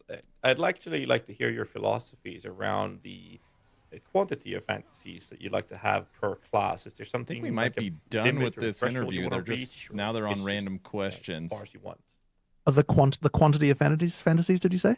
That you'd like to have as a playable approach. So, I mean, when we're designing classes, we usually have 3 kind of like overall themes in mind for each class. But of course, there's all the mixing and matching you can do. But in terms of like a sort of solid theme, you've got 3 of them. And in the case of the Witch, for example, the 3 kind of major themes would be the kind of like the minion summoning theme, the chaos debuff type theme, and the bone skill theme. But the intention is there's so much cross-pollination between them that you're going to want to use more than one of those when you're actually building. But ultimately, you've kind of got those like 3 sort of like major elements. And that's usually kind of how we're thinking about each class. But as I said, like I don't want to just be that it's the case where you just pick one and just do that, right? Like that shouldn't be the thing. And funnily enough, on the Sorceress, we've actually found that it's actually a mistake to only pick one element. Like you want to pick more. Like for power, like there are reasons to use things across elements. But it is a very common thing where people just like, I'm going fire, I'm just going to pick the fire skill every time. And that's actually something that it's better not to do it that way. Like you want to explore things across the themes as well. I guess I'm officially a fanboy. It's going to take a lot for anyone to take Ellie's crown from my eyes. Well is providing information. I know you and I talked about this for many times over. Providing enough information so that the player can make a functional and progression rewarding decision with that information. Some parts of it, because I feel like a lot of us that are coming from PoE 1 that are not new players to Path of Exile has the mentality, like you said, oh, I'm just going to go fire, so I'm going to go fire. Anything that buffs fire, I'm going to use that. So how do you bridge that gap, telegraph that type of information to those players so that we get into the right state of mind, if you will? Well, one of the things is, just those videos that we've got on the skills that kind of show you, like we are showing some of the cross theme synergies in those videos, and I think that can help. And like a lot of people are prepared to watch stuff like that. So, I mean, a great example being like the firewall where you can fire projectiles through, and the demo we do of that is specifically a not fire skill that we're using it with in the video, just so that you key onto the fact that, okay, it would be a good thing to do something across class like that. But at the same time, like, look, if you do just want to go fire, fire, fire, like, sure, you're not going to be as powerful if you don't do that, but it will work, right? Like, you can do that. It's just, like, you're missing out on some other stuff, and I think people will learn that, and they'll try things out. And the other thing, of course, we can do is just give you more skill gems than what you need to just pick only fire, right? If you're like, well, I've got this extra skill gem, I might as well give it a shot. Like, there's no harm in it, and then hopefully people will find things that way as well. Absolutely.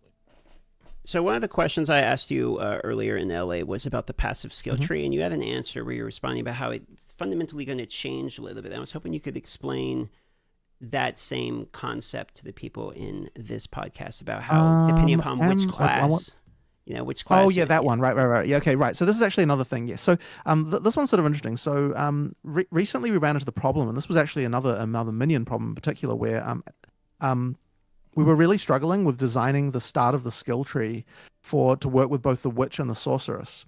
And the funny thing about this one is that part of the reason why it's hard is because people are really not willing to pick a node that has something on it that they can't use.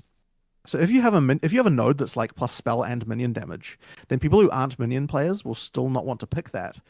Because even though it's the same spell damage that they would have gotten if they had, otherwise anyway. And that's just kind of one of those psychological things that, you just have to live with. People are just like that.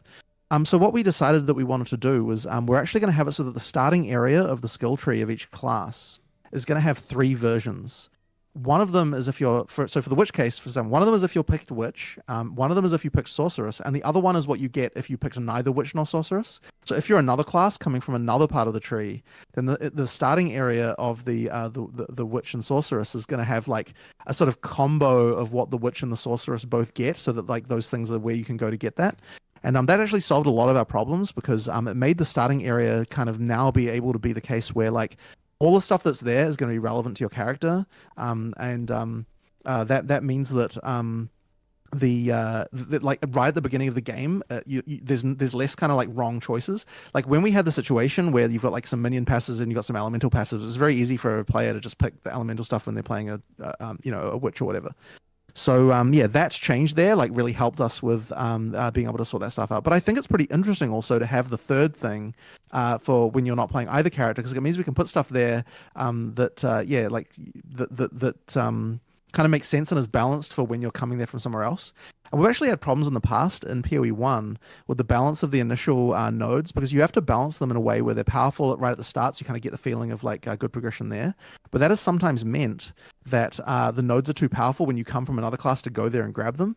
So having control over that, it kind of lets us make sure we've got that balance lever for the other classes as well, and kind of control that a little bit. This is a little thing that we're experimenting with at the moment. As I said, it works really well for the witch and sorceress. We're planning on applying it to all the other classes as well. A quick follow-up question on the skill tree. First off, that sounds amazing. It really does. It sounds like terrible workload for PoB devs, but that's not my problem. Right. Cluster jewels. What's your thoughts on that when it comes to PoE 2, hearing these changes? I think they're cool, but I don't know that we're going to have them at the start of early access, honestly. It feels like kind of one of those things that would be more reasonable to add in later content as like another thing. But I think they're cool. I'm sure they'll come back at some point. Fair enough. Another follow-up question I had was regarding the idea of the fantasies. We haven't seen any ascendancies yet, and we're still X amount of time away from early access and all those things. So I was very curious if there were plans regards to having more playtests for the classes we still haven't seen and so forth. Is that something you're planning to do? We're definitely going to be doing more playtests. There's definitely a lot more stuff going on, like with that stuff. Obviously, like it's just that ascendancies are like we really don't want to do them until we're ready. Like we really don't want to show people them until we're really ready for them. And there's a lot of stuff like the balance complexity around them is very high. We don't want to show someone something and then be like, I mean, we did show some stuff at ExileCon 2019, and the balance from then is probably like way different than what they would need to be now. So therefore we just kind of want to be very careful with regard to that announcement. And basically what I'm saying is, we'll announce them later on. But there'll be more playtests. We'll do more stuff. Those events are really fun to do. Like getting a bunch of community members over and getting them to do stuff. So I'm sure we'll do another one of those. And then look, there's other events that we'll go to as well. Like we'll be at Gamescom later on in the year. Like I want to go back we'll be to around. Gamescom. We'll be doing some stuff. Someone was asking in the chat earlier, actually, about the Gamescom and asking if you guys were going to have couch co-op available to be played there. Very likely. I don't know if the full booth design locks down, but I think that I would be keen to do that. I think it would be a really fun thing to do. So yeah, why not? Right? We should probably do that. And couch co-op is confirmed. You can factually do this on your computer as well, right? This is not just a console thing. You can absolutely plug in. Yep. Anywhere you got 2 controllers, you can do it. On the topic of play testing, so we both noticed a lot of changes in the potion acquisition, and that was a result of direct feedback from that playtest, right? And the question is, what was the largest feedback you're seeing from this playtest that you think you'll be addressing moving forward? Right. I actually think I already answered that one, which was that console controller versus mouse and keyboard switch over thing. But I mean, in terms of other stuff, like, let me just think about that. If there's anything else really large, honestly, like there wasn't that much this time. Like it's funny because last time we went into the the previous playtest, I probably went in a bit overconfident, and we received a lot of like negative feedback about various different things. And this time I was ultra unconfident. I was like feeling, because like from the last one, right? I was like, oh my God, I really hope that we've like addressed everything that everyone said. Like, I'm worried that we're still going to have all these blind spots and we're not going to get things right. And so this time I was like pleasantly surprised to the degree to which things were actually okay. So hopefully I don't then get overconfidence for the next playtest and immediately screw myself over again. But effectively, yeah, like it ended up kind of being that, like, other than like a few like things that kind of aren't even really like sort of major game problems, like, it was mostly fine. Like we did okay.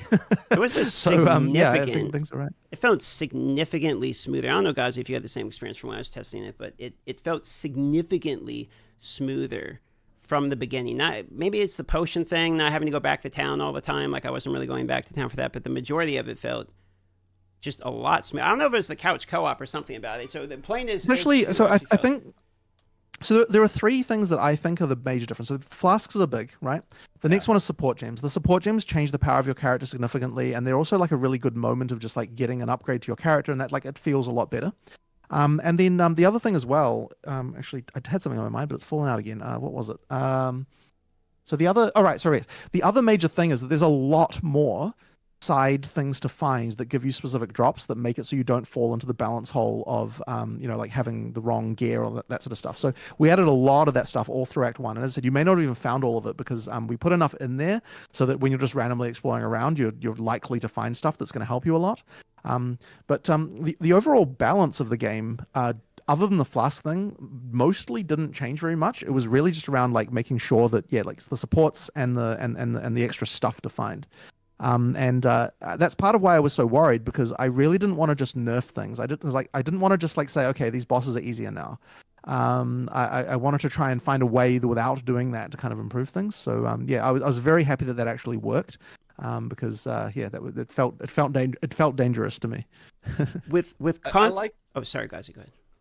No, I was just gonna say, I like the idea that the changes that you had with the rare monsters in areas had like specific drops, maybe uncut skill gems or a flask, for example, that would help you handle the next coming challenge. And if you didn't kill that one, that would exist in the next zone. Yeah. That's another thing. Noticed that if you didn't. So we've got some second chance drops as well. So effectively, if you didn't get something in one place, then the next area will make it drop there instead from one of the other places that will also drop something else. We've got a few of those things going on as well. So with quite a lot of effort just to make sure that like the minimum experience is lifted up without raising the top experience, if you know what I mean. Like just try to compress that band a bit, because PoE is a game with like an absurd amount of variance that you can get as far as like good players versus bad players. And so the challenge is like how to push the bad players up. Okay, I say bad players, like it is often not even the fault of the player, right? It's the fault of just like you got bad RNG, or you got like whatever, you just know some particular random thing. So I should probably not accuse people of being bad. Just for whatever reason, right? You fall into a hole. We need to make sure that doesn't happen as much. But my this is like why I love talking to you, because you're so passionate about these things. Like I wouldn't have known about that specific detail, right, unless you told me at the event. Same thing with like I experienced desync at the event. I was like, I've never seen this in like 8 years of Path of Exile. And it was a problem that you then had told me existed up until recently in Path of Exile 1. Yeah. Never experienced it.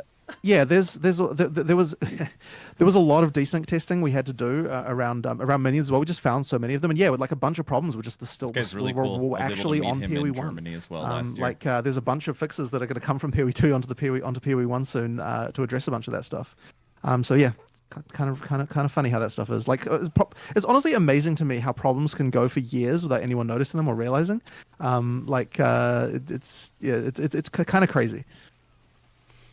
So I have one more question around boss balancing, and then how would you feel about doing a rapid fire section from the chat? We actually give the chat here, as I suppose we're wrapping up. We're getting over an hour here. So yeah, no problem. Okay, so chat, go ahead and start putting your questions in there, because directly after this question, we're going to start reading some of these, and we'll rapid fire at them, and this is your opportunity to get some questions in.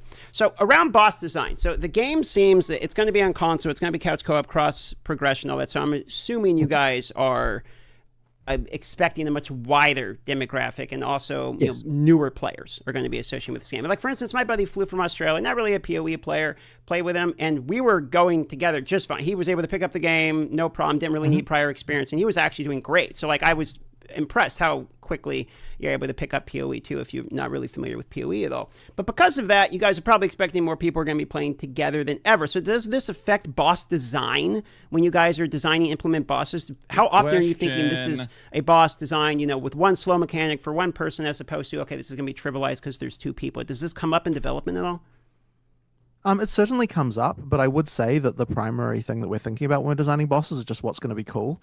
There's usually some way to make it work, no matter what. You know, like there'll be some kind of workaround. Like, but ultimately, it just comes down to what's cool. And bosses get to take a lot of iteration, like way more than you might expect, and party iteration as well. And I'm certain that you know, there'll be more changes even to the bosses that you played, because like it really takes like just playing against it and playing against it and playing against it. And a lot of the time, you know, you can design a boss and think that you have all the abilities that you need, and then when you actually play it, you find out you need like 3 more, just to kind of cover all the different possible axes, as far as like, you know, the most obvious one being range versus melee, but also just like, you know, like party, like people where they're standing and so on. So that boss in the video that you just saw at the beginning of this live stream, the Torgal the Defiler, that boss actually has like 4 more abilities it didn't even use in the first. Actually, no, I guess it would have used probably most of them in the video you just saw.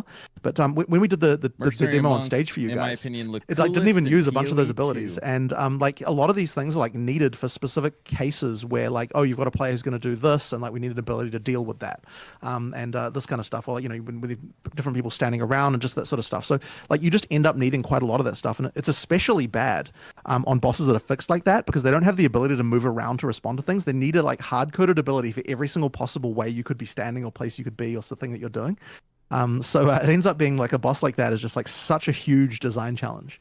And I mean, there's actually a boss that hasn't received as much love in this regard, that is also a fixed position boss, which is the Titan in the Titan Grotto. And that one, I would say, is not up to scratch right now. It needs more abilities and more stuff going on. Like, it doesn't actually often, when a boss is like that and it doesn't have what it needs, it ends up just feeling dumb. Like, you look at it and you're like, why is it just like attacking over here? Why is like, and like that is actually really immersion breaking. So it can be one of those things that you know, that's very hard to do. And honestly, the skills required to be able to do this kind of design are very, very hard to find. Like, Mark, who is in charge of that stuff, is just really, really excellent at this stuff. But honestly, like, it is very hard to find people who have a really good understanding of boss design. It's a very, very tough skill. I like the boss that you showed in the introduction of the event. I would ask, which apparently people are scared. That Darth guy is on my backside who doesn't like Alaska. Yeah. Little babies, but we never got to see that. But that fight felt full. I would ask, people are concerned the game is designed for controller. How's it going to play with point and click? Thank you for the tier 2 sub, Rat. 34 months. You are top dog. I looked it up. 34 months. You're number 1. Thank you. That Darth guy is on my bad side. He doesn't like Alaska. I know he's moving. Fair enough. DM, do you have any other questions lined up? Otherwise, we can jump into some rapid fire, take some questions from chat if you're down. I mean, I think we got pretty much all of our questions down. So much we even asked you the same one twice. So I think that I think we pretty much got through everything at this point. So I think what we do is we'll start grabbing them from rapid fire. Why don't you grab the first one, guys? You can grab them for your chat. I'll grab them for my chat, and we can get going here with the rapid fire section. Then we'll close it on out, boys. So spam your questions. Absolutely. So a lot of people are talking about the temporary minions versus permanent minions when it comes to boss fights. And it's a shame that we would not be able to utilize the temp minions as effectively on a boss fight as a witch. So the question has a lot to do with a bunch of suggestions of how Desecrate can work. I think the better question would be, are you keen on introducing some sort of way to generate corpses, either through support gems or something? Is that something you're completely I'm actually really not. And I think that Desecrate like hurt the sort of corpse economy of PoE 1 very significantly. It really handcuffed us as far as what we could do.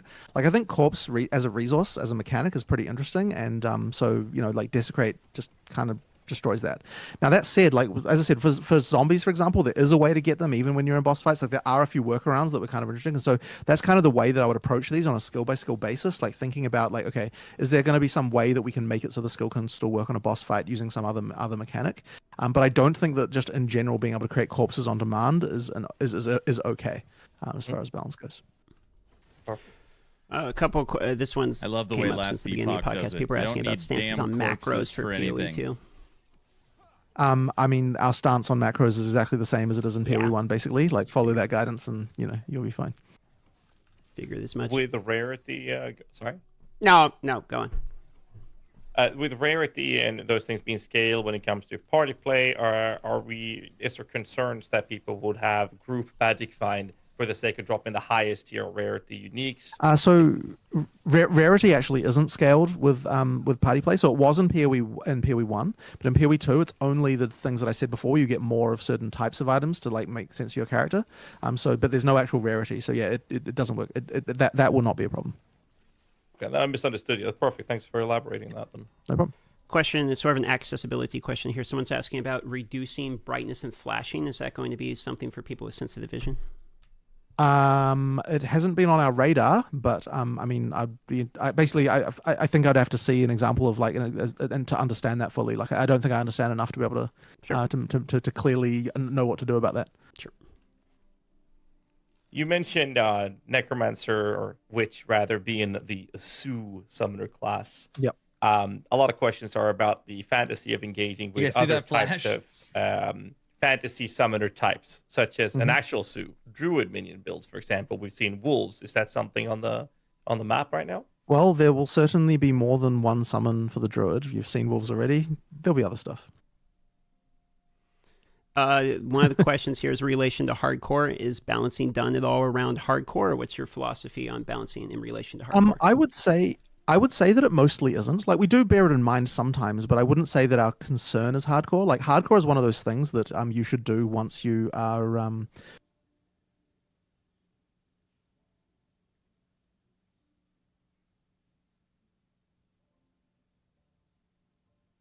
is that the overall philosophy of the boss design in PoE 2 is such that I think hardcore is eminently possible once you learn the boss abilities. There's actually even a problem that we've had in the studio of like, you get too good at the boss fights and you start to believe that they're easy when they're actually not. But it's just because you've learned the mechanics to the point where, it's now feels easy to you. And it actually can be hard to tell the difference between just learning it and it's almost done, guys. They're wrapping it up right now. That's them, not me. In the last version, and he says, well, we've changed nothing, so it's probably just you got good. I felt that way about the worms, so I know what you're talking about here. I'm gonna slip in one more quick one here before I send it to guys again. So is there any plans to add animations for character rotations, like instead of just having them sort of spin when you're rotating your character, or is this an issue with so we fiddled a bit around with this, and right now, we're in a situation where we are effectively maximizing the snappiness of it, and in exchange for that, it means you can make your character look dumb by like doing things where you spin the thing around or like move the mouse real quickly and stuff like that. But in practice, like even though that is possible, like it feels way better with the things tuned the way they are. So I sort of prefer it. There was a couple of other things we've tried. So there is some stuff that's gone on with rotation. Actually, you can see it if you use click to move more. So in click to move, the character doesn't rotate as fast. It doesn't need to because you don't have the same situation with regard to the way that it controls. So like your character can rotate more slowly as it goes from place to place. So if you actually were to look at click to move, you'd see that there is actually some interesting rotation stuff going on. But yeah, like overall, we prioritize the gameplay and snappiness over the kind of over the like the possibility of making your character look bad. So that's kind of why it is the way it is. Fair enough. I got a lot of questions lined up, but some of them are in the same ballpark. It's about early access. I guess the question, I can try to summarize all of these into when do you think the game is ready for early access? And when I say that, I'm talking about, is all the classes going to be available? Is that when we're going to play it, or do we need all the ascendancies? So I don't think we have to have absolutely everything in early access, but we do have to have enough of the game, and by enough, I mean like most of the game ready, because if we don't, then we're not really going to get the feedback that we need to get.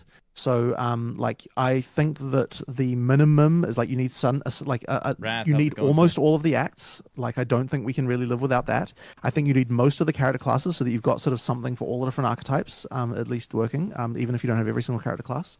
I don't think you necessarily need every ascendancy, but you certainly need to have every class in the game have at least one ascendancy. Otherwise, you don't have the power that you would have gotten from it.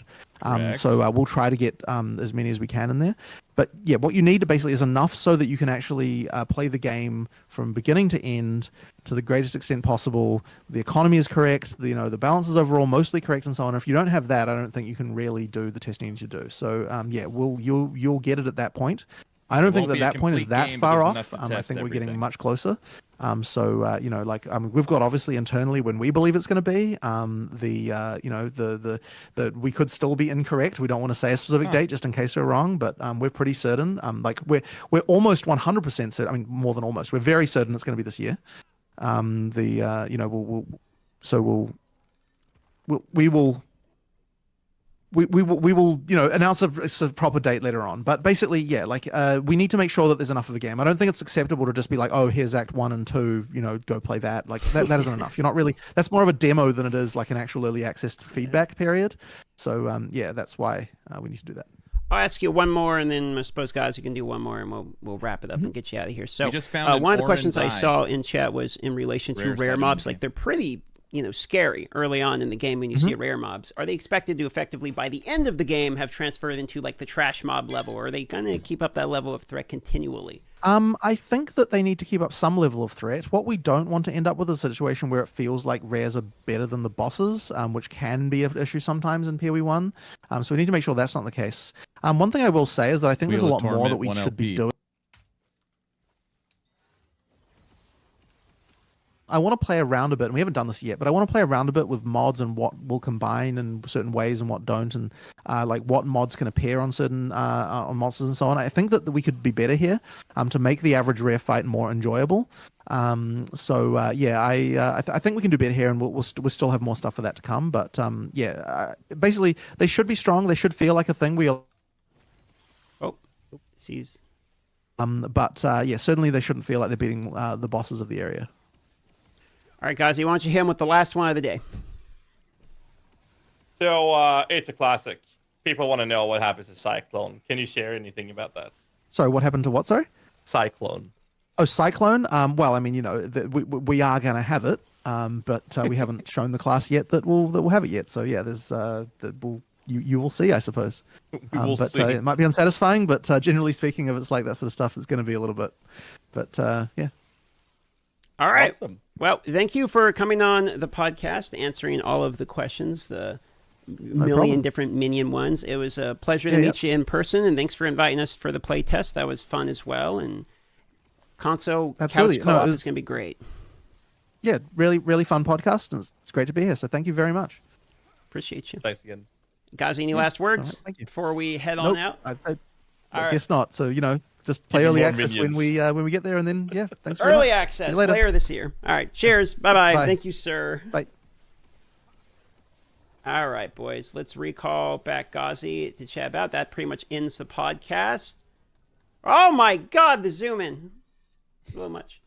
Well, thanks DM and Ghazi, and goodbye. All righty then. We were talking about PoE 2 a bunch, and then someone said, hey, Tavern Talk is happening right now with basically the game director for Path of Exile 2, so we just had it up on the right screen while I am running around getting Paladin to level 100. We are 2 boxes away. And we found an Oran's Eye, the rarest item in the game. It's pretty interesting. And we finished off Squirrels. So that's good. When's the next seasons come out? I will play it. Wrath, if you don't know what's happening. Last Epoch. Bam. Everybody, Last Epoch. Harbingers of Ruin, which is the brand new Cycle 2, is coming in 27 days or July 9th. So that is the next big update. We are within a month until Cycle 2 of Last Epoch. So that's what's going on. Last Epoch still fun? Was it ever not fun? Was it ever not fun?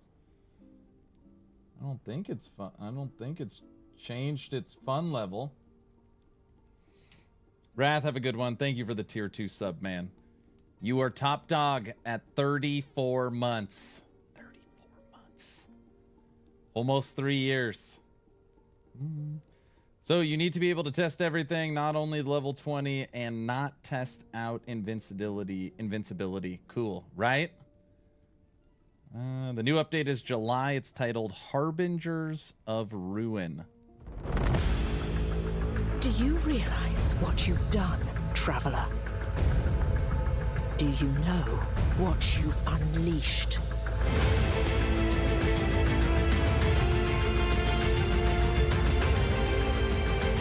Ruin approaches.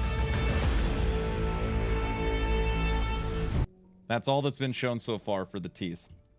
I really want to play when it launches, but Pal World updates on the 27th as well. I'm conflicted on what to play. You're talking about Pal Worlds on the 27th and Last Epoch is on July 9th? That gives you a solid 2 weeks.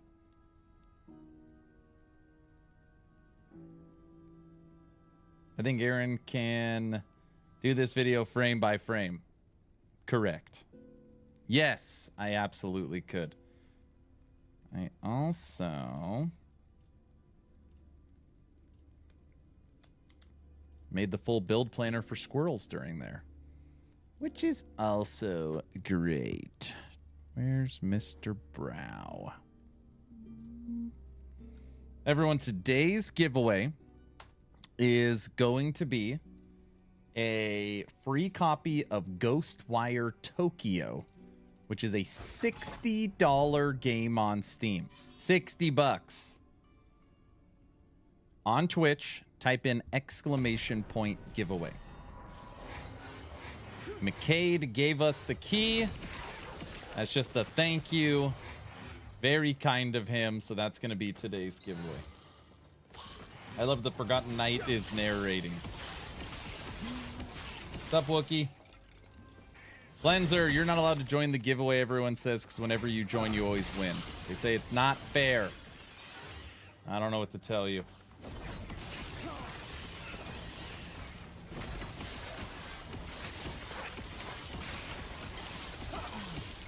PoE 2, which class? Almost every single class will have some kind of minions, but which is the class that if you want a swarm or horde of minions, which is what I want. Wookie, how are you doing today, brother?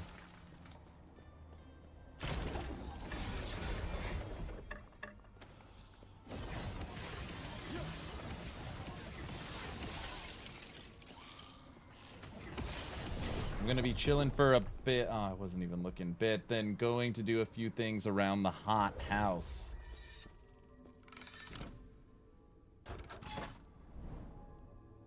Good, and yourself? I'm doing good. Nothing like a Necro class. It is called an Aaron class. I'm playing that damn witch. I was thinking about maining Barbarian Seeing as I main Barbarian in D4, I was like, oh, maybe I could just main Barbarian in PoE 2. Then I can compare the classes. But I don't think so. I think I'd rather main Necro in Last Epoch. And then we can compare PoE 2 to LE. That sounds like more fun. That sounds like more fun. Did you check out the interview with Jonathan? We watched it. We watched the whole thing. I saw it. My question was, people are scared the game is designed for controller and not going to play good on a keyboard and mouse. That's the only question I want answered. Hammer, what do you think? You excited? Are you going witch all the way or what?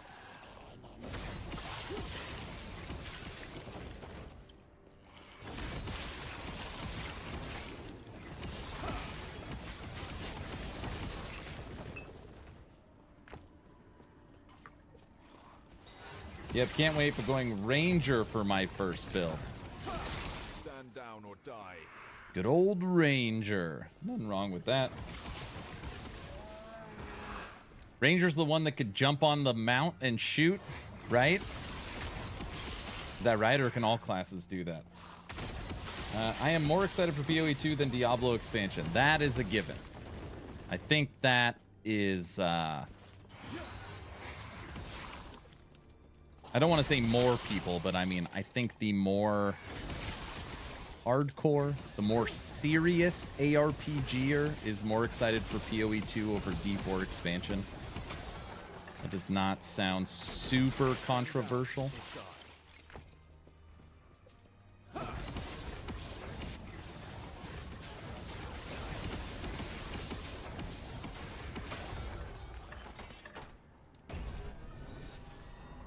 The mount is a skill gem. Any class can use it. I see. The mount is a skill gem. Any class can use it. LOL, Diablo expansion. I've given up on D4. I'm kind of surprised early access will be buy to play. It's different than GGG, but wouldn't deter me. PoE early access was buy to play as well. You had to donate 10 or 20. Man, I feel so behind on my PoE 2 knowledge, and I already played the damn game. Break it down. How much is it? PoE 2 has a retail cost? Or just the early access has a retail cost? Wait, someone hit me with the details.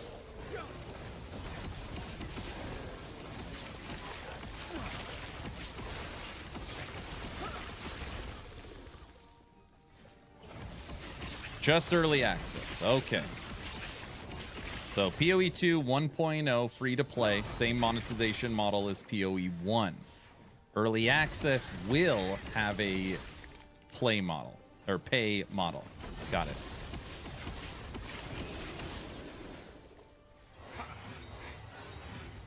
We'll check out our Weaver after this run. I'm still a casual player, just the kind who likes to have fun. You had fun with D4. Don't deny it. You said it. Remember. I can't wait for PoE 2 because I feel like Diablo has burned me too many times. Can't justify playing it with so many other polished games coming out.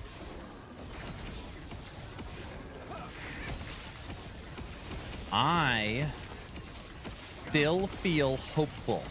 I'm using the word hopeful. Definitely not a slam dunk. That on August 2nd, Titan Quest 2 wows me. Don't forget that we have a major potential player in this genre still. I want to live in a world where I play Last Epoch, Torchlight Infinite, Dwarven Realms, PoE 2, D4, and Titan Quest 2. And every 2 or 3 weeks, I can rotate between all these games. That is my wishful thinking rotation. And then in October, we'll get the early access drop of 7 cities. Seven Cities was pretty damn good.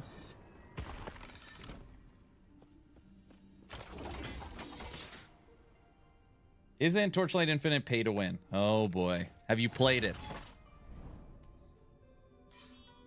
Some say it is.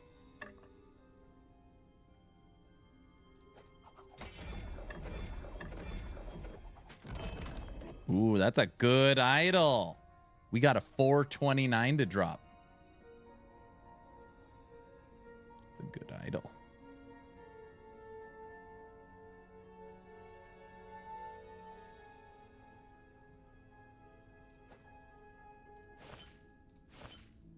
$150 life. No, I heard it's pay to win, and I saw part of an in-game shop. Other than that, I watched Ziz play it a little bit. Torchlight Infinite is awesome. In my opinion. Just my opinion. I think it's awesome. A lot of people disagree with that, saying that the game is pay to win. I disagree with that breakdown of it. There is a singular pay to win element, but it is not required, and you can acquire it, what they have in there with in-game currency. Why Torchlight Infinite gets such a bad rap is because it has a pet system, and the pet system is a gotcha mechanic where you can pull random pets. And yes, you could do it for money. That being said, you can get close to 50 pet pulls for free. And even this last league, they gave 2 legendary pets for free. So, yes, it's in there, but you don't have to spend the money, and the pet is not a big deal for the builds. So, I don't think it's a big deal. But you'd have to play it. You'd have to play it. It's hard to explain Torchlight Infinite if you haven't played. Raven, what's up, brother?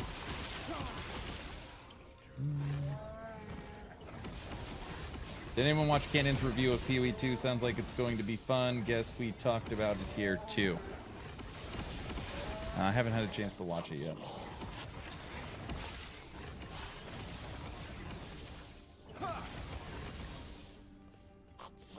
Brow messaged me, playing Wayfinder. It's definitely worth the 20 bucks. I vote you hop on it soon.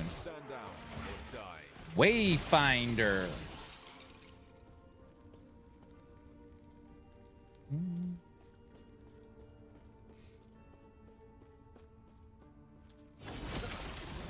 Raven. It took me a while. I was like, what the hell's he writing? Bolton.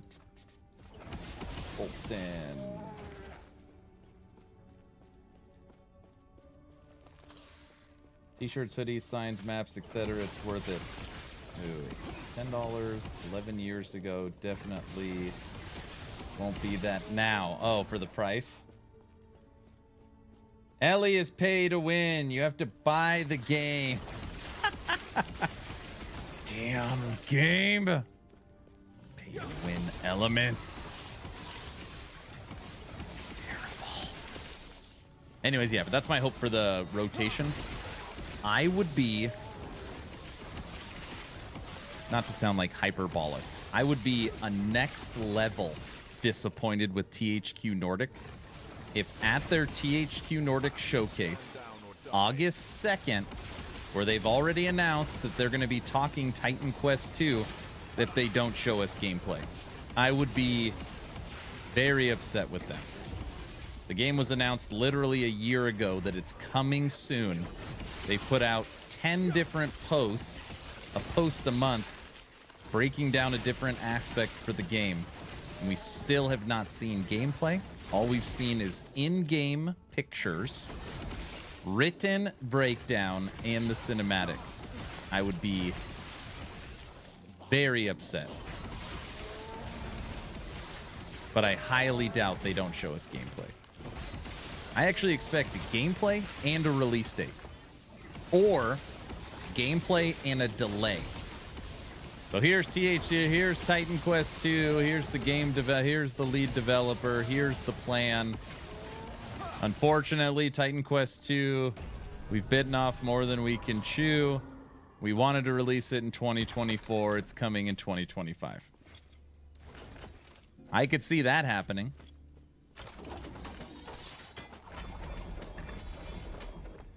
but I expect a date or a delay and gameplay.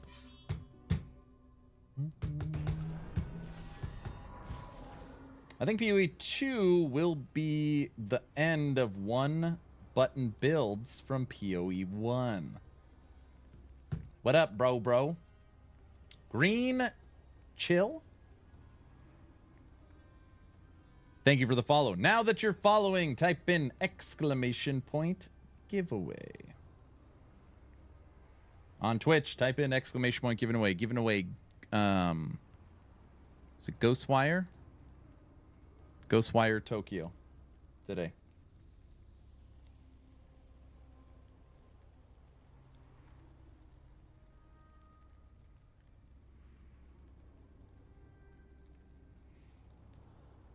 Question on YouTube. When is Cycle 2 coming out? Cycle 2 drops in 27 days. It is titled Harbingers of Ruin. 27 days from today is July 9th. And this new season cycle for Last Epoch is introducing the Nemesis system, the Harbinger bosses, the new Pinnacle boss that will be Last Epoch's version of Shaper, Diablo, Bale, their hardest content. New balance, updates for the old passive trees, new uniques. And it's going to be a lot of fun. 27 days. 27 days. And I don't know anything about it. Don't ask me. Sorry for yelling.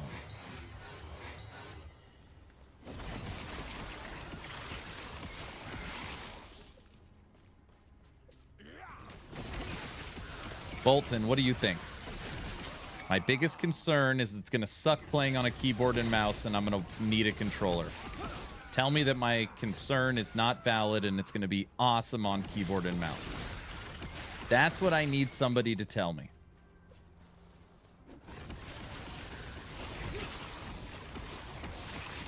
Don't lie to us. We know you know. I've already played Cycle 2. So yes, I know. Not everything. Just some things.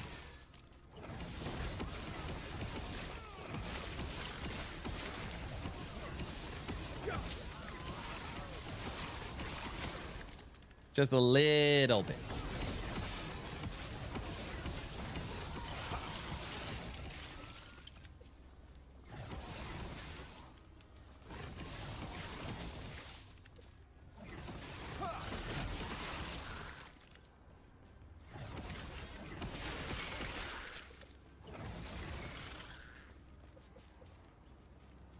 People love one-button builds. I'm more of like a 3-button build kind of guy. Ooh, how excited should we be playing Cycle 2? I can't answer that question. And I'm extremely biased. There could be no change and I'd be like, you're gonna love it. Because it's Last Epoch. So, you know, there's that as well.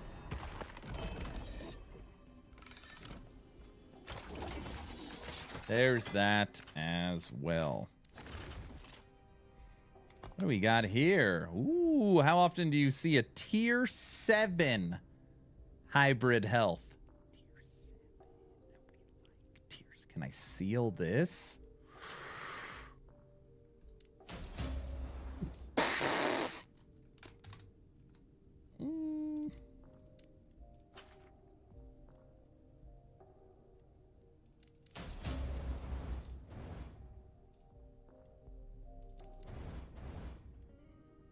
Tier 7 hybrid health, tier 5 lightning, tier 5 health.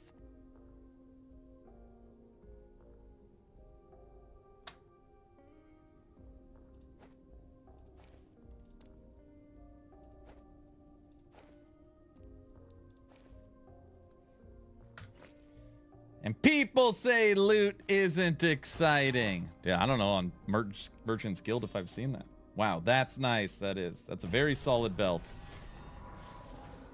Yeah.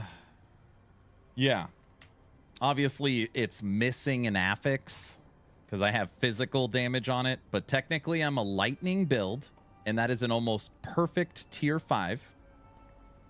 Hybrid health tier 7, mid-roll. health percent, perfect roll, and then a perfect rolled tier 2 increased cooldown recovery. It's a tier 20 item, but it's the right 3 affixes. It's the right 3 affixes. All right, what else do I got here? Tier 7 crit chance, health regen, no.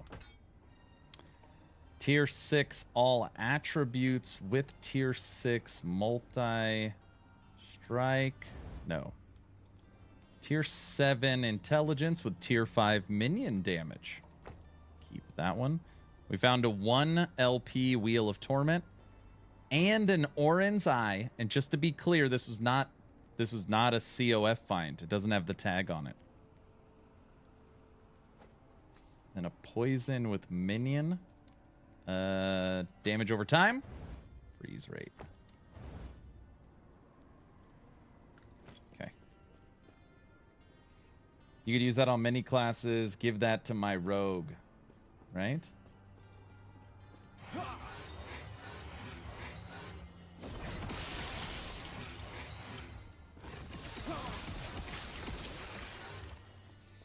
Our COF is still not level 10. We're almost there. I said going into cycle 2, I wanted COF and MG 10, but I've been playing so much MG.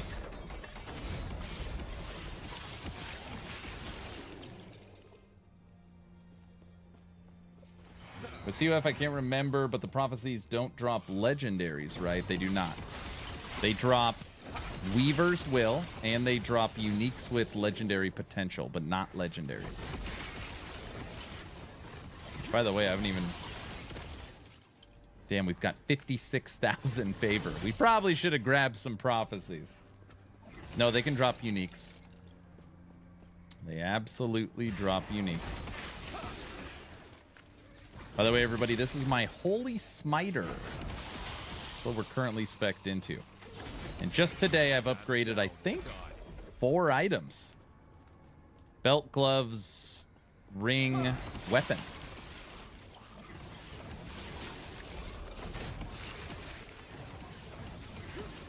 Look at the tooltip on Smite right now.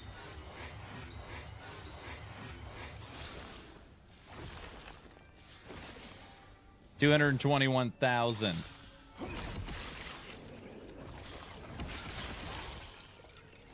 Do they drop boss uniques? They that question I'm not sure. So the prophecies could be drops X amount of uniques, and sometimes the prophecies are you have to kill the boss. I don't know if it drops the boss uniques if the target is the boss. I don't know. It's a good question. 90% of my time has been MG, which is what I will start with for cycle 2.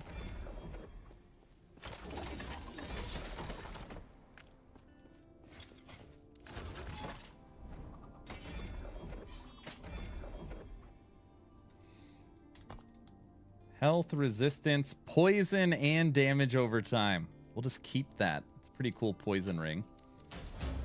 Damage over time. Poison. Nope. You're gone. Because farming the wings is probably the worst experience I've had. If it's that bad, you should just go buy them.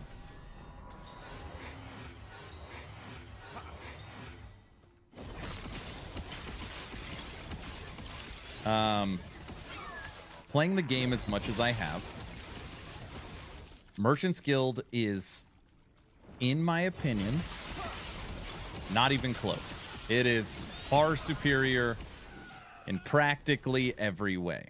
Now, what COF gives you is 2 things. If you play a lot of characters, you do get more exciting gear. Like tier 7, tier 6 affixes on items all the time. So you get more exciting gear. Now, the chances of that being for your character, normally pretty slim. But as far as item acquisition of what drops on the ground, COF is pretty exciting. and it gives you Glyphs of Despair. That's pretty much it. That's my take. But Zallard, listen to this. They released that tier 10 COF now will get 150% boss drops. So perfect example. If you were searching for wings, you have a 150% chance of getting them better than MG. That's going to be the new tier 10.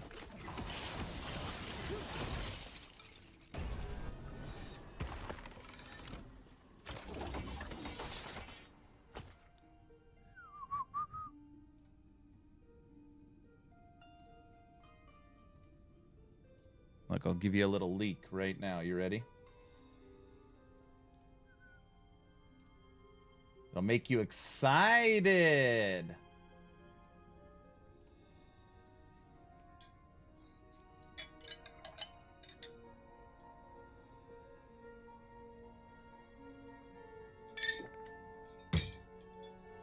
COF rank 10. That's freaking amazing.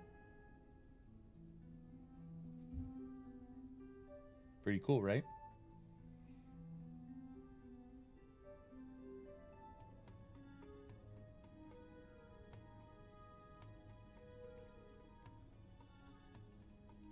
All right, let's go grab some prophecies.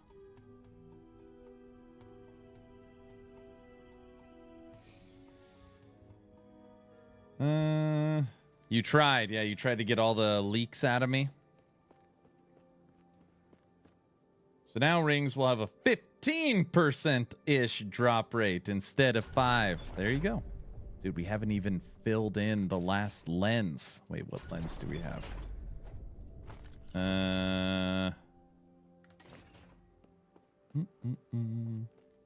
We have not played Paladin in a while.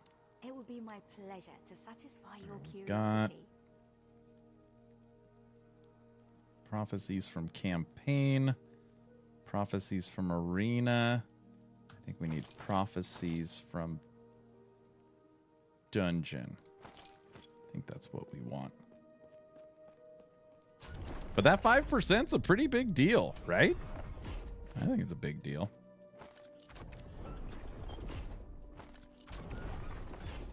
All right, throw in our lenses.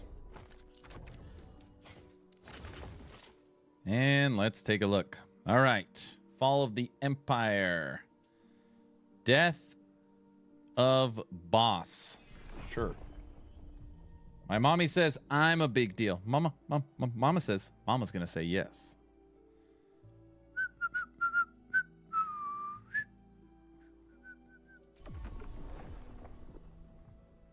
You know, we want Glyphs of Despair. That's what I really like. That's my favorite damn thing here. Death to a boss. Damn. 12 idols. 5 huge idols. All right, I'll take the 12 idols. Siege golems. All right, we'll take siege golems. No Glyphs of Despair yet.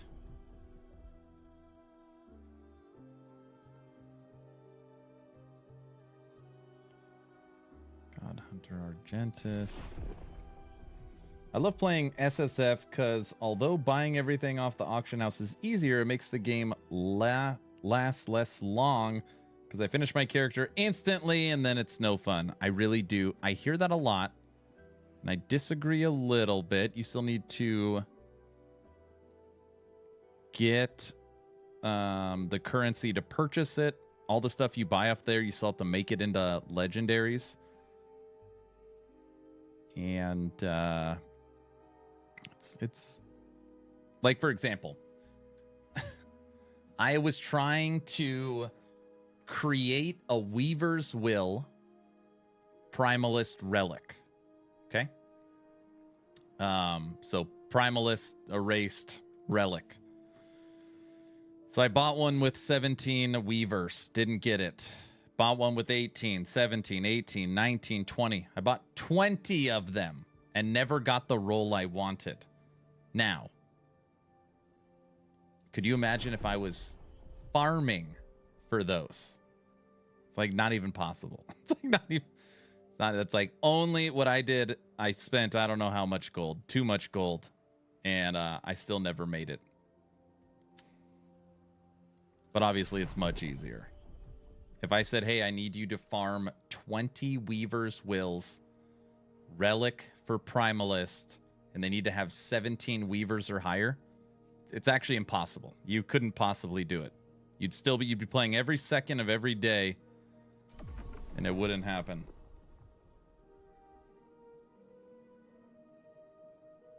No.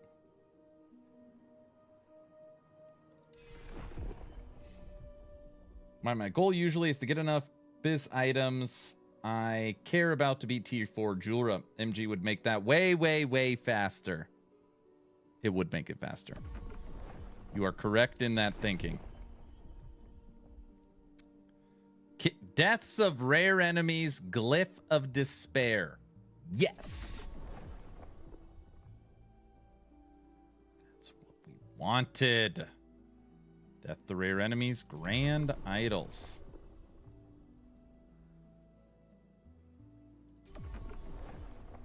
For next cycle, I'm going to beat the new boss. Goals killed the pinnacle boss, huh? It's a good goal. It's a good goal. I think that's it should be most people's goal. Kill Shade of Orbis. We're getting a lot of idle ones here. No, I don't want keys. Everyone, we're just grabbing prophecies right now.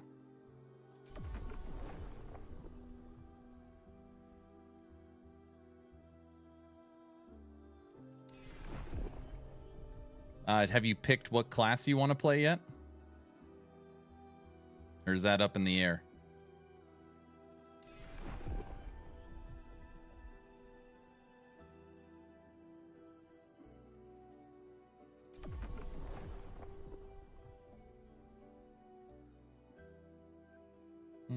But yes, most people will quit after they succeed. Maybe. Maybe. It's not going to be easy. Unless they just use a broken build they find off a website. Then it might be easy. Glyph of Despair. Those are the ones we want. All right, let's go to items. What do we got?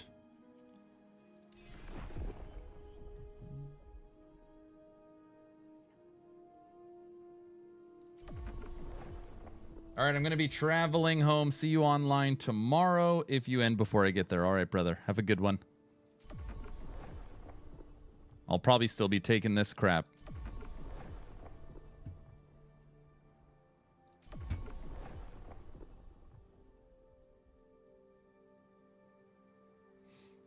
I know, I'm really hoping EHG just murders all the broken builds. Just gut them.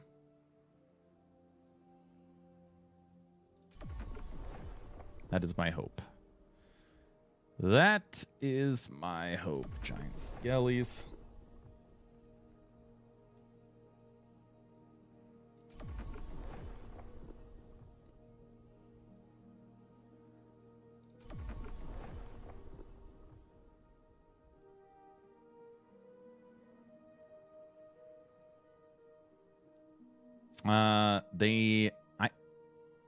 I don't look at it in terms of classes that are busted. They need to nerf Ballista, Frostclaw, Blast Knife, Wraith Lord. What else is there? It's stuff they got to take a hard look at.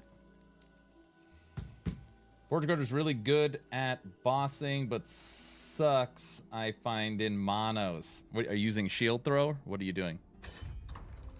Try using forged weapon. Tell me what you think. How good do you think it is?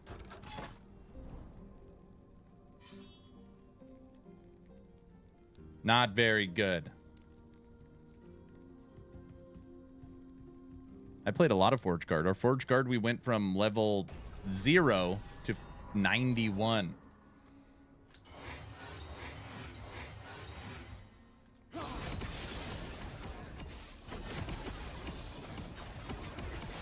Oh man, we're over 5 hours already today. All right, everyone, we're going to start winding down today's stream. We will draw a giveaway today.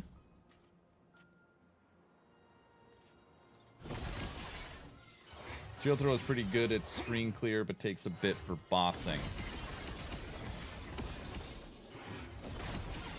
I think a lot of people are going to be happy with the Forge Guard passive tree. Opens up a lot.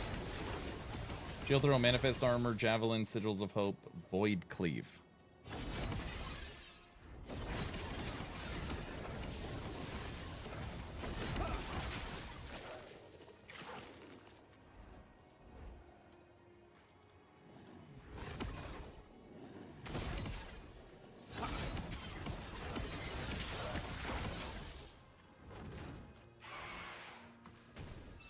We're going in a big circle. Firebug is in the giveaway. Today's giveaway is a free copy of Ghostwire Tokyo. Currently on Steam, a $60 value. Ooh. Ah. Dude, guilty. I'm less than 2 boxes to level 100. So close now.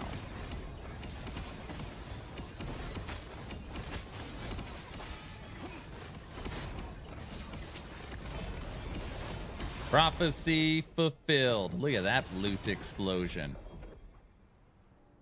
All of those have a tier 7 affix. At least. Or a double tier 6. Maybe we got something good. Huh? Shield throw, manifest armor, javelin, sigils, and void cleave. Man. Reading those out loud, I don't hear a lot of synergy. Okay. Cast speed with lightning and cold. We like cast speed. Chill's okay. Stun. Void. Freeze. Yeah, get rid of it. And for the 2 builds, it'd be Shadow Daggers, Blade Dancer, and Chthonic Fisher, Torment, Warlock. You think Wheel of Torment needs some fixing? Vitality, Strength, Health.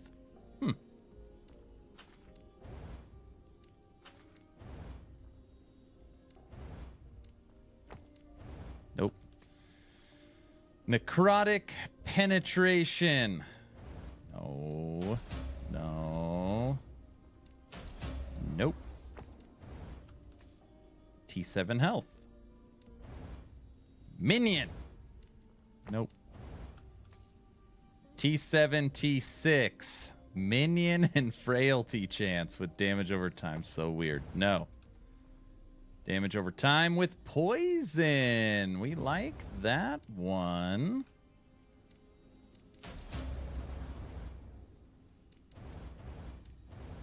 Ooh, and ba-bam. That's a good ring. T7 damage over time, T5 poison damage, endurance tier 5, health tier 5. Like that one. There's a keeper. Oops. Physical penetration. That's what she said, and no. Damage over time, T7. Mana, no. No. No. What? Damn, look at that. Who out there? When was the last time you found a LP4? We just got a legendary potential 4 tongue. I can literally throw this damn ring I just made. Damage over time, poison, endurance, and health into that. Look at that combo. Don't say disgusting, Iwe. Unethical? What? What did I do?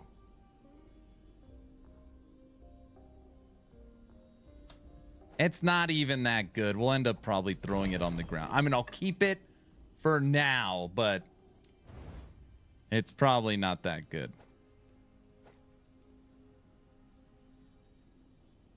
Are you in COF? Yeah, this is a COF drop. That was a good one.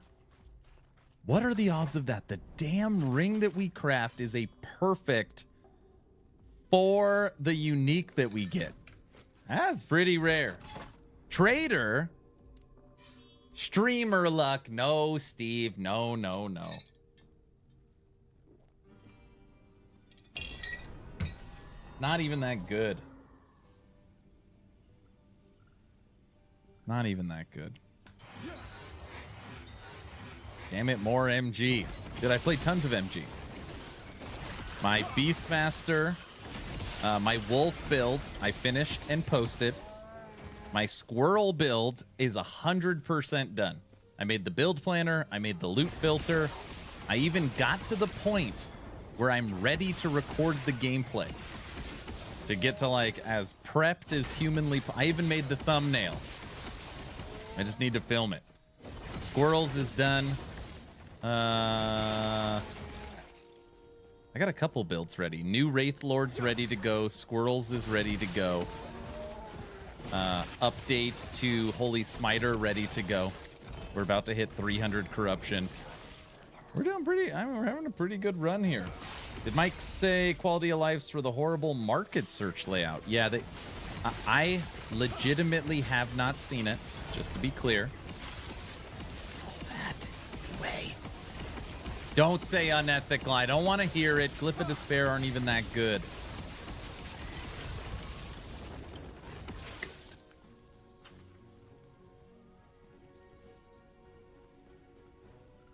I'm speechless. What?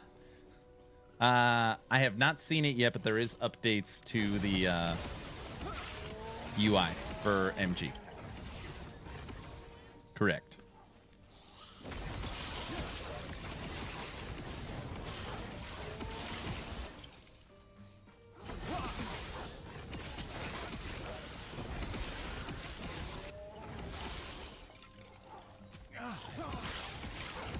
Maybe next cycle better go COF. Why? Because I'm getting all this good stuff. Did you see the leak I just showed you on tier 10? Did you see that already?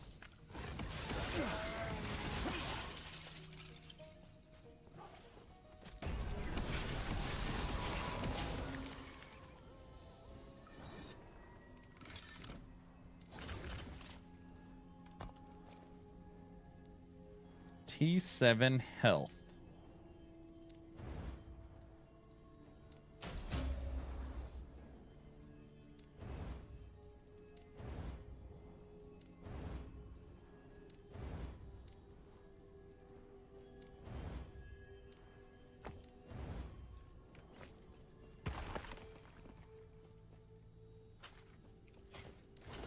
Yeah, I'm trying to get this to tier 10. Merchants, I've had tier 10 for an extremely long time. So I'm trying to get Circle to tier 10. We're almost there. Only 445,000 to rank it up.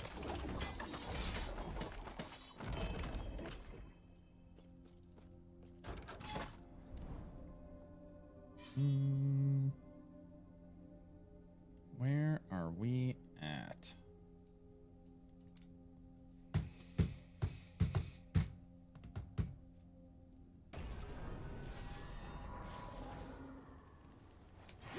Holy Smiter, I'm having fun with. We got some good item upgrades today. I feel like this one we struggled a little bit with just because I didn't have access to merchants. But now that I've played so much merchants, my stash has been filled, and I was able to switch out a ton of gear.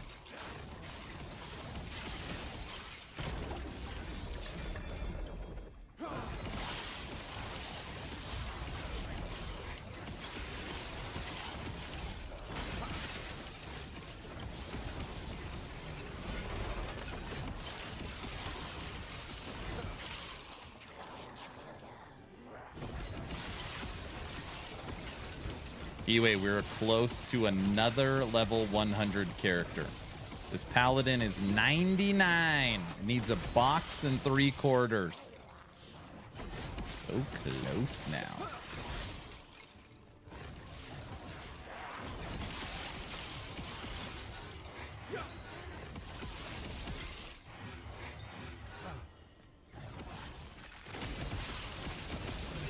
Scared.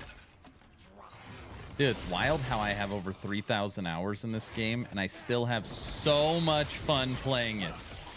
Even right now. The cycle's been out for 3.5 months. This is old stuff.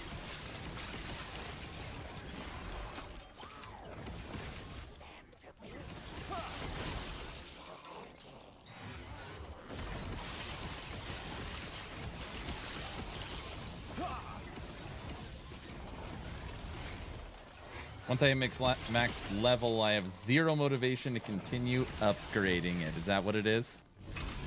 You're like, hell no. I'm done. I'm out.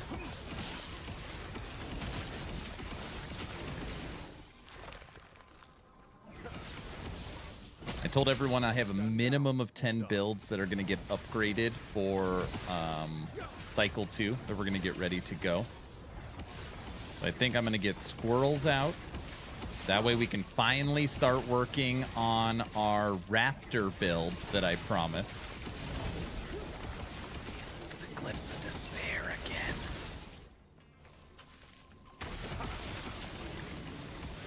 So I'll get Squirrels out. Holy Smiter, Wraith Lord, Shatter King. All of those are ready to go. How many glyphs of just 1, 2, 3, 4, 5, 6, 7, 8, 9, 10, 11, 12. That's the power of COF when you really talk about it.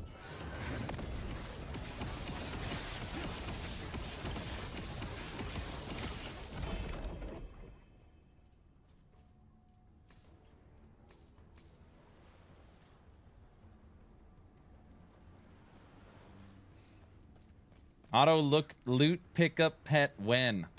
EHG should really consider it. Now that D4 put it in as well, they should really consider it. I don't know if it changes the game as much as they think it does.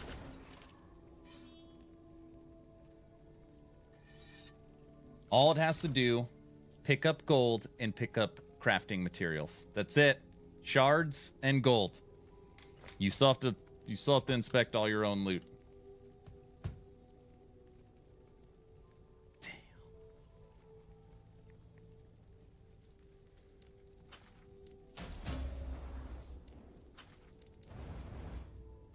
Dude, this amulet. Tier 5 crit strike multiplier. Tier 7 armor shred. Tier 6 life. Tier 2 increased spell critical strike chance on the critical strike base. I still have 41 forging potential.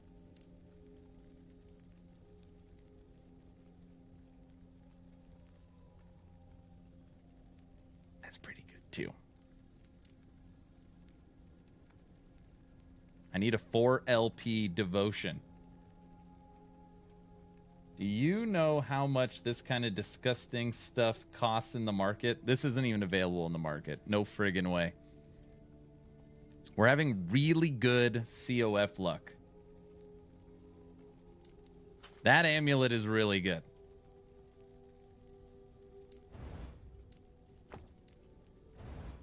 That's a good one.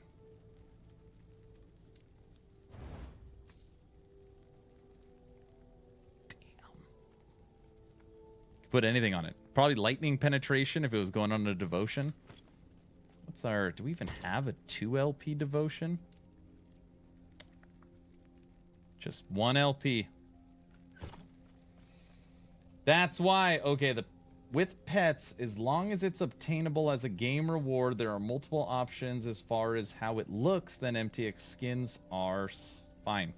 They would legitimately without exaggeration, do exactly what Diablo 4 did. Exactly.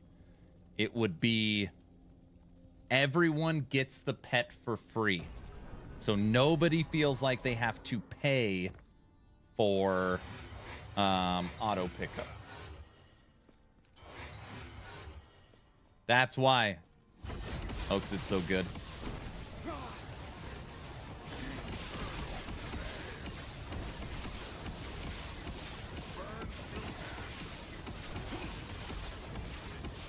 Can we really just face tank these guys? No freaking way.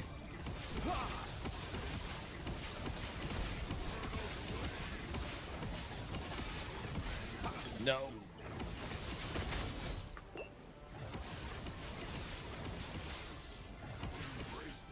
I swear lunge is like the worst functioning movement skill. It always locks up or doesn't work.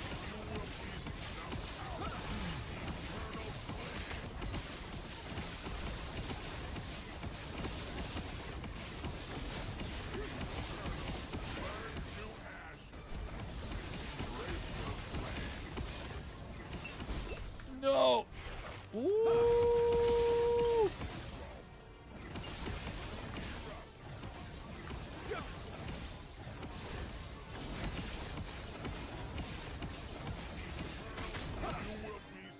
You should be dead. I've killed Threshold. Thank you. We're supposed to be dead as well. Thank you. And you. No, come on, just work. Thank you. Glyphs of Despair, our favorite.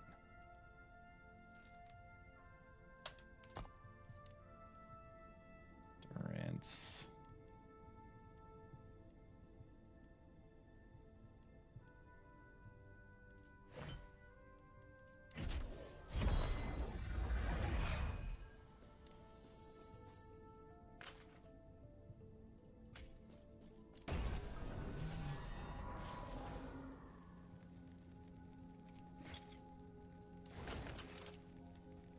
A lot of Glyphs of Despair we found recently. Okay.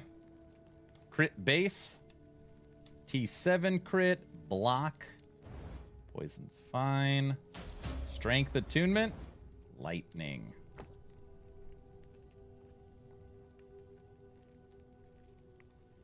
No. 3 pet options minimum. But a theme pet per class would be a dream. 1. Nobody would be mad at them. So anytime I feel like it's a slam dunk from a design decision, COF crowd, MG crowd, hardcore gamers, casual gamers, speedrunners, there is not a single, in my opinion, demographic of gamer that is mad that pets that are already in the game can pick up golden crafting materials. Just my opinion. I don't think anyone is mad, and I think an overwhelming majority of the gaming community for Last Epoch is cheering. So 1, it's a win. 2, you could just sell even more cosmetic crap. Right? I don't know. That's my feeling. Just do it. Just do it. All right, everyone. We are going to make our ring really quickly. You want that, Brow? We're going to make our 4 LP ring right now. And then we're done with today's stream. That's it.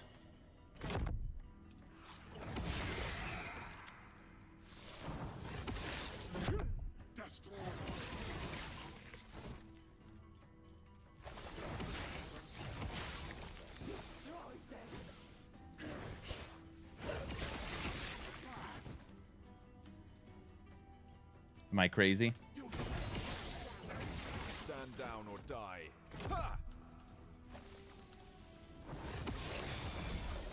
Prophecy fulfilled. It didn't drop anything.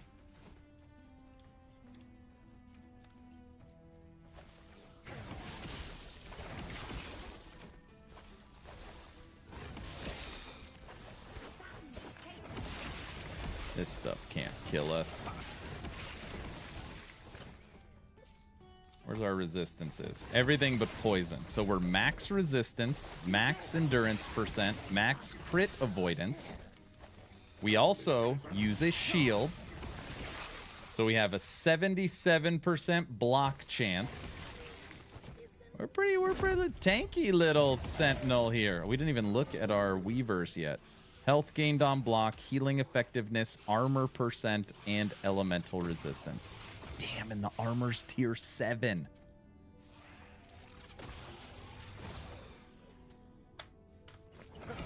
Tier 7 armor percent. Stand down or die.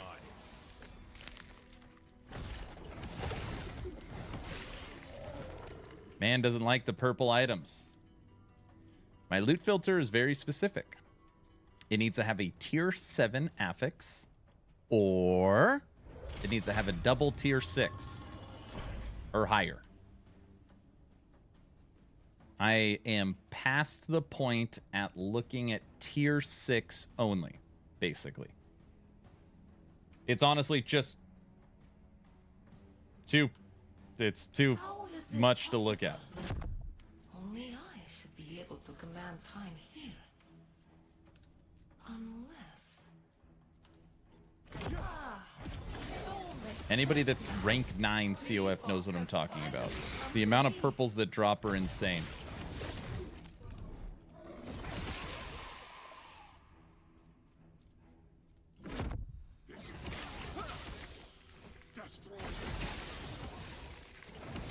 It's ridiculous. That's why you got to set up the loot filter that way. And then when you do see a purple item, you're like, ooh, it's either a tier 7 or a double tier 6. I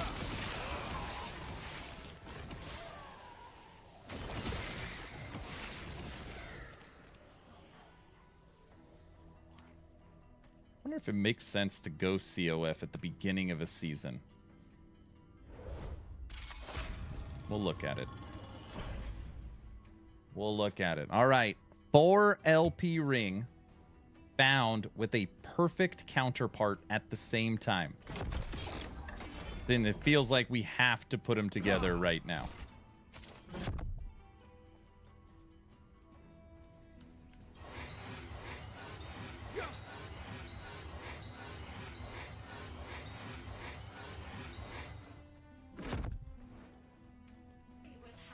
What the hell was that?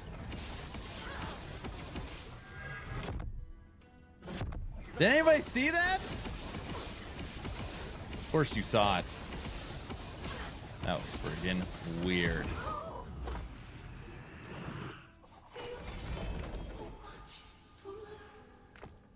Wait, doesn't a 4 LP ring require you to do T4? Nope.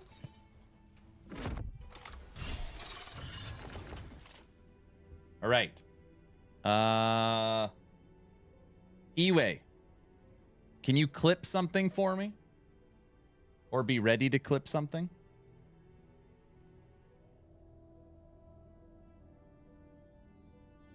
Oh, I'm on it. Autobot's here. Everybody, in Last Epoch, every once in a while, there's no stress when you're making a legendary. That is because you have a 4 LP item, which means every single affix is going to transfer. We just found both of the items, and we made our tongue ring. T7, T5, T5, T5. Endurance, health, poison, and damage over time. This ring you're looking at, you can use it at level 6.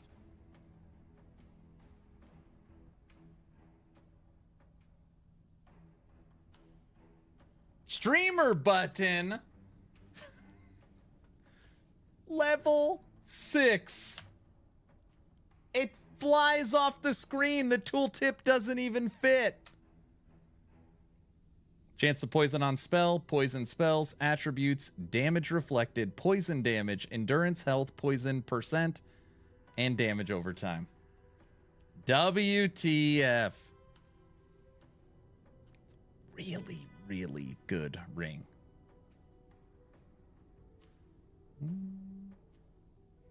We need a bigger boat to fit the screen in. I need a button like that. I would love to have that. Good Lord. Raven loves poison. Raven loves poison.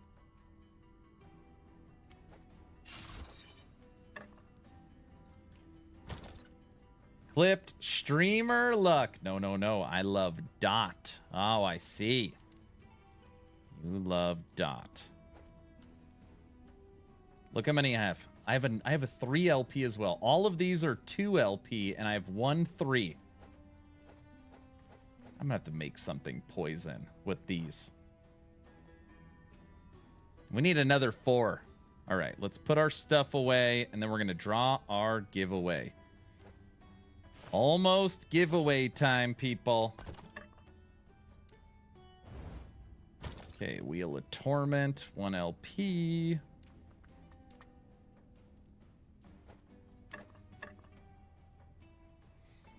We found an Orin's Eye, and that was not COF. Rarest item in the game. Does not have a COF tag or an MG tag.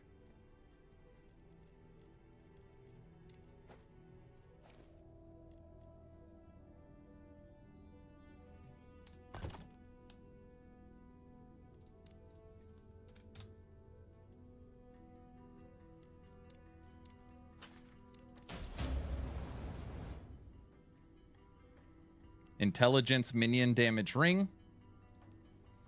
And then we also found this. T7, T6, T5, T2. This is ridiculously good. If this build did not require devotion, we would be wearing it.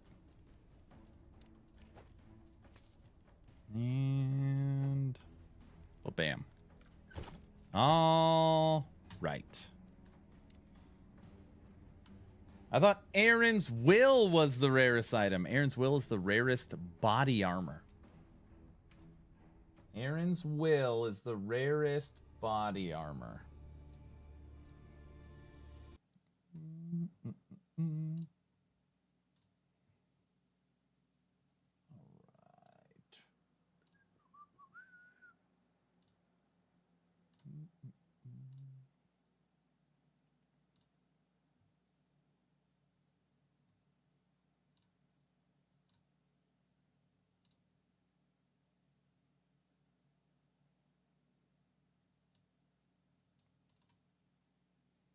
Autobot, you should get in today's giveaway. Today's giveaway, this is for everybody. McCade has been kind enough to donate a free $60 copy on Steam for Ghostwire Tokyo. $60 game. Free Steam key, Ghostwire Tokyo.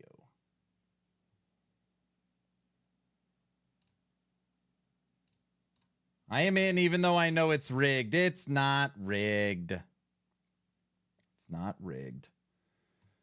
Okay. I'm going to give everyone a second to enter today's giveaway while we find who I'm going to raid. Let's see.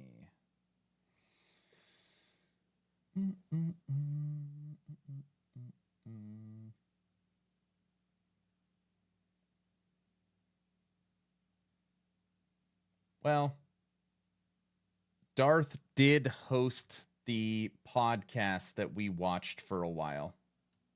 So it only makes sense that since he gave us 90 minutes of entertainment, we can raid him for that. I looked at Moxie because he's playing Wayfinder, but I feel bad because Darth, we watched him. Darth has enough. Fine. You win. Moxie it is. Didn't take a lot to sway me.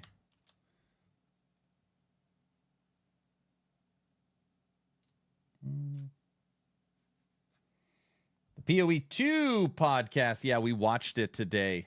PoE. It was good. It was good. I thought it was good. They ran out of questions. And it's probably hard because they just played the demo too. All right. Get out of here, harbingers of ruin. All right, everyone. I apologize to the people viewing on YouTube and X. Nothing personal. I wish I could run the giveaway through all the platforms. Unfortunately, this is through Twitch. If you are watching on Twitch, type in !giveaway. All right. Starting the countdown right. Meow. 10, 9, 8, a 7, a 6, a 5, a 4, a 3, a 2, and entries are closed.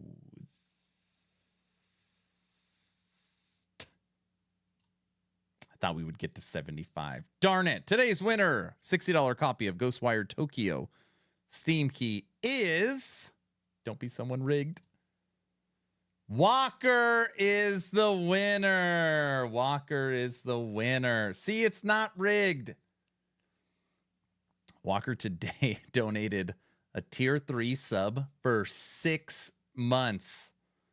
Like prepaid for 6 months. It's not rigged. It's totally random. It's totally random. It's not rigged. I swear. Stop saying it. Rigged. He paid for it. No, he didn't. He didn't. We had a deal. Oh, no. Oh, no. That's proof it's rigged. You pay to get stuff. Linzer didn't win. Oh, my gosh. See what I got to put up with? All right. Tomorrow. Dun, dun, dun. Tomorrow's the day. Ooh, I got like that kind of that nervous energy. Tomorrow is the day. Brand new Town Portal podcast. Myself and co-host Frosty LaRue will be hosting senior developer from EHG, co-founder of Last Epoch, Mike. It'll be right on this channel, Aaron Action RPG on Twitch. We are kicking off at 4:30 p.m. PT. So it should be a whole lot of fun. It's supposed to be lighthearted. We're going to try and make it entertaining. I don't know. Hopefully it's not the same boring old stuff. But yeah, that is tomorrow. That is tomorrow. Who won the game? Walker won the game. Walker won the game. So yeah, that should be a whole lot of fun. For anybody out there that didn't see it, my video today was on YouTube. First impressions for Immortal Hunter. Any likes and comments are always appreciated. I just put the link for the video. It helps on the algorithm. I'm going to try and put the link for my daily videos in there just so everybody is aware. Yeah, but that's what's going on tomorrow. It'll be fun. It should be fun. I don't know. If you need anything, hit me up on Discord. Discord link is in the description. Approaching 4,000 members and lots of stuff coming up for Last Epoch on July 9th. Well, thank you for being the go-to for great content. You are very welcome. What a great stream today. Man, we almost went 6 hours. Feels like nothing. Which means you know we're having fun. I'm done. I'll see you all tomorrow. Podcast day. Bye.